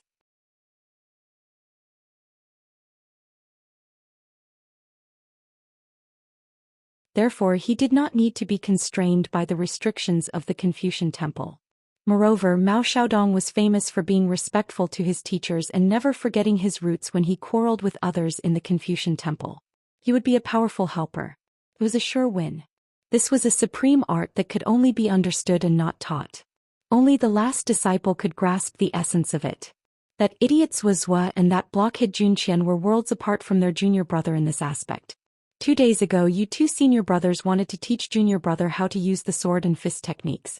Every now and then I would return to the Merit and Virtue Forest to take a look. You two are abusing your position to avenge private wrongs. Why didn't you teach him any sword techniques or fist techniques? Your youngest martial brother is going to attend the meeting at the Confucian temple. He is such a handsome young man. Even Chao Ci, Su Bai and Yuan Ling added together cannot compare to him. His face is swollen and he is limping. Do you think it's appropriate for him to be beaten black and blue? After introducing the headmaster of the academy, the chancellor of the learning palace and the minister of education, the quasi-saint said, "From today onwards, all scholars who hold the position of minister of rites in the Haoran Jiuzhou mountain must have the identity of a Confucian scholar from the academy." There were a total of 9 emperors and sovereigns from the 10 dynasties participating in the meeting, such as the emperor of the North Continent's Lu family of Ding. The emperor of the Lu dynasty was obviously in a similar state of mind as the other 8 monarchs. He was surprised, shocked, and of course quickly weighed the pros and cons subconsciously. Song Zhengqiang turned a deaf ear to this. He crossed his arms, closed his eyes, and took deep breaths. The emperor of the Lu dynasty shifted his gaze slightly. Yang Qing, who was the imperial tutor of the Zhou bureau, immediately reminded him telepathically, "Your Majesty, just listen." On the square of the Confucian temple, silence filled the air, solemn and silent. Some of them did not care about the matter, such as the Mountain Lake monarch who had a high status and a vast territory that was not limited to the territory of a country. There were also the Lady of the Green Immortal Mountain of the Bamboo Sea Cave, the Flower Master of the Blessed Land of 100 Flowers, and the other Masters of the Blessed Land. There were a total of 26 people on both sides. These gods of the mountains and rivers who were either dominating a region or forming an independent government had no objections to this. There were also some who were unwilling to speak up. This was the first official proposal of the Confucian temple today. Whoever stood out and questioned it first would easily be in trouble.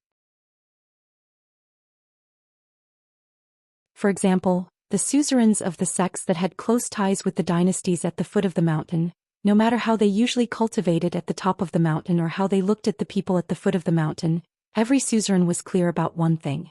In fact, the dynasties at the foot of the mountain and the ordinary teachers were the living water that flowed to the top of the mountain. The Hall of Ancestral Masters needed to be passed down to the Mountain Lake Kingdom. The golden jade archives of every family in the Mountain Lake Kingdom needed to be flipped to the last page to fill in the names. Within a sect there were many mountains. The grand cultivators also needed disciples to inherit their dharma branches so that they would not die out. This was especially true for the 1,000-year-old tycoons who were deeply rooted in the Mountain Lake Kingdom. They had the most opinions on this matter, but none of them dared to speak up. The Sage of Rites smiled slowly and said, "Don't be shy. You can stand or sit as you wish. Ascendant realm cultivators don't need to suppress their cultivation aura. Martial artists don't need to restrain their aura. It's the same for sword cultivators and gods of the mountains and rivers." The venue of the meeting was the square of the Confucian Temple. In fact, everyone was in the Sage of Rites world. The talisman Zhou Xian was the first to cast a spell. He sat down cross-legged and quietly removed the camouflage spell. He wore a loose purple Taoist robe with a black and white pattern of yin and yang fish on the back. The wine gourd hanging on his waist started to emit dazzling starlight as if it had refined the entire Milky Way. The fire dragon immortal followed closely behind. He sat in the air and placed his hands on his abdomen. He started to take a nap. The two fire dragons on the sleeves of his Taoist robe started to swim slowly. The current Great Celestial Master of the Celestial Master Mansion of the Dragon Tiger Mountain carried a peachwood sword instead of the 10,000 Arts Immortal sword. He also sat down slowly. A cushion appeared and Zhao Tianlai started to breathe. The Iron Tree Mountain's Guokuding, who seemed to be heavily injured for some reason, did not treat herself as an outsider. She took out an ancient mirror and started to heal her injuries. Although the mirror was refined into a natal item by this Taoist named Yu Ming, it was still as big as a mountain compared to its owner's body. Under the shade of the Flying Fairy Palace, someone sat on a small couch. The Fuyao continent's grand cultivator Lu Tu, who looked like a young vulture, sat on the ground. There was a table and an incense burner in front of him. Purple smoke was rising in spirals. Some who wanted to follow his example and be more casual hesitated when they saw the scene on Guokuding's side. They still chose to stand. This was because after Guokuding took out the famous demon-revealing mirror, the mirror became as big as a cushion. However, Guokuding was already as small as a mustard seed. It was not that Guokuding deliberately used any supernatural power to salute the Sage of Rites. The Sage of Rites did not deliberately target this ascendant realm demon cultivator. The Sage world was governed by the rules. Xing Juzhong of the White Emperor City placed his hands behind his back and casually looked at the people on both sides. After looking at the Taoist masters who had their own Taoist chi anomalies, he looked at the Buddhist monks with great virtue. Xing Juzhong had his own eyesight and saw some unusual Taoist Dharma forms and eminent monks. Apart from the Xiankong Temple's monk Ming Ran, who was holding a leaf in one hand and looking down. He was still thinking about how to turn the leaf in his hand into the leaf on the tree. He was also a monk. Beside him was a thin stream that resembled the river of time. It seemed to have been severed by the monk using the Buddhist Dharma. It flowed slowly around the area and there were 3 golden characters on it: Gu, Jian and Yi. Behind the monk there was a blurry figure, but it was the Dharma form of the monarch of the mortal world. There was another monk with a Dharma form behind him. It was a majestic general. He held a staff in one hand and a long sword in the other. There was a lion beside his feet. There was another monk with his head lowered. He put his palms together and the Dharma form behind him appeared. It was an old farmer who seemed to be walking on the ridges of the fields. Every step he took was dense. There was also an old monk who looked haggard. Due to the 3 questions of Dharma in his heart, the words turned into 3 strings of Buddhist prayer beads. They were like 3 word passes. The Buddhist forest in the world regarded them as the 3 passes of the yellow dragon. The Confucian Temple's hierarch Old Master Dong said slowly, "The second thing. The Sage of Literature has reconstructed the statue. The position of the Confucian Temple's sacrificial offerings remains unchanged." On his left and right Lu Shirlu and Qin Pingon, the 3 direct disciples of the Wen lineage, bowed to their teacher almost at the same time. The Sage of Rites, the Second Sage, the 3 Confucian temples hierarch, all the Confucian sages and all the people who were in the meeting also bowed to the old Xianxia. The old Xianxia looked solemn and accepted the bow. To be honest, the old Xianxia had seen all kinds of big events and experienced all kinds of storms. He won 2 debates between the 3 sects, had countless meetings in the Confucian temple, had lectures in the Learning Palace, and had a fight between the top 3 and the bottom 3.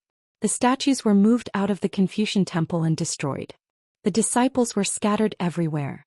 The old Xianxia merged with the mountains and rivers of the 3 continents. He pulled the sleeves of the most holy master and argued with the Sage of Rites until his face turned red. He stepped on a mountain in the central plains and stretched his neck in the sky screen to ask the second brother to chop him. However, the old man looked especially serious today, perhaps because his 3 disciples were present. In the end, the old Xianxia bowed to everyone. It was rare to see such an old Xianxia. Back then, when he was still the sage of literature, he was a learned man who was at the peak of his power. Back then he could only think about how to lose less when he discussed Tao with the old Xianxia. Alliance chuckled and said, "Congratulations. The old Xianxia finally has someone to rely on. I'll have more confidence when I quarrel with people in the Confucian temple. If I join forces with the old Xianxia, we'll be invincible." As long as the old Xianxia was present, he could take on a large group of people. If Alliance got into trouble, he could sit on a bench and watch the show. However, at the Great Wall of Sword Aura, there was a sword cultivator who wrote a similar sentence on a wushu tablet. "If I join forces with Alliance, we can kill ascended demons." There was also a sword cultivator who wrote a sentence from the bottom of his heart. "If Alliance reaches the 14th state in the future, he'll definitely have the face of the immortal fusing path." Then there was a sword cultivator who did not dare to sign his name. He used the alcohol to boost his courage and took advantage of the fact that the deputy shopkeeper was not in the shop to sneakily add a wushu tablet and write F***CKU. "In this battle of Tao, you can't win against the deputy shopkeeper." Suyu said coldly, "Be serious."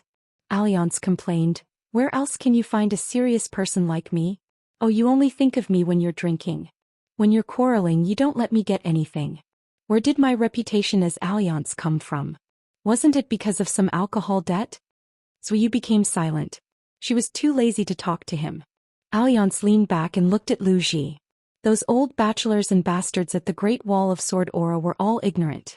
Did they not know that Lu Ji's beauty could only be seen from behind? Lu Ji's eyes were still closed. She said, "Are you looking for a beating?" Alliance retracted his gaze and adjusted the collar of his Confucian robe. "Look, I've only changed my attire, but Lu Ji doesn't dare to look at me anymore." Qi Tingji smiled and said, "The secondary sage is going to talk about the third matter." A Liang's face immediately turned serious, no longer smiling mischievously. As expected, the secondary sage started to talk about the third matter. It was about the reconstruction of the South Hassa continent, Fuyao continent, Jinjia continent and Tongye continent. Because it involved too many details, a thick booklet appeared in front of every member of the meeting. As for why the Aquarius continent was not mentioned, it was worth pondering. Therefore for a moment most of the people looked at Song Jianqiang, Heavenly Lord Qizhen, and the master of the Jiang family of Yunlin. These 3 were the speakers of the Aquarius continent for this meeting. As for the young secluded official, he was obviously not included. While everyone was flipping through the booklet, the secondary sage reminded them, "Everyone, feel free to speak your mind." The vice-hierarch of the Confucian temple, Old Man Han, said, "If you have any questions, I can answer them in detail." The god of wealth of the White Jade continent, Lu Jubao, read the booklet very carefully. The Lu family had invested a lot of money in the Tongye continent. Other than that, the Song clan of the Aquarius continent, the North continent, and Yu Panshui of the Xuanmi dynasty had a share. Therefore, even Song Jianqiang started to flip through the booklet page by page. He did not miss anything. The new emperors of the 2 dynasties from the Fuyao continent and Jinjia continent did not dare to miss a single word. Zheng Juzhong read through the booklet patiently because he was the recipient of the Fuyao continent. After he closed the booklet, he started to calculate his gains and losses. If Zheng Juzhong was the fastest person to finish reading the booklet, then Qin Pingon was the slowest person to finish reading the booklet. In fact, the most important part of the booklet was how much the forces from other continents, such as the White Emperor City and the Lu family of the Snow Mountain continent, had to support the immortal mountain puppets in the four continents.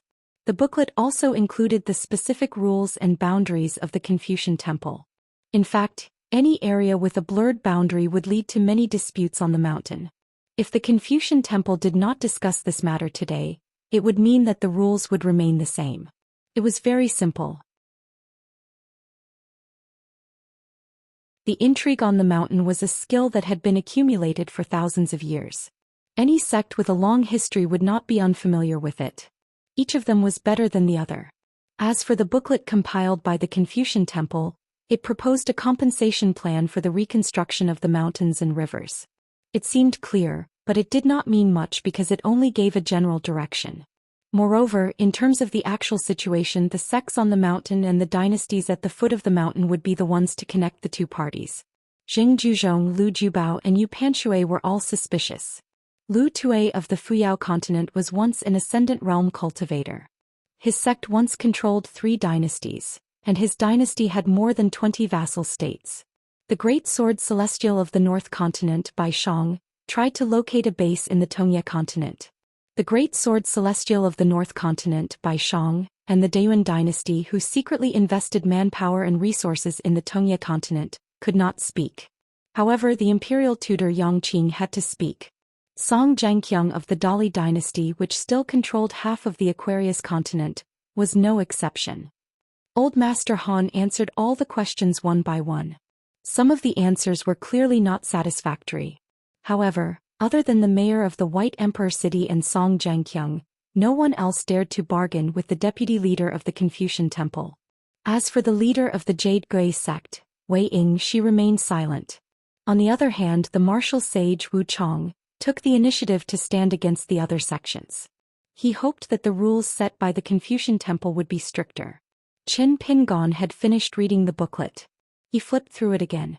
For the peak cultivators who only had a rough impression of the hidden official, they might think that Qin Pingon was pretending to be serious. However, every sword cultivator in the summer resort palace knew very well that the hidden official's favorite thing was to read a book from thick to thin. Qin Pingon had read almost all of the secret records and files in the summer resort palace, and he had to read them one by one. Then he would divide each book into several or dozens of notes so that the sword cultivators of the hidden officials branch could check them as soon as possible. Apart from reading the booklet, Qin Pingon was also carefully observing the people who were talking. Perhaps one of them, or even a few of them, was on the same path as Han Yushu of the Myriad Jade sect. If he was not careful, even Tianwan of the Xinjiang mountain was on the same path. However, he did not know if Cui Dongshan and First Sitjo had succeeded. The third matter took a lot of time. Fortunately, except for the 9 emperors, everyone in the Confucian Temple was a peak cultivator. Moreover, the emperors at the foot of the mountain, even the young emperor of the Xuanmi dynasty, had a tough physique. They were stronger than ordinary people. More and more people spoke up to discuss the matter. A family head known as Zhuolu Songzi, a family head of a prestigious clan named Shinho of Fufeng Maoling, as well as the Fan family of the Central Plains Xuanyu all participated in the discussion. Some matters were put on hold because of the strong objections. Lu Ji opened her eyes occasionally. She found it interesting because some old cultivators who were good at cultivation but not good at speaking had a trembling voice when they spoke. A middle-aged emperor blushed.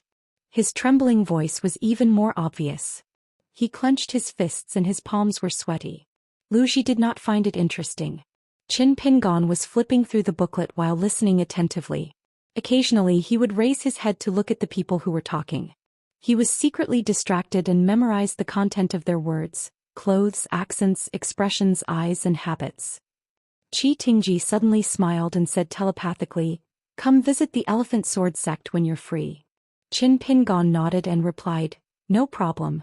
After the discussion I might have to go to the North Continent immediately. The next time I come to the Central Plains I will go to the South Whirlpool Continent first."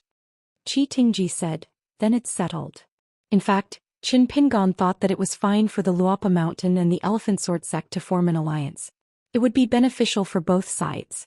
As long as Qi Tingji gave up on the 5th Heavenly Ascension City and did not stop Qin Shi from becoming the city lord, everything would be fine. If Qi Tingji had gone against his promise with the Sword Immortal and went to the 5th Heavenly Ascension, he would have been the undisputed #1 in the world. He would have gathered destiny and a series of accidents would have happened. This ambitious old Sword Immortal would have turned the Heavenly Ascension City into a stepping stone. It would have become a path to the 14th realm. With Qi Tingji's ambitious nature and his foundation in the way of the sword, he would have reached the top smoothly. Fortunately, for whatever reason, Qi Tingji did not do so in the end. As for the young secluded official's selfishness, both local sword cultivators and foreign sword immortals were well aware of it. After all, Qin Pingon had exchanged his own life for this result. Ning Yao did not disappoint him or the Ascension City. She broke through in the 5th Heavenly Ascension, Jade Pu Immortal and Ascension. She was unstoppable. An Ascension Realm sword cultivator who broke the rules of the Confucian Temple and barged into the Heavenly Ascension City without permission would attract the hostility of the other factions. Furthermore, the Qin Ming world and the Buddhist kingdom of the West would definitely criticize this. When that happened, the entire world would be in chaos. The fight for the Ascension City would no longer be justified. Within the Ascension City, Qin Shi, Qi Tingji, Ning Yao, and the entire secluded official lineage would have a huge disagreement with Qi Tingji. However, no matter what, Qi Tingji was willing to stubbornly choose to establish a sect in the vast world. He was very bold. Qin Pingon suddenly said, "The Luopa Mountain won't fight with the Elephant Sword sect for the traveling sword immortals who are currently in the desolate world. Moreover, this is the respect that you deserve. I can't compete with you for it." Those traveling sword immortals who had given up on concealing their identities had received secret instructions from their eldest sword immortal and did not participate in the battle. Currently, not all of them were willing to come to the vast world that they disliked. Perhaps many sword immortals had already returned to the desolate world after the battle. However, there would definitely be a small number of sword immortals who did not mind being a guest elder in the Elephant Sword sect or the Luopa Mountain. Qin Pingon guessed that Qi Tingji had secretly contacted them. He was just waiting for a suitable opportunity to reveal the truth. Therefore, Qin Pingon's words were not only beautiful but also sincere. This was because the Elephant Sword sect in the South Hassa continent was like the Great Wall of Sword Qi back then. Qi Tingji smiled knowingly and said, "If anyone is willing to go to the Luopa Mountain to settle down, whether it's as a consecrator or a guest elder, I'm happy to see it happen. Anyway, I won't let the fertile water flow into the fields of outsiders. They're all half of my family." This was called reciprocity. As Qin Pingon expected, Qi Tingji had indeed secretly contacted that group of sword immortals. 3 of them were indeed willing to be guest elders of the sword sect. 2 of them were more interested in the Luopa Mountain. However, they had not heard the exact news of the young secluded official's return, so they did not set off on the journey. After the heart-to-heart talk with the young secluded official today, Qi Tingji returned to the South Hassa continent and secretly sent a flying sword message to the 2 sword immortals. As for why he did not immediately inform Qin Pingon of this matter, it was too obvious. Grudges were grudges and schemes were schemes. However, Qi Tingji and Qin Pingon were sword cultivators. They were both sword cultivators of the Great Wall of Sword Qi. Just as Qi Tingji and Lu Ji had said, he was not so narrow-minded that he promised not to make things difficult for Mr. Lu. In fact, Qin Pingon had already shown a very friendly alliance when he persuaded Xiao Yunyan of the Spring Banner sect to be a guest elder of the Elephant Sword sect. Xiao Yunyan being a guest elder had a profound meaning. It was not because the Elephant Sword sect urgently needed a guest elder of the pure Jade realm, but because Xiao Yunyan had been in the Spring Banner sect on the Inverted Mountain for many years. In addition to the many blades strengthening gourds from the gourd vine, his relationship with the sect at the peak of Howren Mountain was quite good. In fact, when Xiao Yunyan went to Luopa Mountain, Qi Tingji was mentally prepared that this sword immortal would not return. Only Madame Huanyan returned to the sect. He did not expect Qin Pingon to give him a big surprise. In private, Xiao Yunyan even agreed to temporarily be the god of wealth of the sect for 100 years. When Qi Tingji found a suitable candidate, Xiao Yunyan would step down from this position.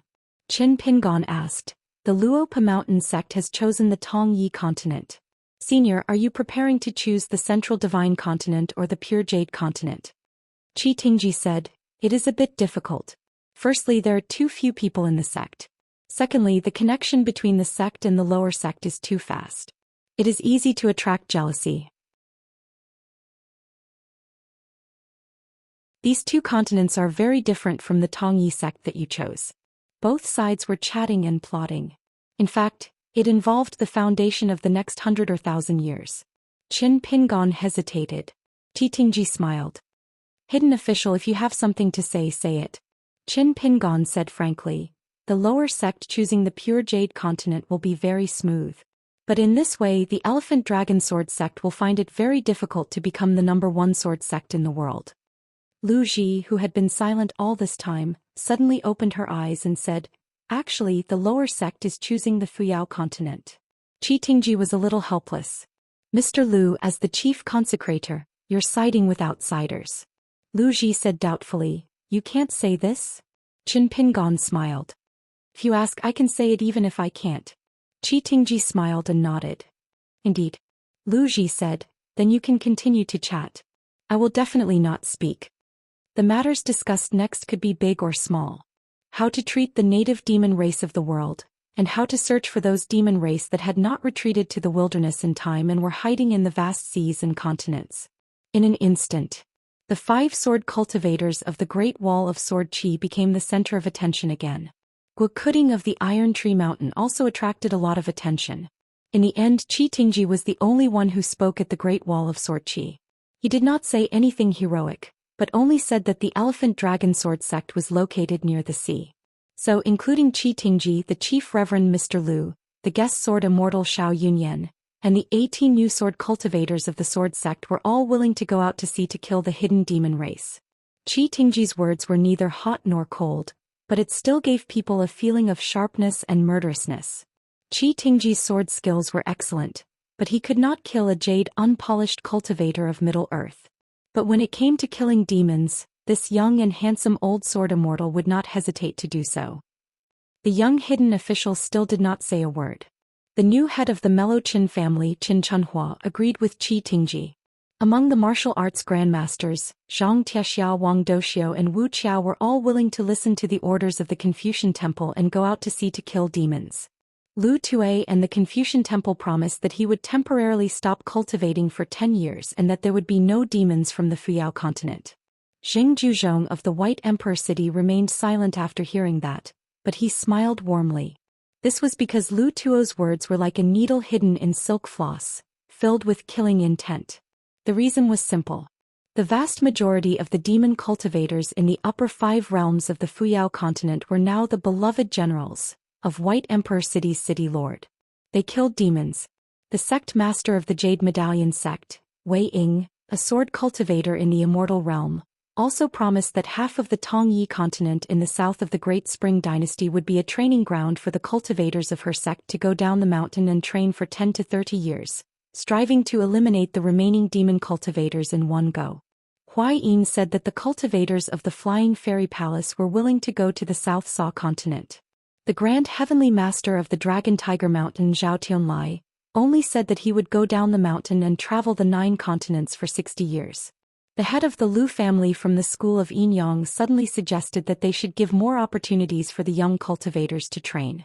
They didn't need to restrict themselves to one continent or another. For example, a Confucian gentleman from the academy, a sword cultivator with outstanding killing power, a pure martial artist of the 7th or 8th realms, and 2 or 3 Qi cultivators from the 100 schools of thought would form a team. The Confucian gentleman would also be responsible for dividing the Hauran 9 continents into regions to patrol. The Confucian gentleman would have the right to mobilize the local deities and army in case of emergency. As soon as he said that, the atmosphere in the square of the Confucian temple froze. The old scholar chuckled. That was not the intention of the Confucian temple. Yu Xian squinted and stroked his beard. Perfected Fiery Dragon and Yu Xian laughed in their hearts. They want the disciples of the Lu family to be the deputy team leader? Yu Xian shook his head. I don't think so. Perfected Fiery Dragon laughed and asked, Old Yu, you're old and have a high seniority. Don't you have anything to say about killing demons? If I were the Holy Master, I would take that galaxy back into my bag tomorrow and let you complete the Tao of a hammer. Yu Xian rolled his eyes and said, You've been holed up in the North Continent. What would you know?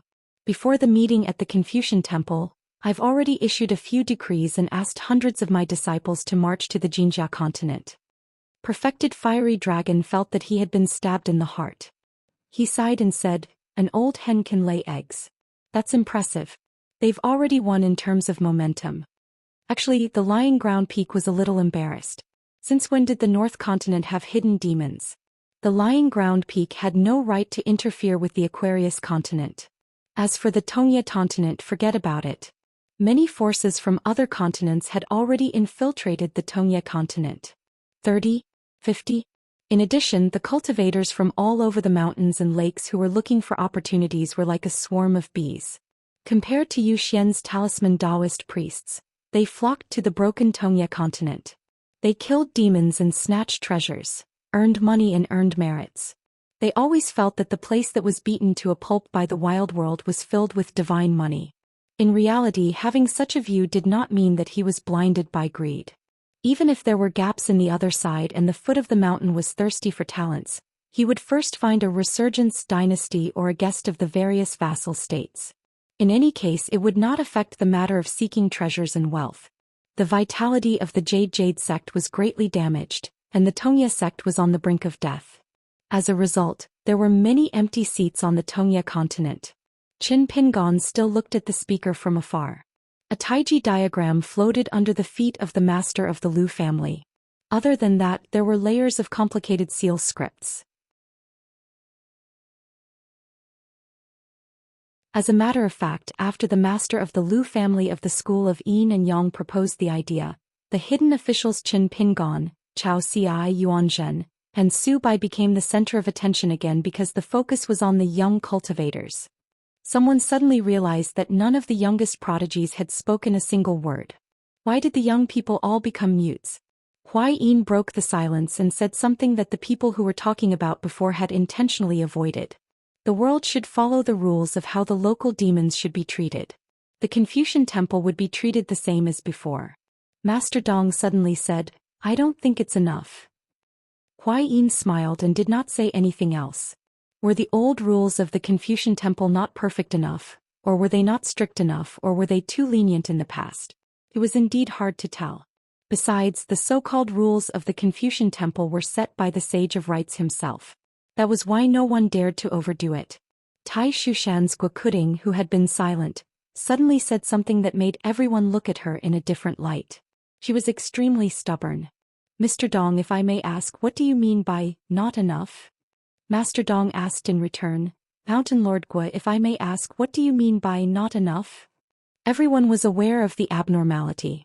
Something was not right. Something was not right.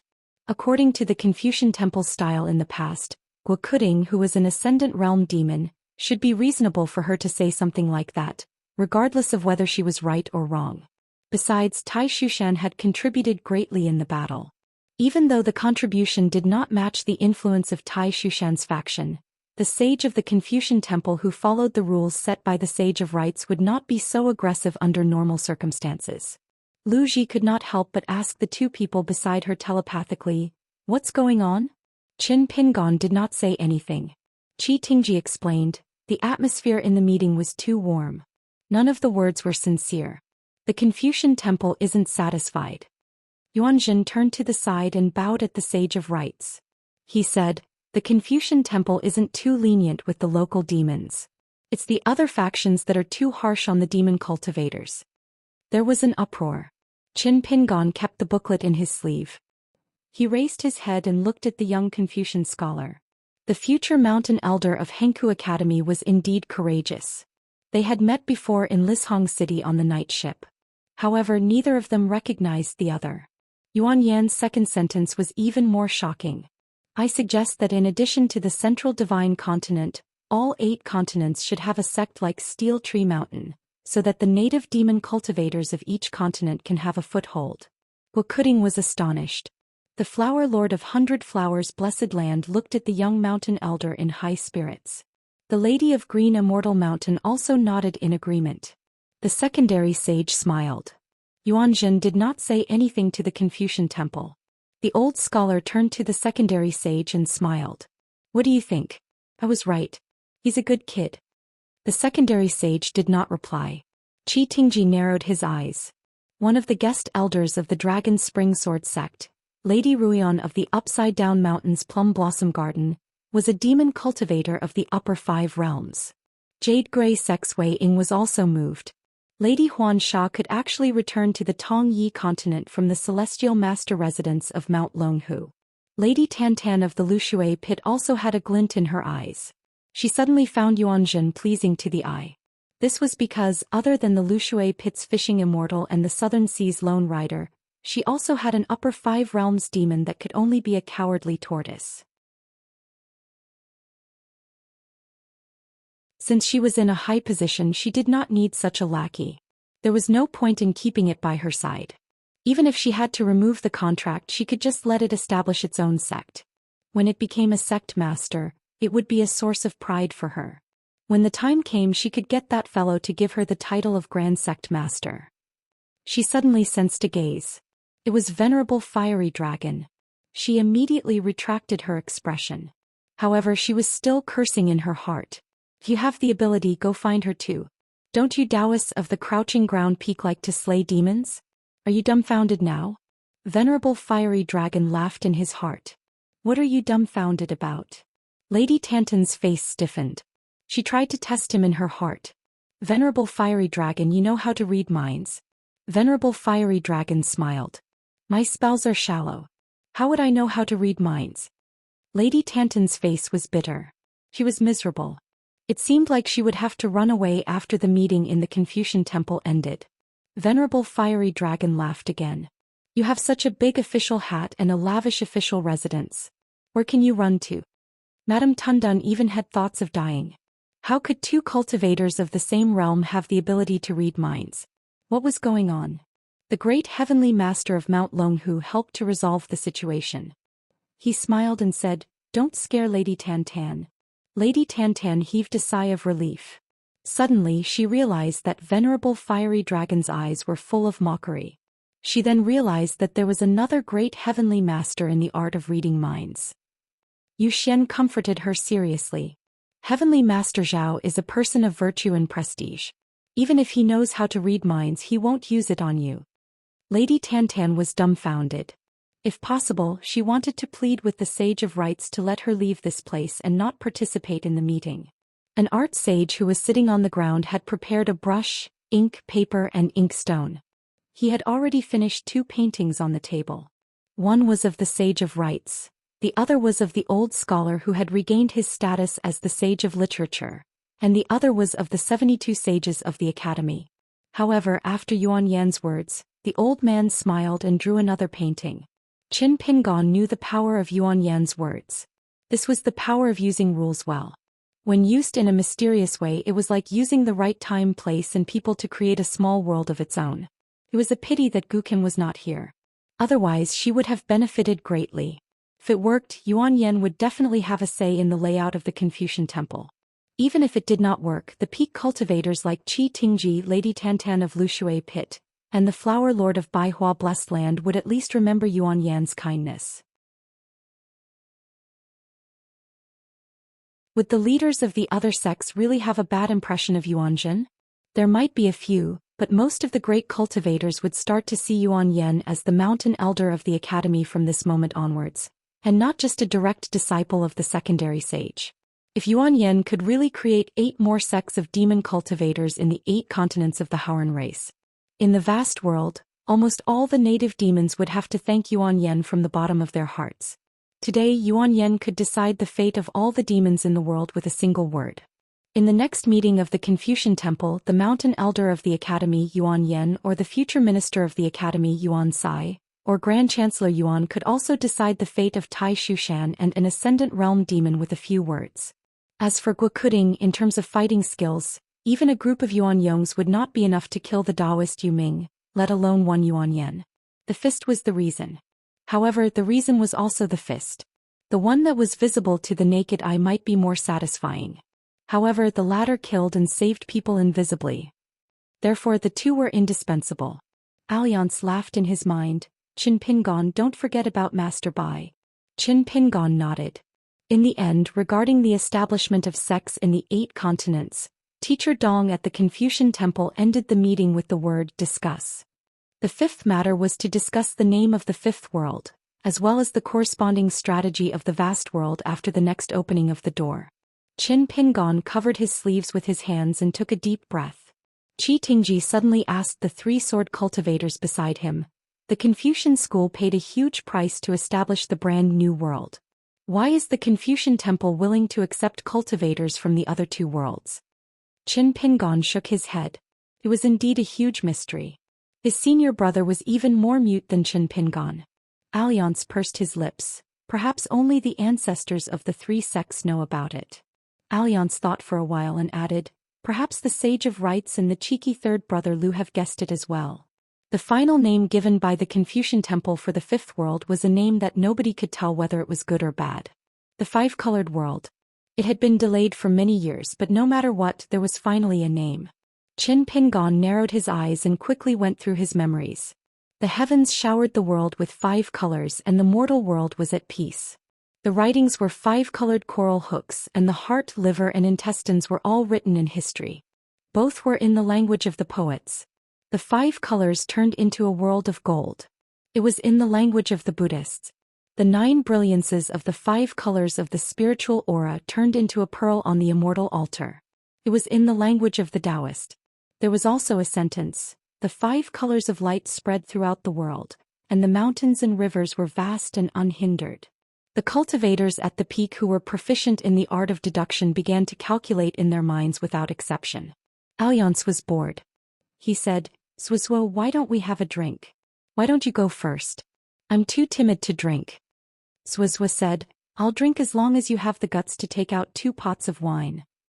Alliance chuckled. However, just as he was about to take the wine, he slapped his sleeves instead of taking it out. This was because a voice sounded in his mind. Do you want to invite the Sage of Rites, the Sage of Literature and me to drink a pot? Alliance laughed dryly and did not say anything. Regarding the reopening of the 5-colored world, the 100 schools of thought and the 100 schools of thought had their own suggestions. Moreover, this matter was closely related to the fate of the entire vast world. Therefore, it was the first time that so many people participated in the discussion. Liang let out a sigh. He knew why the old grandmasters were so eager to give their suggestions. There was going to be a discussion soon. Perhaps it was not even a discussion, but a decision that had already been made in the Confucian Temple. These old fellows had done their best and left the rest to fate. For example, Mr. Fan of the Shang clan was so confident. It was because the Shang clan's status would rise today. The Yao clan and the School of Agriculture were the same. This was because they either contributed the most or suffered the most casualties in the war. Just like in Qin Pingon's hometown, the Aquarius continent, the Yao clan's Qi cultivators who were originally indifferent were now respected by everyone. Even the Yao clan's Qi cultivators who traveled to the Aquarius continent were treated as distinguished guests.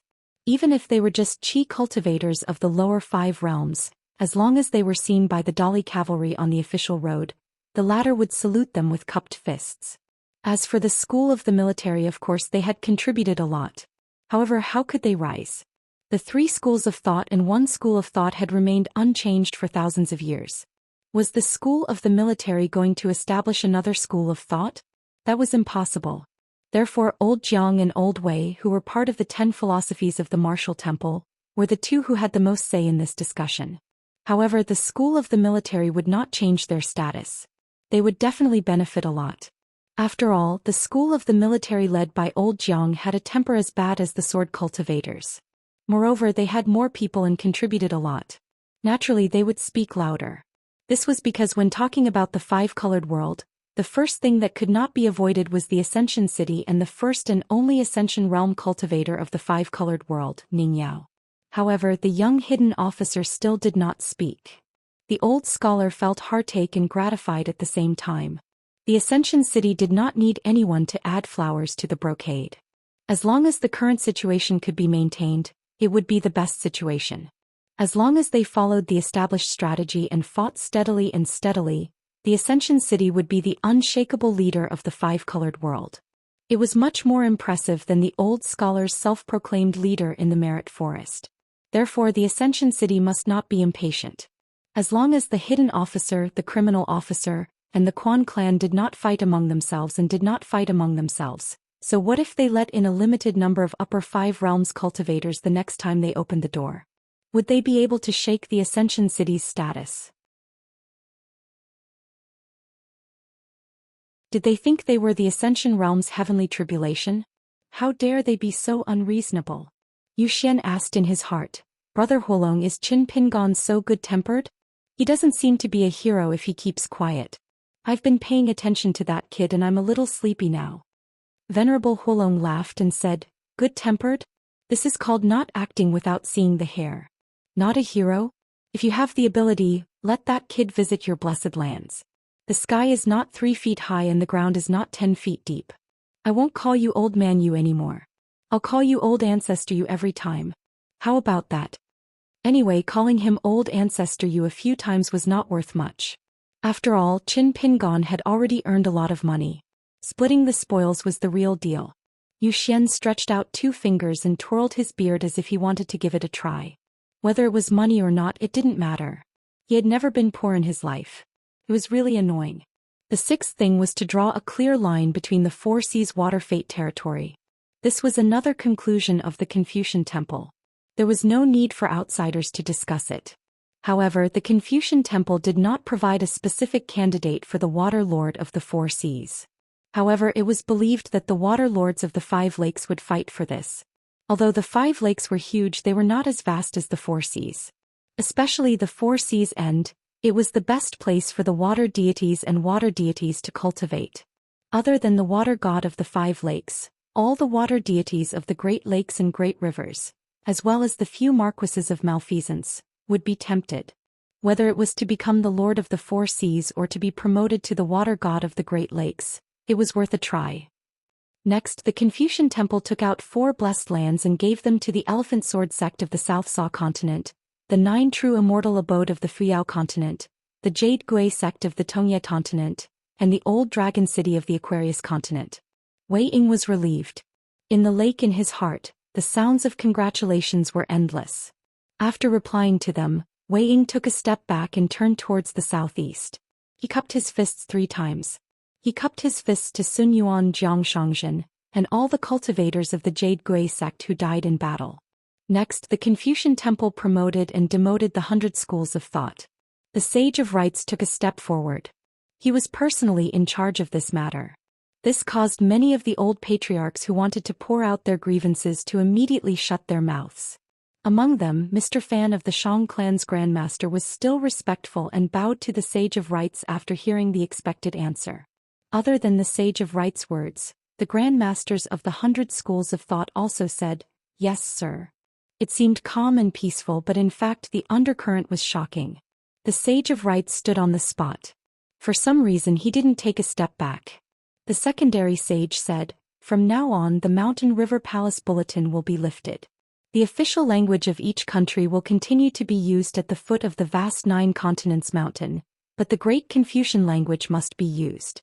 This matter will be evaluated by the imperial court officials and officials." There was nothing much to say about these 2 matters. They were trivial matters.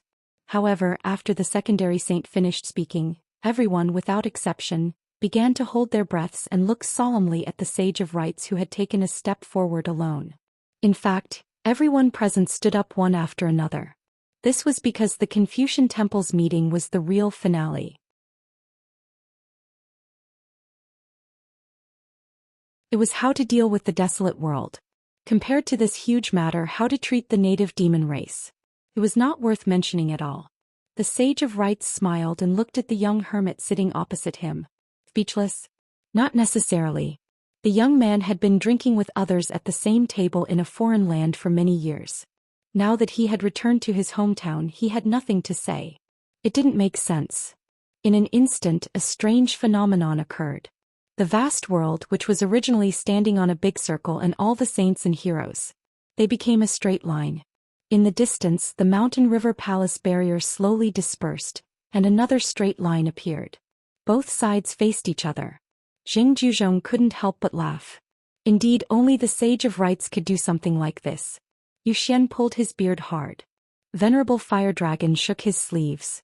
The Iron Tree Mountain's Guokuding had a complicated expression. Qi Tingji sneered. Lu Ji placed her palm on the hilt of the sword at her waist. It was just an ordinary sword made by the Great Wall of Sword Qi.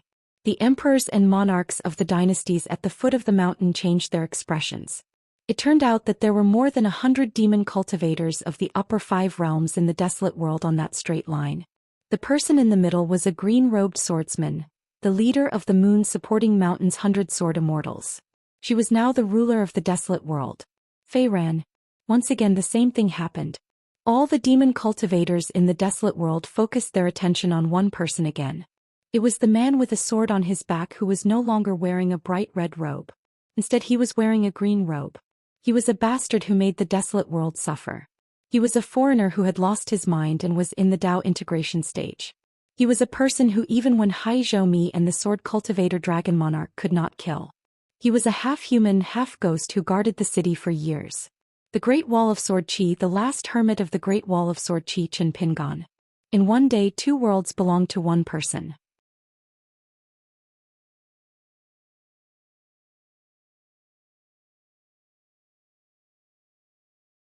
(786).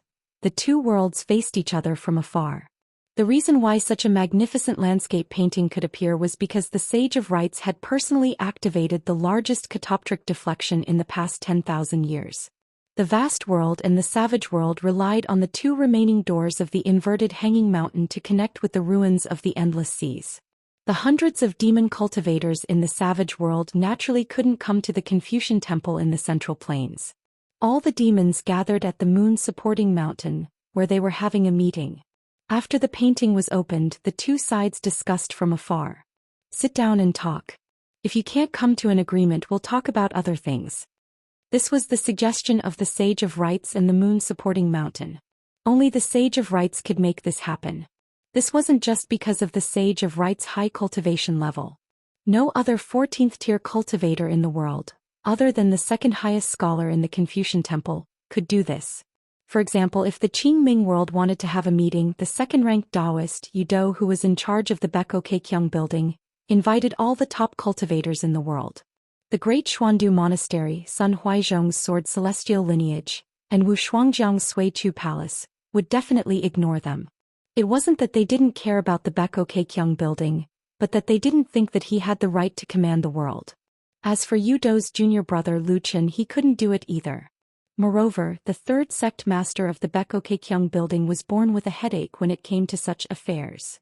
He was known to be a lazy person who wouldn't stand if he could sit or lie down if he could.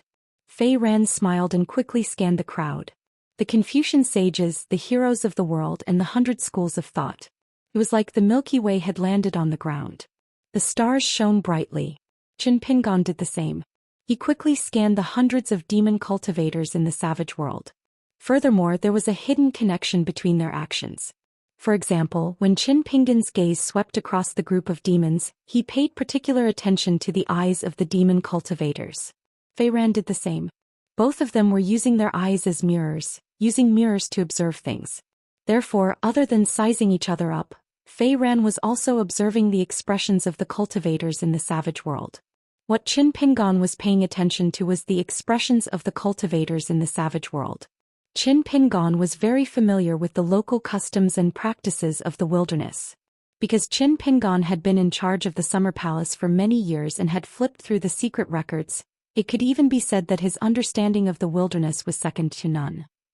During this time, Qin Pingon and Fei Ran only glanced at each other and didn't make much eye contact. The White Emperor City's city lord and the Sword Immortal Advisor both noticed the intentions of Firen and the young hidden official. The master of the Flying Immortal Palace, Huai Yin, hid his hands in his sleeves again. He kept making hand seals and calculating. The saint painter couldn't put up a painting at this moment. However, he had already memorized this unprecedented scene. Due to the rules of the Sage of Rites, no one could use their skills as they wished. Therefore, they had to wait until the end of the meeting. They had to take a few steps back and memorize the positions of the cultivators in the Confucian temple. When they returned to the Mandarin Duckshu, they would drink a jar of green immortal mountain wine and a jar of 100 flowers wine. When they were drunk, they would start painting. The 14 thrones of the savage world. The grand ancestor of the moon-bearing mountain. When Hai Zhou Big Beard Wanderer Lu Cha, Buying, Yangji, Feifei, Yuan Shou, Yaojia, Huang Wuan, Lotus Nunnery Master, Yudao, Qian, Dragon Lord, 5 mountains. They had suffered heavy losses. They had either died in battle, disappeared, or were imprisoned by the Confucian Temple. Most of them were new faces. There were only 3 familiar sovereign stage great demons left. Yuan Shou, the ancestor of the moving mountains, stood on a flying sword and carried a staff on his shoulder. He stared at Song Zhangqiang, who had reached the 11th tier of the martial path with the martial fate of an entire continent. If he could still show off in the Aquarius continent, why not come to the savage world again? Fei Fei, the Yaoyuo sovereign, was surprised. That little girl who had competed in water arts in the old dragon city didn't participate in the meeting? She didn't have the right to participate, right? As the only true dragon in the world, she should have a seat on the throne in the savage world. She could take the place of Yang Ji's wife. That was why when she had chatted with Yuan Shou in private earlier, they both felt that the little girl would most likely pass through the sinkhole and come to the wildlands where there were fewer restrictions. That was why she and Yuan Shou had made preparations to kill her together. However, she didn't come. She only left the returning ruins when the meeting was held at the moon-supporting mountain. The great demon named Wu Yu had 3 heads and 6 arms, sitting on a golden praying mat. It was an Ascendant Realm cultivator at the peak of the Ascendant Realm and a pure martial artist at the peak of the Ascendant Realm. As for the other thrones, on the Great Wall of Sword Chi battlefield, the Lotus Nunnery Master was killed by Dong Sanging in a bright moon. The Lotus Nunnery Master became the first throne great demon to die. Huang Wuan was half killed by Alliance and Yao Chongdao. Her cultivation dropped to nascent soul, which was equivalent to dying once. Later, even though Huang Wuan changed her appearance and hid, she was still found by Wen Hai and refined into a part of his great Tao. On the Great Wall of Sword Chi, Yao Jia killed the Taoist saint guarding the sky screen, the city lord of the Bekokekyung building. On the Fuyao continent's mountain water cave battlefield, Zhou Xian, who was ranked 9th among the 10 of the Central Plains. In the end, Bai Yi, who had returned from the 5-colored world, killed her in 3 strikes. In the end, she was secretly eaten by Wen Hai. On the Fuyao continent, Bai Ying and Qie Yun were killed by Bai Yi, who had 4 immortal swords in the River of Time. However, a skeleton throne great demon was Zhou Mi's Yang Soul avatar. As for Firen's senior brother, Qie Yun, Zhou Mi had already reached Dao integration in the Tong Yi continent. The Dragon Lord tried to stop the tip of the immortal sword Tai Bai's sword on half of the Great Wall of Sword Chi, so he crossed the city wall and was killed by Qin Qingdu. Lu Cha, who had fallen from level 14, was imprisoned in the Forest of Merits. Yang Ji was first blocked by Lu Qi and then imprisoned by the Confucian Temple in the ruins of a group of volcanoes. It was said that they were the alchemy cauldrons refined by the Taoist ancestor in ancient times. The great demon ox blade was nowhere to be found. The golden armor cage on its body had already been broken. It had been refined into a great halberd. However, it did not return to the desolate world, nor was it imprisoned by the Confucian Temple. The grand ancestor of the moon-bearing mountain was at the Flood Dragon Ravine, facing the sage ancestor who was sitting on the peak of Sway Mountain and flipping through books. Both sides were wearing down the great path. In the end, the gray-robed elder could only fight to the death. He messed up the world and almost helped the gods from beyond the heavens to destroy the Sage of Right's protection. Zhou Mi ascended to the sky. Among the new sovereigns, there were not many who could convince the people of the desolate world. The level 14 sword cultivator Xiao Chuo, Firen, and Shurchen were relatively acceptable. As for the rest, even Guan Xiang and Zhong Guang, who had sufficient experience, battle achievements, and a decent level, they were not very convincing. As for the remaining sovereigns, the demon cultivators at the peak of the mountain did not think much of them. Since when did the sovereigns of the desolate world become so worthless? Instead of filling up the positions and fooling around, it was better to leave the positions empty and wait for the peak experts to fight their way to the top. Unfortunately, the little girl with the ponytail was nowhere to be found. Even Zuozua had returned to the Confucian Temple, but she had not returned to the desolate world. Otherwise, with Xiao Chuo's temper, she would definitely not have agreed to let those useless people join her and become sovereigns. She would definitely beat those at the bottom and force them off the sovereigns. If they were unlucky, they might even be beaten to death by her. The Xiaochua who returned to the desolate world was different from the Xiaochua who was at the righteous world and was. Even if Xiaochua had not reached the level 14, she was still the sword cultivator who had killed the most demons in history at the Great Wall of Sword Qi. She was the master of the moon-bearing mountain Firen. The two demons on Firen's left were the direct disciples of the moon-bearing mountain's grand ancestor. However, they had never participated in the battles at the Great Wall of Sword Qi in the righteous world. One of them was a beautiful woman whom Alliance called Big Sister Exen Zhuang. She and her senior brother were in charge of guarding the moon-bearing mountain. She first glanced at that son of AB***, then at the madam of the green immortal mountain. She was beautiful, but she was not as stunning as she had imagined. As for the woman with 100 flowers embroidered on her dress, she was most likely the flower lord of the 100 Flowers blessed land. She was even more disgusted. It was a pity that Jie Yun had died early and did not win the battle. Otherwise, these two women would not have ended well. The Sword Immortal Escort, a one-eyed man with 6 swords hidden in his sword sheath. He wore an emerald green robe, banana refining. This famous demon sword cultivator in the Great Wall of Sword Qi stood beside her junior brother Zhou Xian. As the first disciple of Wen Hai Zhou, Escort had just broken through the bottleneck of the immortal realm. Therefore he was already in the ascendant realm. Actually, there were many times when the teacher had prepared a backup plan. For example, Escort's opportunity to break through the realm, Firen's ascension and breakthrough, and the general things that needed to be done in the desolate world in the next 100 years.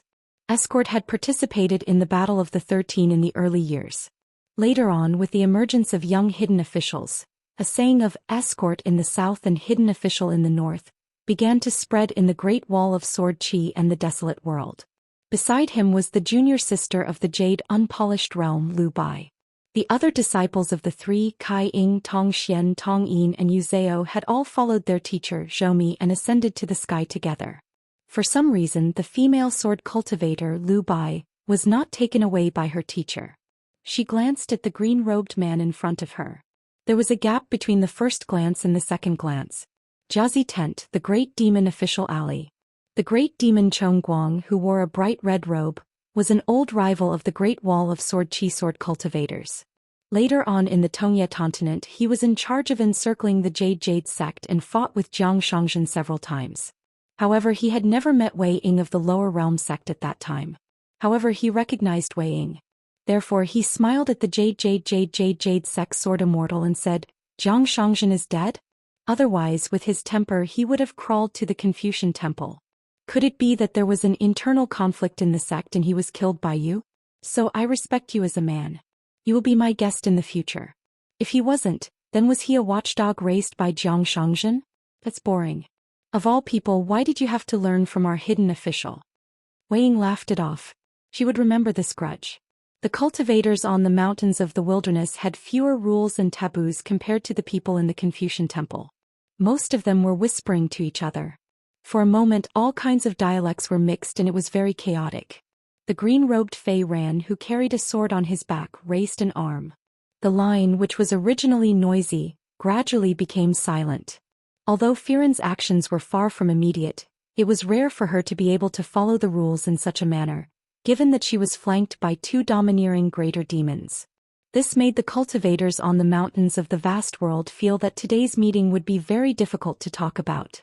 Or rather, it would become meaningless. Fei Ran retracted his arm, straightened his robe and bowed to the Sage of Rites. This was probably the first official action of the heroes of the wilderness. It was also the beginning of this meeting. The green-robed swordsman, who was now the owner of the moon-bearing mountain in name, did not seem to care if his action would be remembered by the arrogant great demons of the wilderness.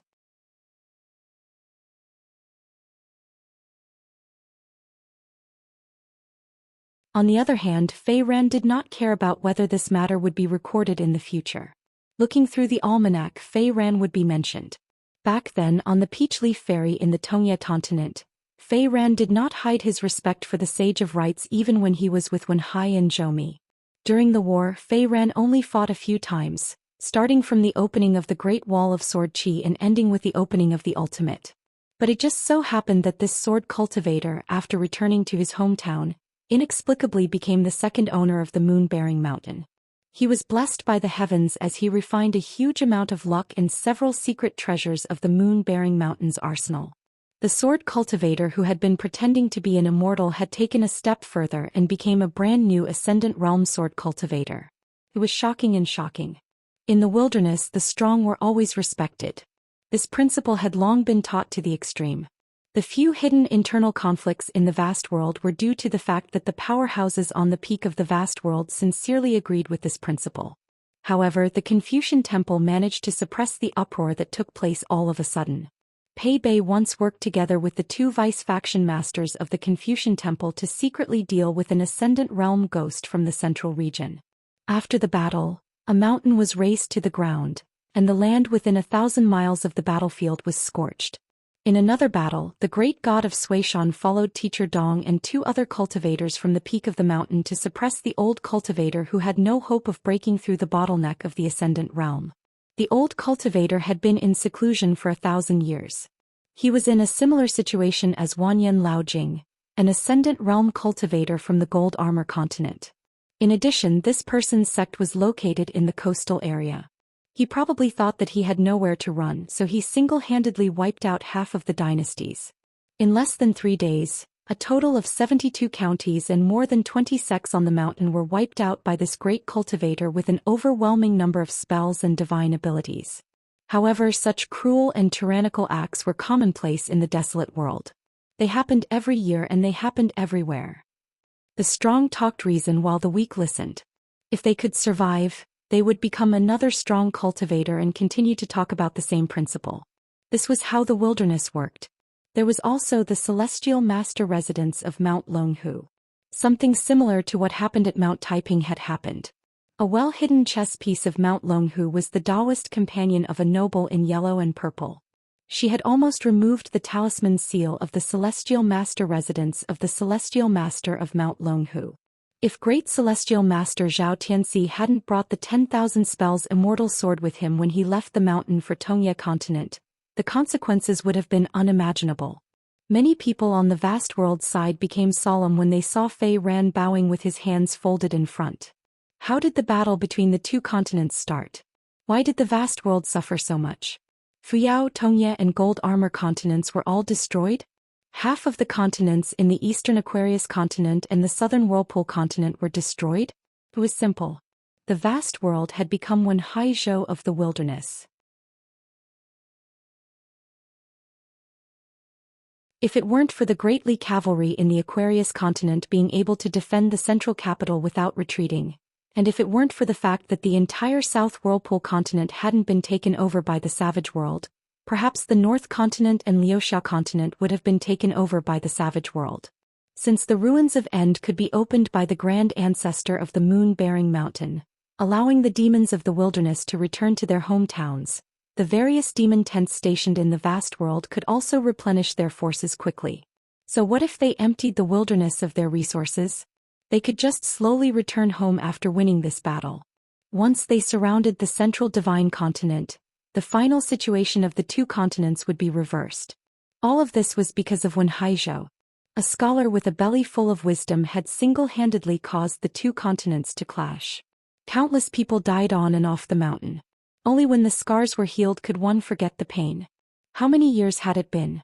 The Confucian temple had just started to clean up the mess, and the remaining demons of the various continents were still causing trouble in the dark.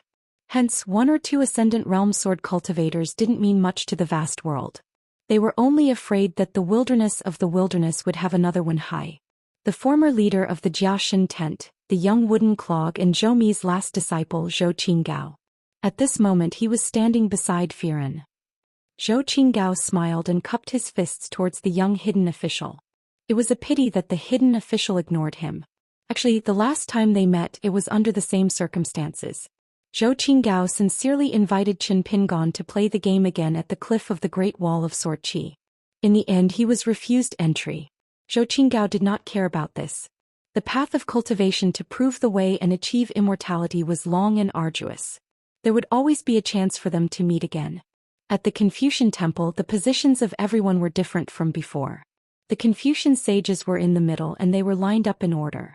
The Taoist and Buddhist experts, the military ancestor and the young Subai stood on the left.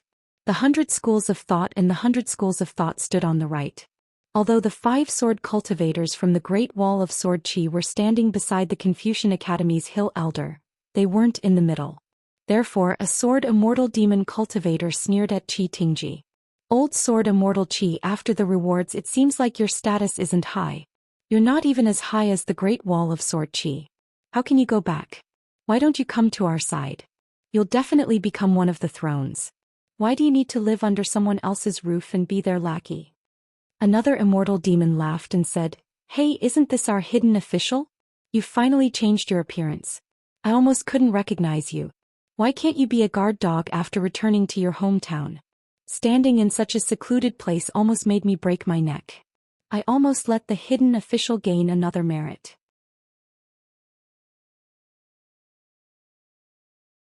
Another immortal demon tried to fan the flames. Qin Pingon, didn't you get the status of a sage in the Confucian temple? Anyway, the secondary sages are useless. They're all trash and they can't even compare to you.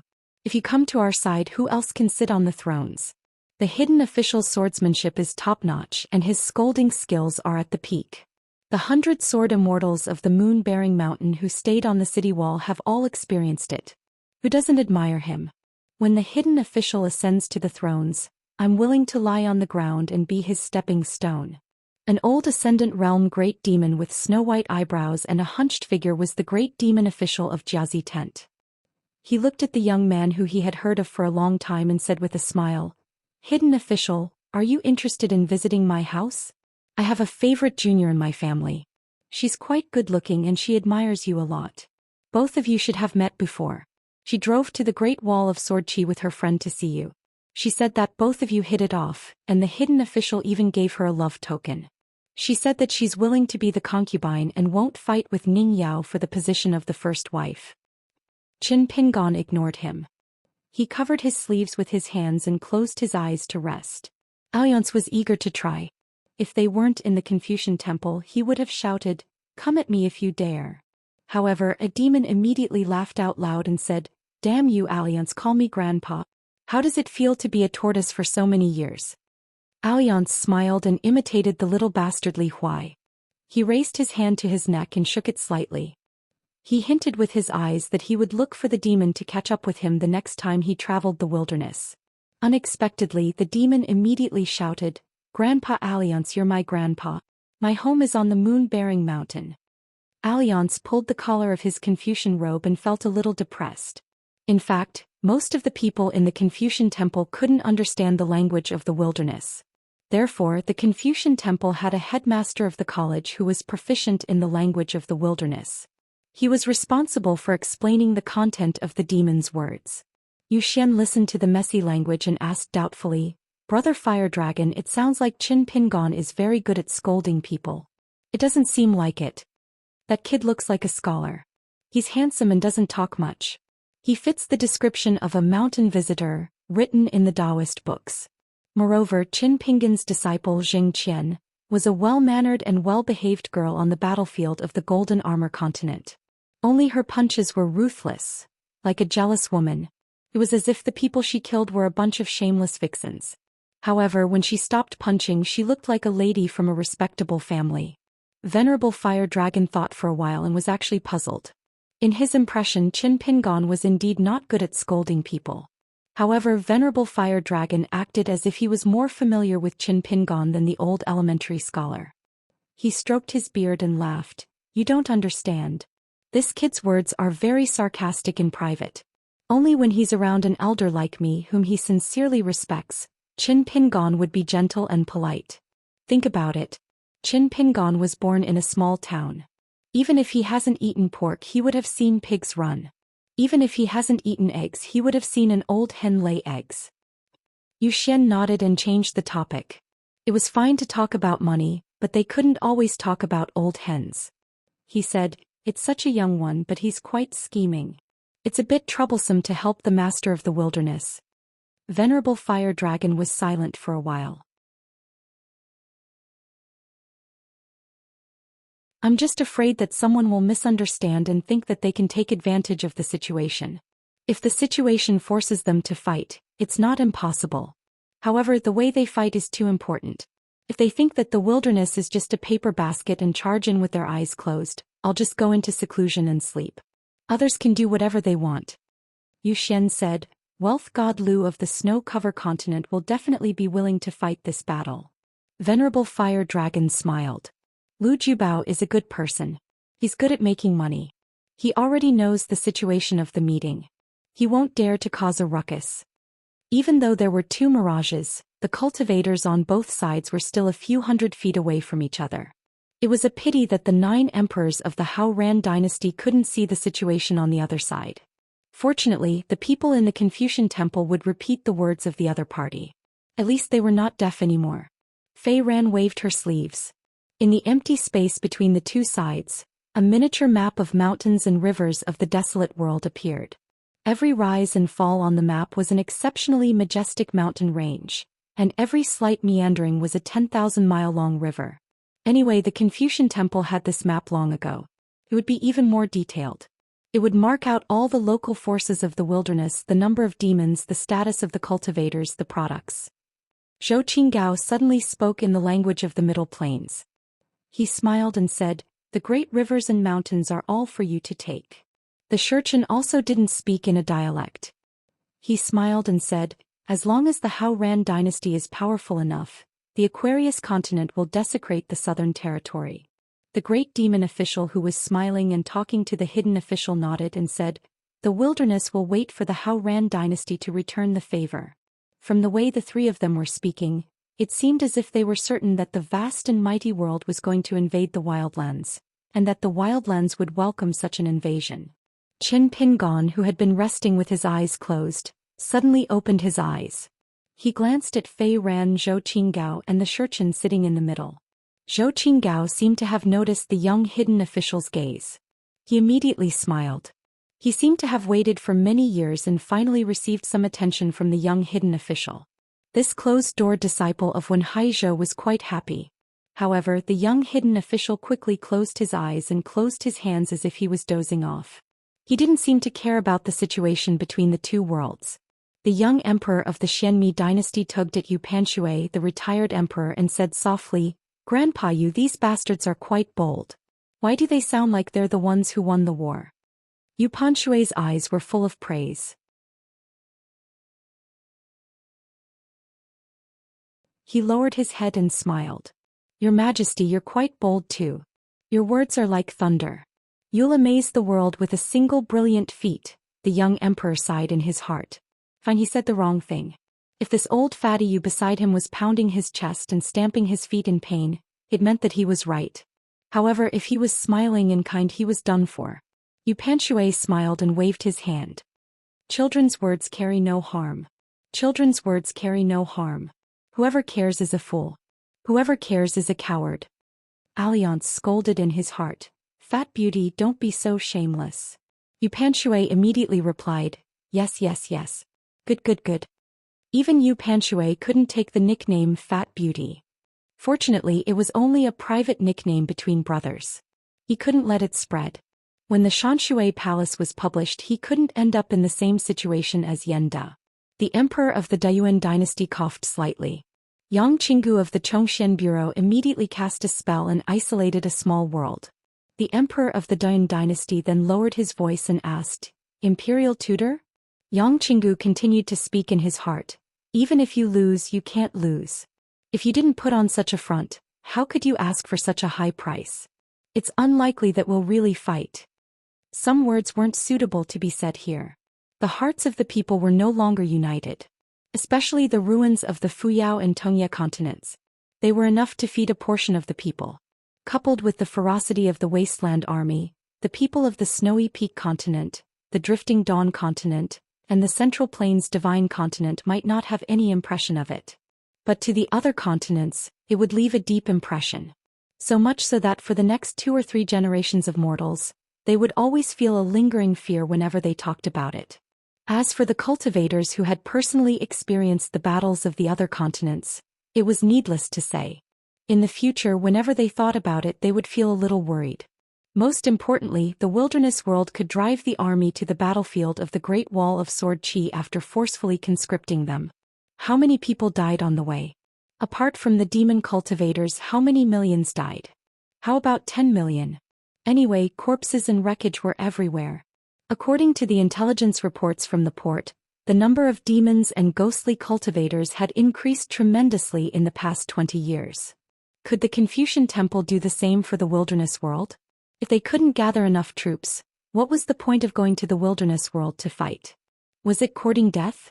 Taking a step back even if the progress was smooth and they kept pushing south, even if they conquered tens of thousands of miles of mountains and rivers, how would they defend it? Who would defend it? Even if they defended it, what was the point? Wouldn't the losses outweigh the gains? Would everyone firmly believe that they could kill their way through the wilderness world? Then the Confucian Temple would reward them according to their contributions. Everyone would get a share of the loot. Of course, there were plenty of cultivators in the vast world who were willing to fight for their lives with hatred in their hearts after surviving a great battle. However, most of them just wanted to live a good life. After all, they weren't the demon cultivators from the barren lands of the wilderness world. They wouldn't be filled with desire for a foreign land. Their eyes would light up and they would rub their palms together when they heard about the wilderness world. The subtle influence of the wilderness world was one of the results of Wen Hai's 1,000 years of careful planning. The flower mistress of the 100 Flowers Blessed Land whispered, "Sister Green Immortal, the other party seems a little reckless." The lady of the Green Immortal Mountain smiled and nodded. If Wen Hai's careful disappearance in the Aquarius continent, the ancestor of the moon-bearing mountain, who had fought with the Holy Master for many years, completely disrupted the wilderness world and opened the entrance to the ruins of End at the same time to help the demons of the wilderness world return to their homeland, and the disappearance of the young secluded official at the Great Wall of Sword Qi, that would be the true end of the war. Then in the short span of several years, the wilderness world had not been idle at all. Warlords had risen to rule over a region, and the internal strife had been bitter. Compared to the rest of the wilderness world, it was a completely different scene of chaos. Then several years ago there was a turning point. The two great monsters of the moon-bearing mountain lineage, the two direct descendants of the great ancestor of the wilderness world, suddenly announced to the world that they had chosen Firen as the new master of the moon-bearing mountain. Then they worked together with Wen Hai's Zhou Mi lineage's sword immortal advisor, Zhou Qinggao, and united the forces of several deceased sovereigns. Finally, they worked together with the Yelyuos Fei Fei and several other old sovereigns. Together, the three of them suppressed the other warlords and used thunderous methods to dominate the world. Following the previous 20 territories of the wilderness world, they divided them into 40 territories and formally erected boundary steels on the borders. For the first time, the boundaries of the wilderness world were clearly drawn. Within each territory for 50 years, they could fight and kill as they pleased.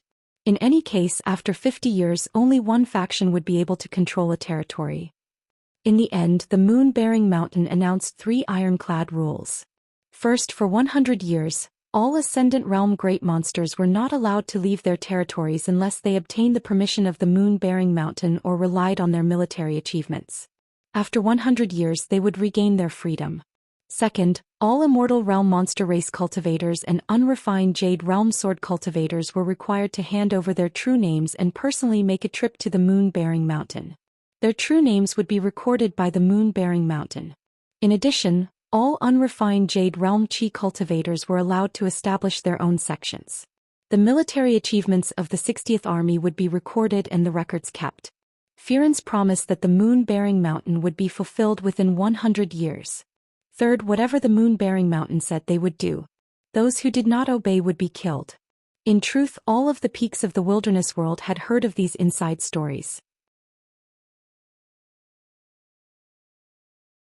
After all, it was far too easy for the wilderness world to infiltrate the wilderness world. Putting the 4 ultimate ruins aside, there were 3 huge ferries built south of the Great Wall of Sword Qi.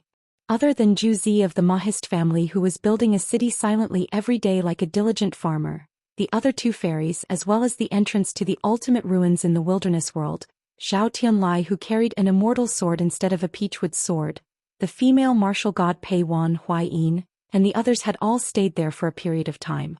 Of course, they would not stay still and travel so far just to stand there and drink the northwest wind every day. Each of them had their own means and secret methods to travel to the hinterland of the wilderness world. Moreover, there were rumors that the city lord of the White Emperor city in the Fuyao continent had secretly sneaked into the wilderness world. Therefore, only the Sage of Rites knew whether the real Xingjuzhong was here or not. However, compared to the closed-door meeting at the Confucian Temple, the meeting at the moon-supporting mountain that took several months was even more intense. There were those who did not accept Firen as the master of the moon-supporting mountain, those who scolded Wen Haizhou for being a sinner for 10,000 years, and those who were arrogant and felt that they had to become one of the newest sovereigns. In total, a few of them had been detained by the moon-supporting mountain as guests. A few of them had even died. Yuan Shou killed one with a swing of his staff, while Firen killed two with her own hands. Before Firen made her move, the few sovereigns and the moon-supporting mountain all thought that she was a sword cultivator who was at most in the immortal realm. The Sage of Rites finally spoke. He smiled and said, "Let's not be in a hurry to make a decision. Let's talk first." Firen smiled and nodded. Then the Confucian Temple, please give us an explanation. The vice-leader of the Confucian Temple, Old Man Han, who was the closest to the quasi-saints, said slowly, "First we can work together to close the 4 ultimate ruins. We'll take back the Great Wall of Sword Qi and rebuild it. The 3 fairies must remain in the wilderness world." The great demon Chongguang sneered. "First my ass. You have no sincerity at all. Work together to close the ultimate ruins? If we don't close the ultimate ruins, the timing of the 2 worlds will be mixed together. The Confucian Temple will have to work hard to redesign the scale of time. Even if the Sage of Rites does it personally, it won't be easy, right? As long as we don't close the ultimate ruins, we'll be sharing the fate of the wilderness world. The longer we delay, the harder it will be for the Confucian Temple. Do you think we're stupid? Or is the Confucian Temple not sincere at all?" At this point, the great demon looked at the sage in the middle. He cupped his fists and apologized. "We don't mean to offend the Sage of Rites." The Sage of Rites smiled and nodded. Old Man Han said, "We don't have to trouble the wilderness world to close the ultimate ruins.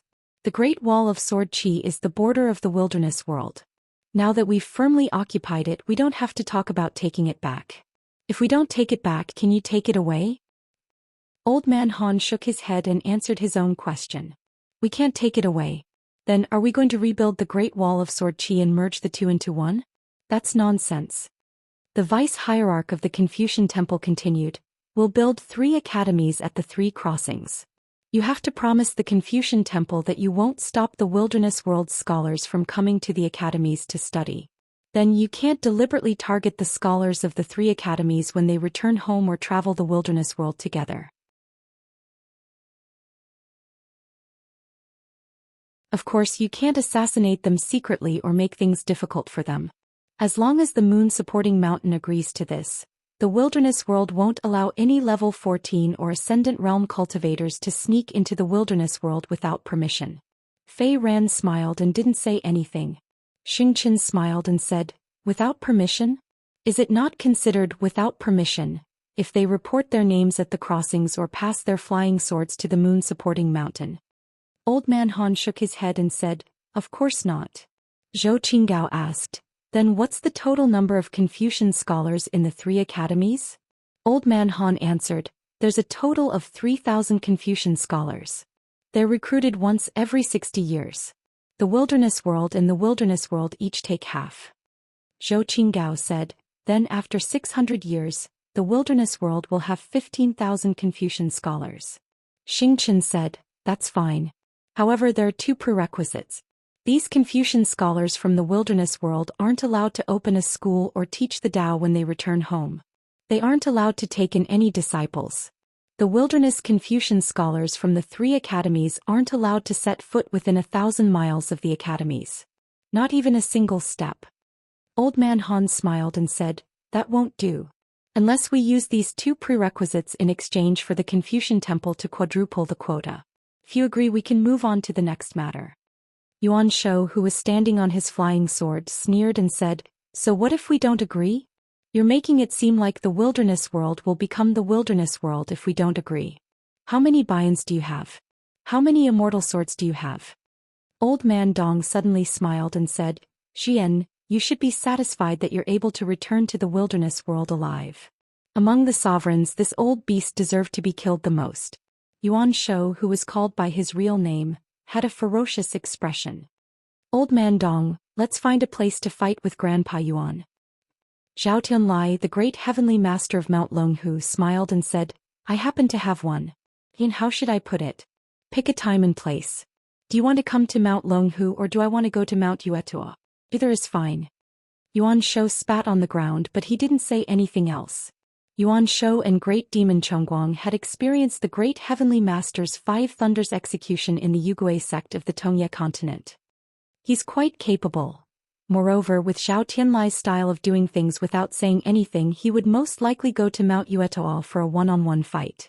If they could kill him by ganging up on him, they would kill him. However, Zhao Tianlai's escaping skills were also superb. The people from the Confucian temple were fine. They were used to discussing matters in their ancestral halls or temples.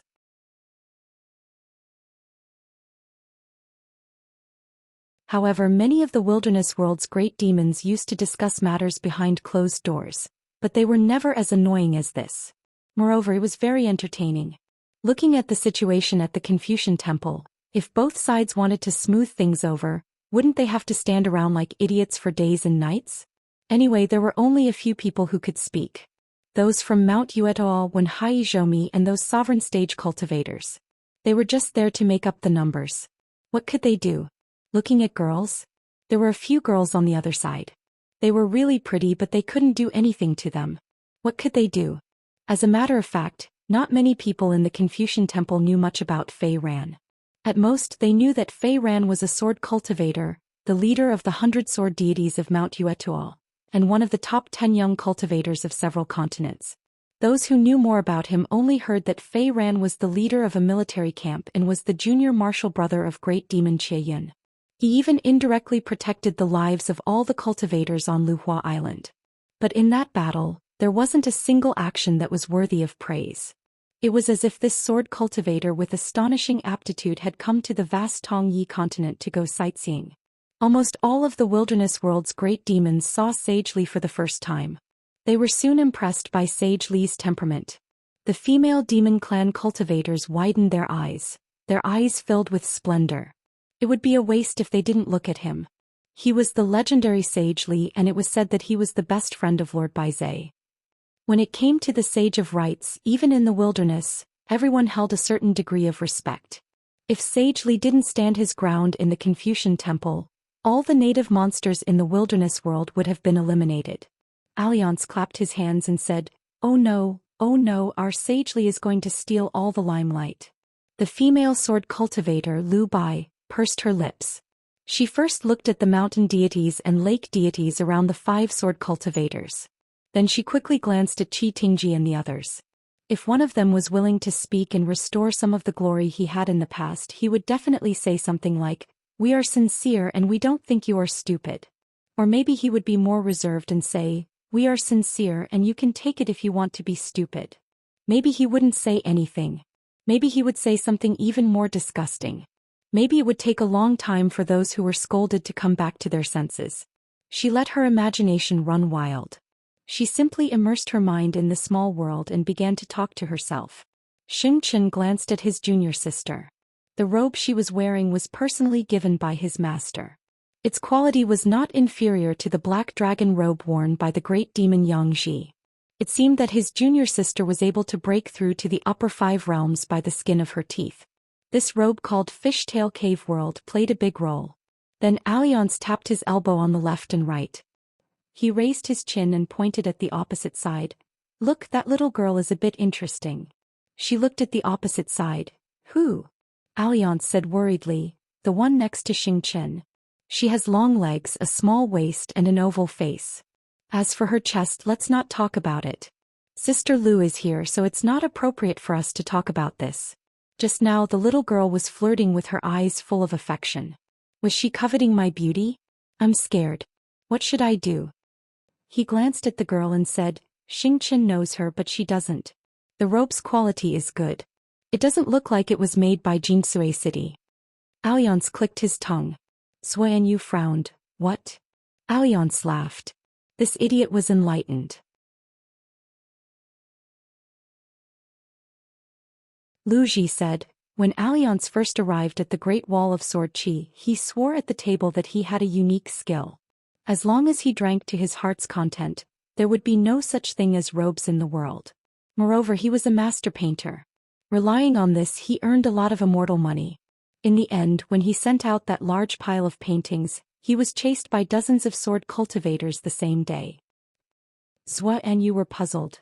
His painting skills were bad? Lu Ji nodded. It was extremely bad. And he even drew that Xianxia. He kept his promise. He was indeed the kind that was naked. Zhou Xian nodded. Boss, it's not easy for the sword immortal to tolerate Alliance for 100 years. Alliance sighed for no reason. He took out a pot of wine and took a big gulp. The cultivators of the world might never be able to understand why a nascent soul sword cultivator would feel that life was meaningless. However, they couldn't understand why he didn't fear death, but still wanted to live as long as he could. In fact, other than a foreigner who occasionally went to chat, even the people in his hometown didn't want to pay attention to that reclusive old man. Moreover, not only did they not like to pay attention to him, many sword cultivators really hated that old man. And their hatred was indeed reasonable. So for many years on the battlefield, the old sword cultivator was either alone, guarding the cultivation area in the city wall, or he rushed to the battlefield alone. Just like many times one person survived. The last time one person died. Alliance suddenly asked, Qin Pingon, do you know about Xianxia's past? Qin Pingon nodded. Alliance laughed. That's good. Then including me there are at least 2. Back then, Alliance had hoped that the sword cultivators of the Great Wall of Sword Qi, especially the young people and children, would remember that there was a sword cultivator called Xianxia. He had a terrible temper and was a terrible person.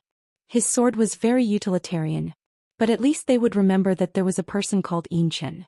In his youth, Xianxia had once caused the death of a female sword immortal who shouldn't have died because of his and a few other sword cultivators' sloppiness. The young man Xianxia didn't like her. He simply felt that such a beautiful woman, a sword immortal, had died in vain in order to save a few pieces of trash. Her death was too unsightly. Just like that, her body was split in half by the greater demon's sword. She fell to the ground with a pool of blood. Most importantly, the woman's gaze before she died swept across them bastards. There was no hatred or regret. Just that gaze of hers made Xianxia remember it for the rest of his life. He couldn't feel at ease for the rest of his life.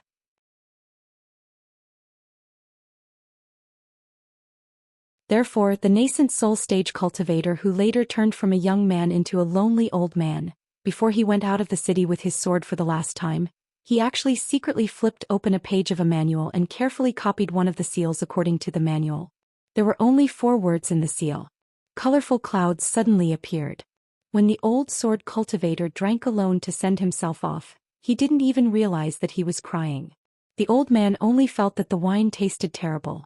However, since the first day he drank, he had never tasted anything good. The old man actually wanted to say something to Al Yang in person, say a few words of gratitude or something like that. He also wanted to tell the young hidden official that he did the right thing by not saving those sword cultivators. He wasn't a coward. However, the old sword cultivator only cared about drinking that terrible wine and didn't do anything else. On the battlefield, he died silently and apathetically. In fact, he wasn't the only one. Many sword cultivators were like that. At the Confucian temple, apart from listening to the discussion, most people were sizing up the upper 5 realms in the wilderness. Lu Cha's first disciple, sword cultivator Zhu Gong.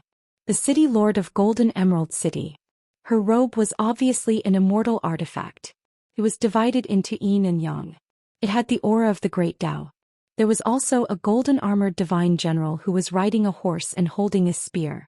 There were 2 pocket-sized meteor hammers on his waist. They looked like toys for children. However, they intercepted 2 meteors from outer space that fell into the wilderness and were carefully refined. At the end of the secret document in the Summer Palace, the hidden official's sword cultivator once wrote the words "must kill." There were only 3 demon cultivators in the immortal and immortal realms who were given such treatment. The other 2 were sword immortal advisor and a female immortal realm demi-human cultivator. Her Taoist name was Ruru and her Taoist name was Shuo Ren. It was rumored that she was the Taoist companion of the sovereign great monster Huang Wan, and it was also rumored that she was the eccentric remnant of Huang Wan's 3 corpses. She had many treasures and each of them was of extremely high quality. On the Great Wall of Sword Qi in the old Dragon City she had made quite a few moves. Today Ruru was dressed in a female ceremonial robe. She wore the Beko Keikyung building lineage's fishtail crown, but she also wore the yellow-purple Taoist robe of the Celestial Master's residence. She held a jade rui in her hand. She wore light makeup and her figure was plump, making her Taoist robe seem a little tight. She looked at the young and handsome sword immortal Qi Tingji, but Qi Tingji ignored her. The 3 demi-humans of the 4 Banes of the Yeluo stood side by side. Yang Ji had been left behind in the vast realm, and they had now submitted to imperial concubine Fei. As for the Loach of the 4 Banes, it had been imprisoned long ago. It had probably already fallen to the vicious hands of that young hidden official. The traitorous great sword immortal of the Great Wall of Sword Qi, the gatekeeper Zhang Lu, was also present today. In that battle Zhang Lu had not used his sword from start to finish. He had not gone to the walls to kill the demi-humans of the wilderness, nor had he followed Xiaochua to the vast realm to use his sword. He had only been drinking at the gate.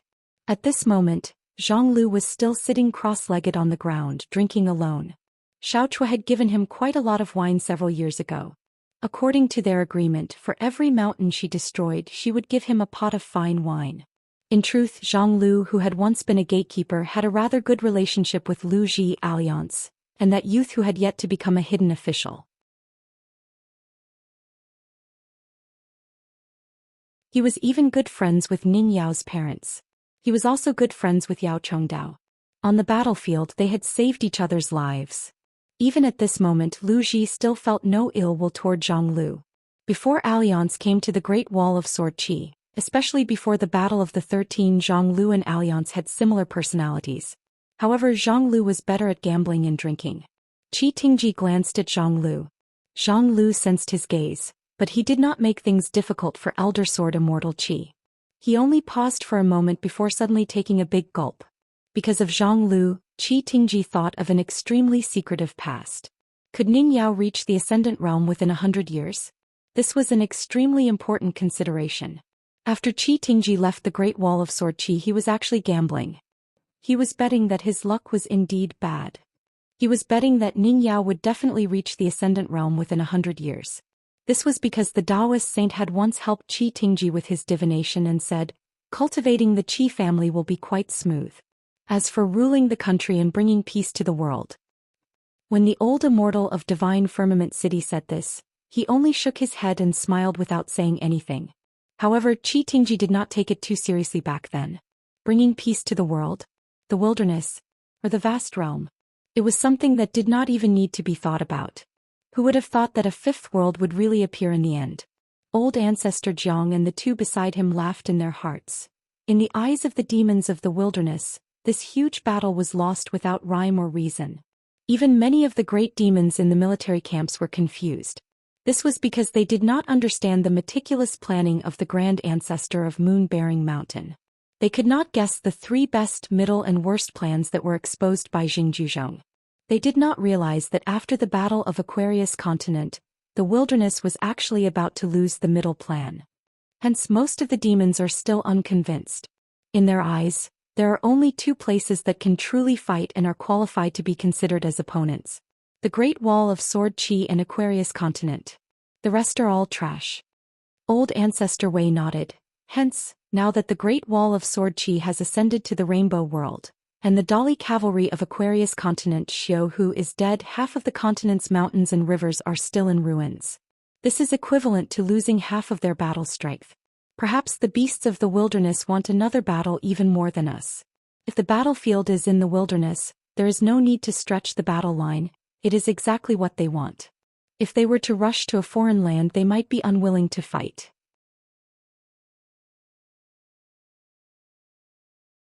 But if they return to their homeland, they will fight in their own territory. For the wilderness, it is too familiar. Su Bai said worriedly. Previously, our Tongyi and Fuyao continents were on the defensive and did not make use of our geographical advantage. The various dynasties and the immortals on the mountains did not even have close cooperation. Hence, the battlefields of the two continents were like a sheet of loose sand. Of course, this has a lot to do with the fact that we have never had such a huge battle experience. Now that we have the experience, they have it too. Hence, if we change the battlefield of the world, they might learn from the lessons of our two continents and make a series of extremely targeted preparations. Old Ancestor Jiang smiled. After the meeting in the Confucian Temple, regardless of the result, we will have a battle simulation. Su Bai hesitated for a while and asked, "Can we ask the hidden official for help? Otherwise, our simulation will be unrealistic and become a pavilion in the sky." He had to admit that the person who understood the wilderness the most was the young hidden official. It was not even Qi Tingji who was more skilled in swordsmanship, nor was it Alliance. It was Lu Ji. Because Qin Pingon was in the summer palace of the Great Wall of Sword Qi, he participated in, witnessed, and commanded every single battle. The young hidden official knew the details of every battle, the key to victory and defeat, the pros and cons, and the precise number of casualties. Moreover, Qin Pingon knew the details of all the upper 5 realms demon clans that were participating in the war like the back of his hand. He also knew the actual combat strength, fighting style, and advantages and disadvantages of the various large tribes in the wilderness. In short, if there was no other choice and they really had to fight, the hidden official Qin Pingon, this young man, would be the most important person in the world. Yuan Zhen, Su Bai, and Lin Junbai, these young talents who were once the military advisors of the Confucian Temple, would quickly become Qin Pingon's subordinates. The young foreign sword cultivators from the hidden official's lineage, such as Xian Ken Chao Gun and Song Gaoyuan, would definitely be included. The Confucian Temple might even make an exception and recruit the remaining sword cultivators from the 5-colored world, such as Deng Liang, Gu Jianlong, Wang Xinshui, Dong Bude, and Gu Zhujiao. They would help Qin Pingon again. Of course, it did not mean that there would be no war in the world without these young people. If the School of Military and School of Moism worked together with the School of Vertical and Horizontal and the School of Yinyang, they would be very confident. In the early years of the Confucian Temple, there was a small-scale meeting. Among the 100 schools of thought, only 9 schools were chosen to participate. Other than that, there were also 4 old grandmasters from the Shang clan and the Yao clan. However, during that meeting, the Confucian Temple only had a second sage, the chief and the deputy chief. However, the 2 old grandmasters from the military school purposely did not mention this to Su Bai. There was a very high possibility that the wilderness wanted to take advantage of the geographical advantage. They wanted to fight the world without the Great Wall of Sword Qi and the sword cultivators. The moon-bearing mountain and all the peak powerhouses of the wilderness did not care about the lives of the ants at the foot of the mountain. The more dead they were, the more their numbers would accumulate. The heavenly fate would gradually gather on a small group of immortal realm and ascendant realm demons. Even if they lost another battle in the wilderness, no matter how badly they lost, the worst that could happen was that they would continue to retreat to the south.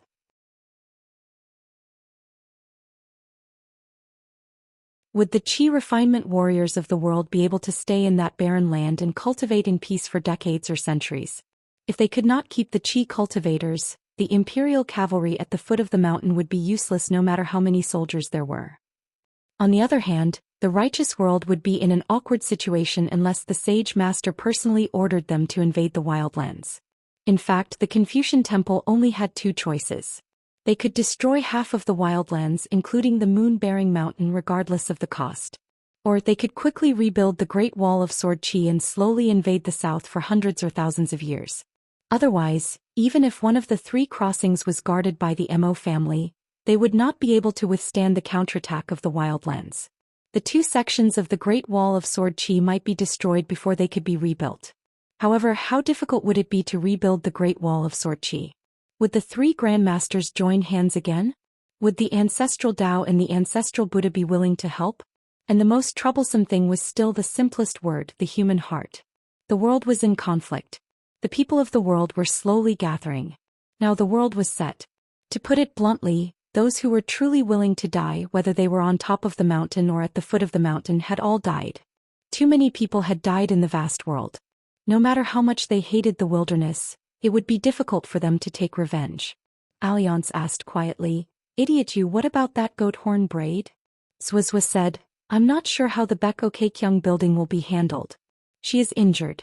It will take her at least 10 years to recover to her peak." It was not that Xiaochua's sword was not powerful enough. It was just that Zhu's swordsmanship was not good enough. After all, the only person who dared to say that Zhu's swordsmanship was not good enough was Qin Qingdu, the sword celestial who had cultivated for 10,000 years. Zhu was also better than Alliance in terms of swordsmanship. In fact, Zhu's swordsmanship was the best in the world. Alliance was the one who helped to spread the word. After all, he was good friends with the ancestral masters who were in charge of the mountain and river news. Zhu did not admit or deny that Zhu's swordsmanship was the best in the world. Why? Because Zhu was confident that once he found Pei Min would lose the title of swordsmanship. When he went out to sea to visit the immortals, he wanted to learn from Pei Min. But if he were to find Pei Min again, he would just chop him to death. A senior who had practiced swordsmanship for many years actually had the face to challenge a junior who had just reached the unpolished Jade Realm a few years ago? It's a little difficult.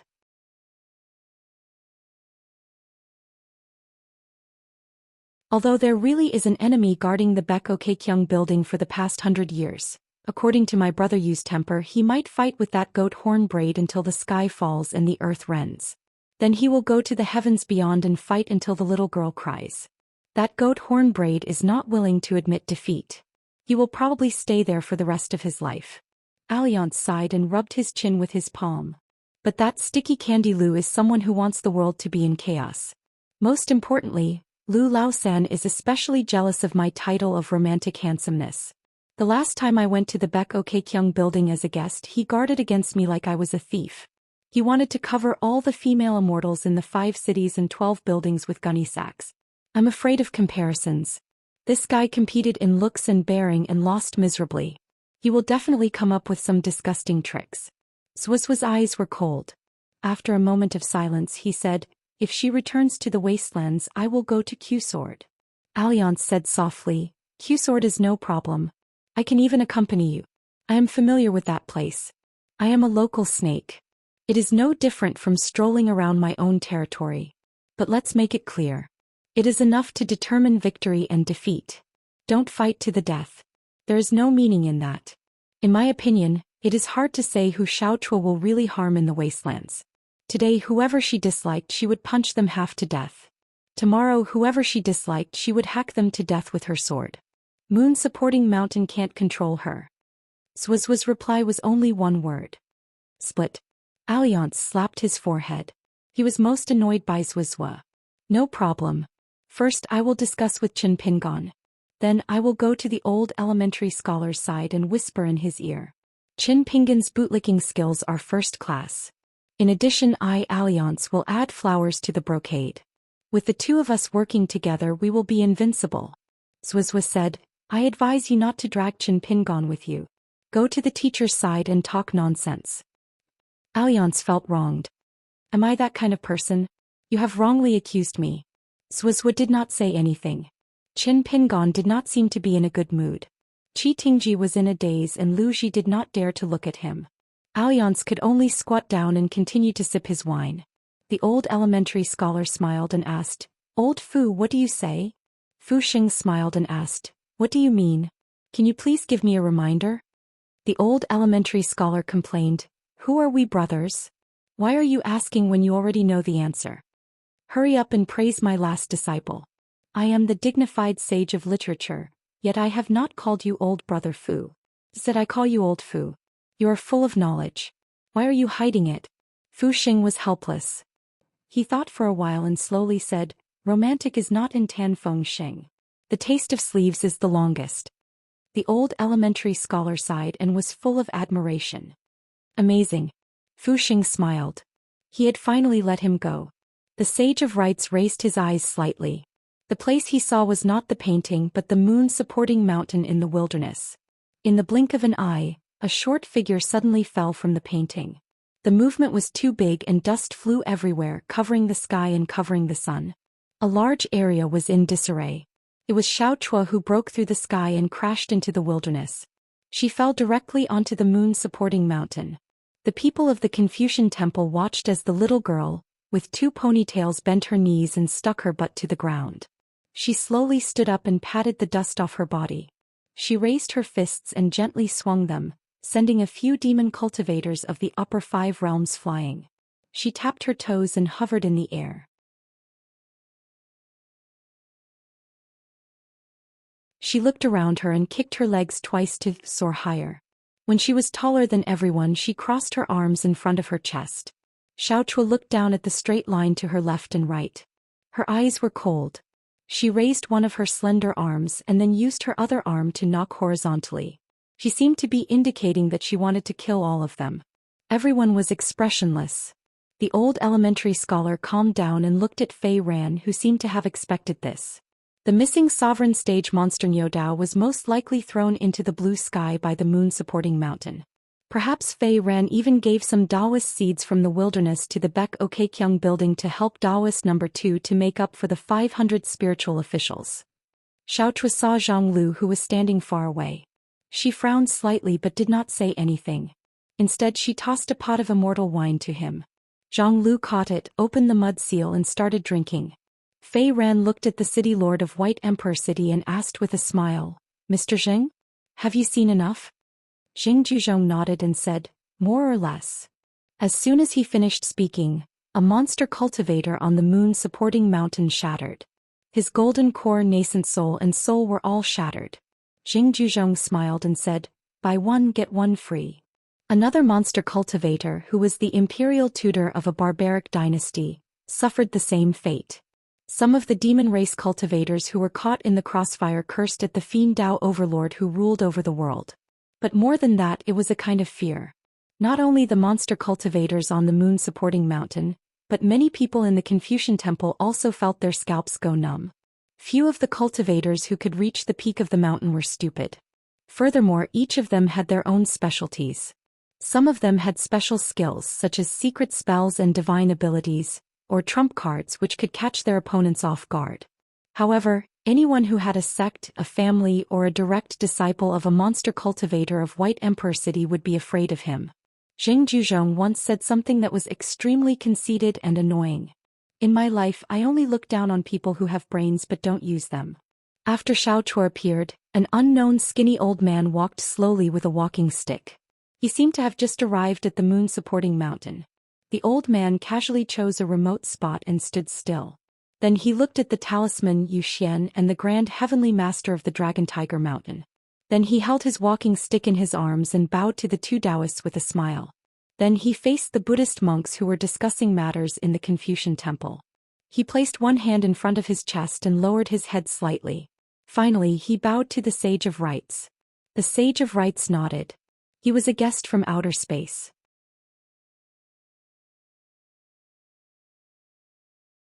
He had been missing for many years.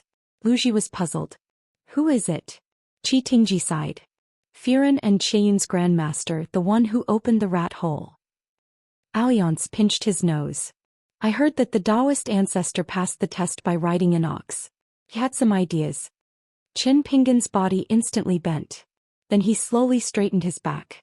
The old man who was the uninvited guest smiled and said, "In the previous discussion, those who reached an agreement will form the Mountain River Alliance. Those who didn't can agree to it. Anyway, it's not too much. You just want to rely on the 3 academies to educate the wildlands bit by bit. If you want to play around, go ahead. After all, you scholars love to do things that don't pay off. We only have one request. As long as the native demons want to come to the wildlands, the Confucian temple won't stop them. As for those who lost the war, they can stay there. You can kill or capture them if you want. The moon-supporting mountain won't care. What do you think?" The Sage of Rites smiled and shook his head. The quasi-sage said in a deep voice, "We won't discuss this." The old man held his walking stick with both hands and nodded with a smile. "Then pretend I didn't say anything. You two can continue the discussion." Fu Xing frowned. The old elementary scholar stroked his beard and narrowed his eyes. Firen smiled and looked at Master Dong. "Then let's continue the discussion?" Master Dong was silent. He seemed to be talking to the Sage of Rites in his mind. However, Master Dong was obviously surprised. It was not because the Sage of Rites said something, but because he didn't say anything. It was as if the Sage of Rites didn't hear his question about whether to continue the discussion with the moon-supporting mountain. He didn't know what to say and whether to take a step forward or a step back. The old elementary scholar was a little sad. He didn't know who said that. How did it go? It seemed that there were some positions where there were no young people, only old people. At this moment, a man in a green robe with a sword on his back stepped forward without any warning and said, "Then let's fight." He took a step to the left and right. If he lost the next battle, his surname would not be Zhou but Yu. Alliance stretched and ran his hands through his hair. He strode forward and said indifferently, "Great." Qi Tingji stepped forward. Lu Ji stepped forward. Zhou Xian laughed and waved his sleeves. Venerable Fire Dragon walked with him. He wanted to experience the torrential waters of the Yaoyuo. The great heavenly master of Mount Longhu Zhao Tianlai also stepped forward. Since he had promised the Confucian temple that he would travel for 60 years, the savage world was also outside of Mount Longhu. Chao Xiai stepped forward. The Great Wall of Sword Qi was where he practiced his fist techniques and built a thatched cottage there. Now that his cultivation was high, he naturally had to go out of the city. Yuan Ju took a step forward. Lu Jubao smiled brightly. "I'm going to earn money. This time, I'm going to earn money that the Confucian temple doesn't care about. With a grand plan, fortune will roll in." Song Zhengqiang sneered and stepped forward. Dali and the Aquarius continent had nothing to do with him. Since that was the case, he would go to the moon-supporting mountain. Buqi smiled. "I haven't been to the savage world yet. Let's go take a look." Suzy walked forward with a smile. Zhang Tianxia took a step forward. She had heard that the Yaoyuo River was deep and the fish were huge. It would be a pity if she didn't go. Lady Tantan of Lushui Pit, if the savage world was called Hauran, wouldn't her authority as the master of water on the continent double? As for fighting, it didn't matter who she fought. Lady Azure Immortal Mountain, she wanted to go to the Great Wall of Sword Qi.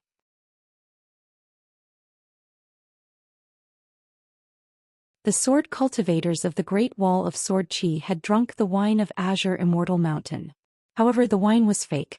He had to bring the real thing. She wanted to offer wine to all the nameless sword cultivators who were heroes and bandits. Since she was going to the Great Wall of Sword Qi, why not take a look at the south? He wanted to go. Zubai took a step forward. Old Ancestor Jiang and Old Ancestor Wei smiled at each other and took a step forward. Mr. Fan of the merchant family smiled and threw money. The old ancestor of the School of Vertical and Mr. Fan took a step forward at almost the same time. They looked at each other and laughed. Lu Tui, the vulture-like young man, had a fierce look in his eyes and a malicious look on his face. Mother Ker, in my hometown in the Fuyao continent, my sect suffered heavy losses. Not to mention the fact that an ascendant realm cultivator's realm dropped. The sect's direct disciples were all gone, and the mountains were all destroyed, causing me to almost become a bachelor. This is a rare opportunity to kill these beasts in the savage world. Yu Panshui stretched out his hand and grabbed the neck of the silly young emperor, taking a step forward together. The imperial tutor of the Shao Yuan dynasty, Chao Pu, took the emperor with him. The old scholar smiled and asked, "What do you think, secondary sage?" The secondary sage smiled and said, "Let's go." The old scholar nodded vigorously. Yes. The two sages, the three sect masters of the Confucian temple, Fu Laozi, and other accompanying sages all moved forward. Sui Shan, the mountain god, and the Five Lakes water lord followed. When the sage of ceremony took the last step, the rest of the people followed suit. In an instant, the young swordsman in a long green robe and cloth shoes bent down slightly, no longer trying to suppress his body. In an instant he changed into a bright red Taoist robe. His entire body seemed to have no flesh, blood, tendons, or meridians, but was purely made up of thousands of threads. The swordsman, who looked neither human nor ghost, slowly straightened his back and looked up. He said in a deep voice, "Then let's fight." He set a small target first, such as 1 second. Remember, book guest residence. You're tuning in to the Zhou Xian's Legacy YouTube channel. Don't forget to subscribe and join us on this journey to catch the most captivating stories.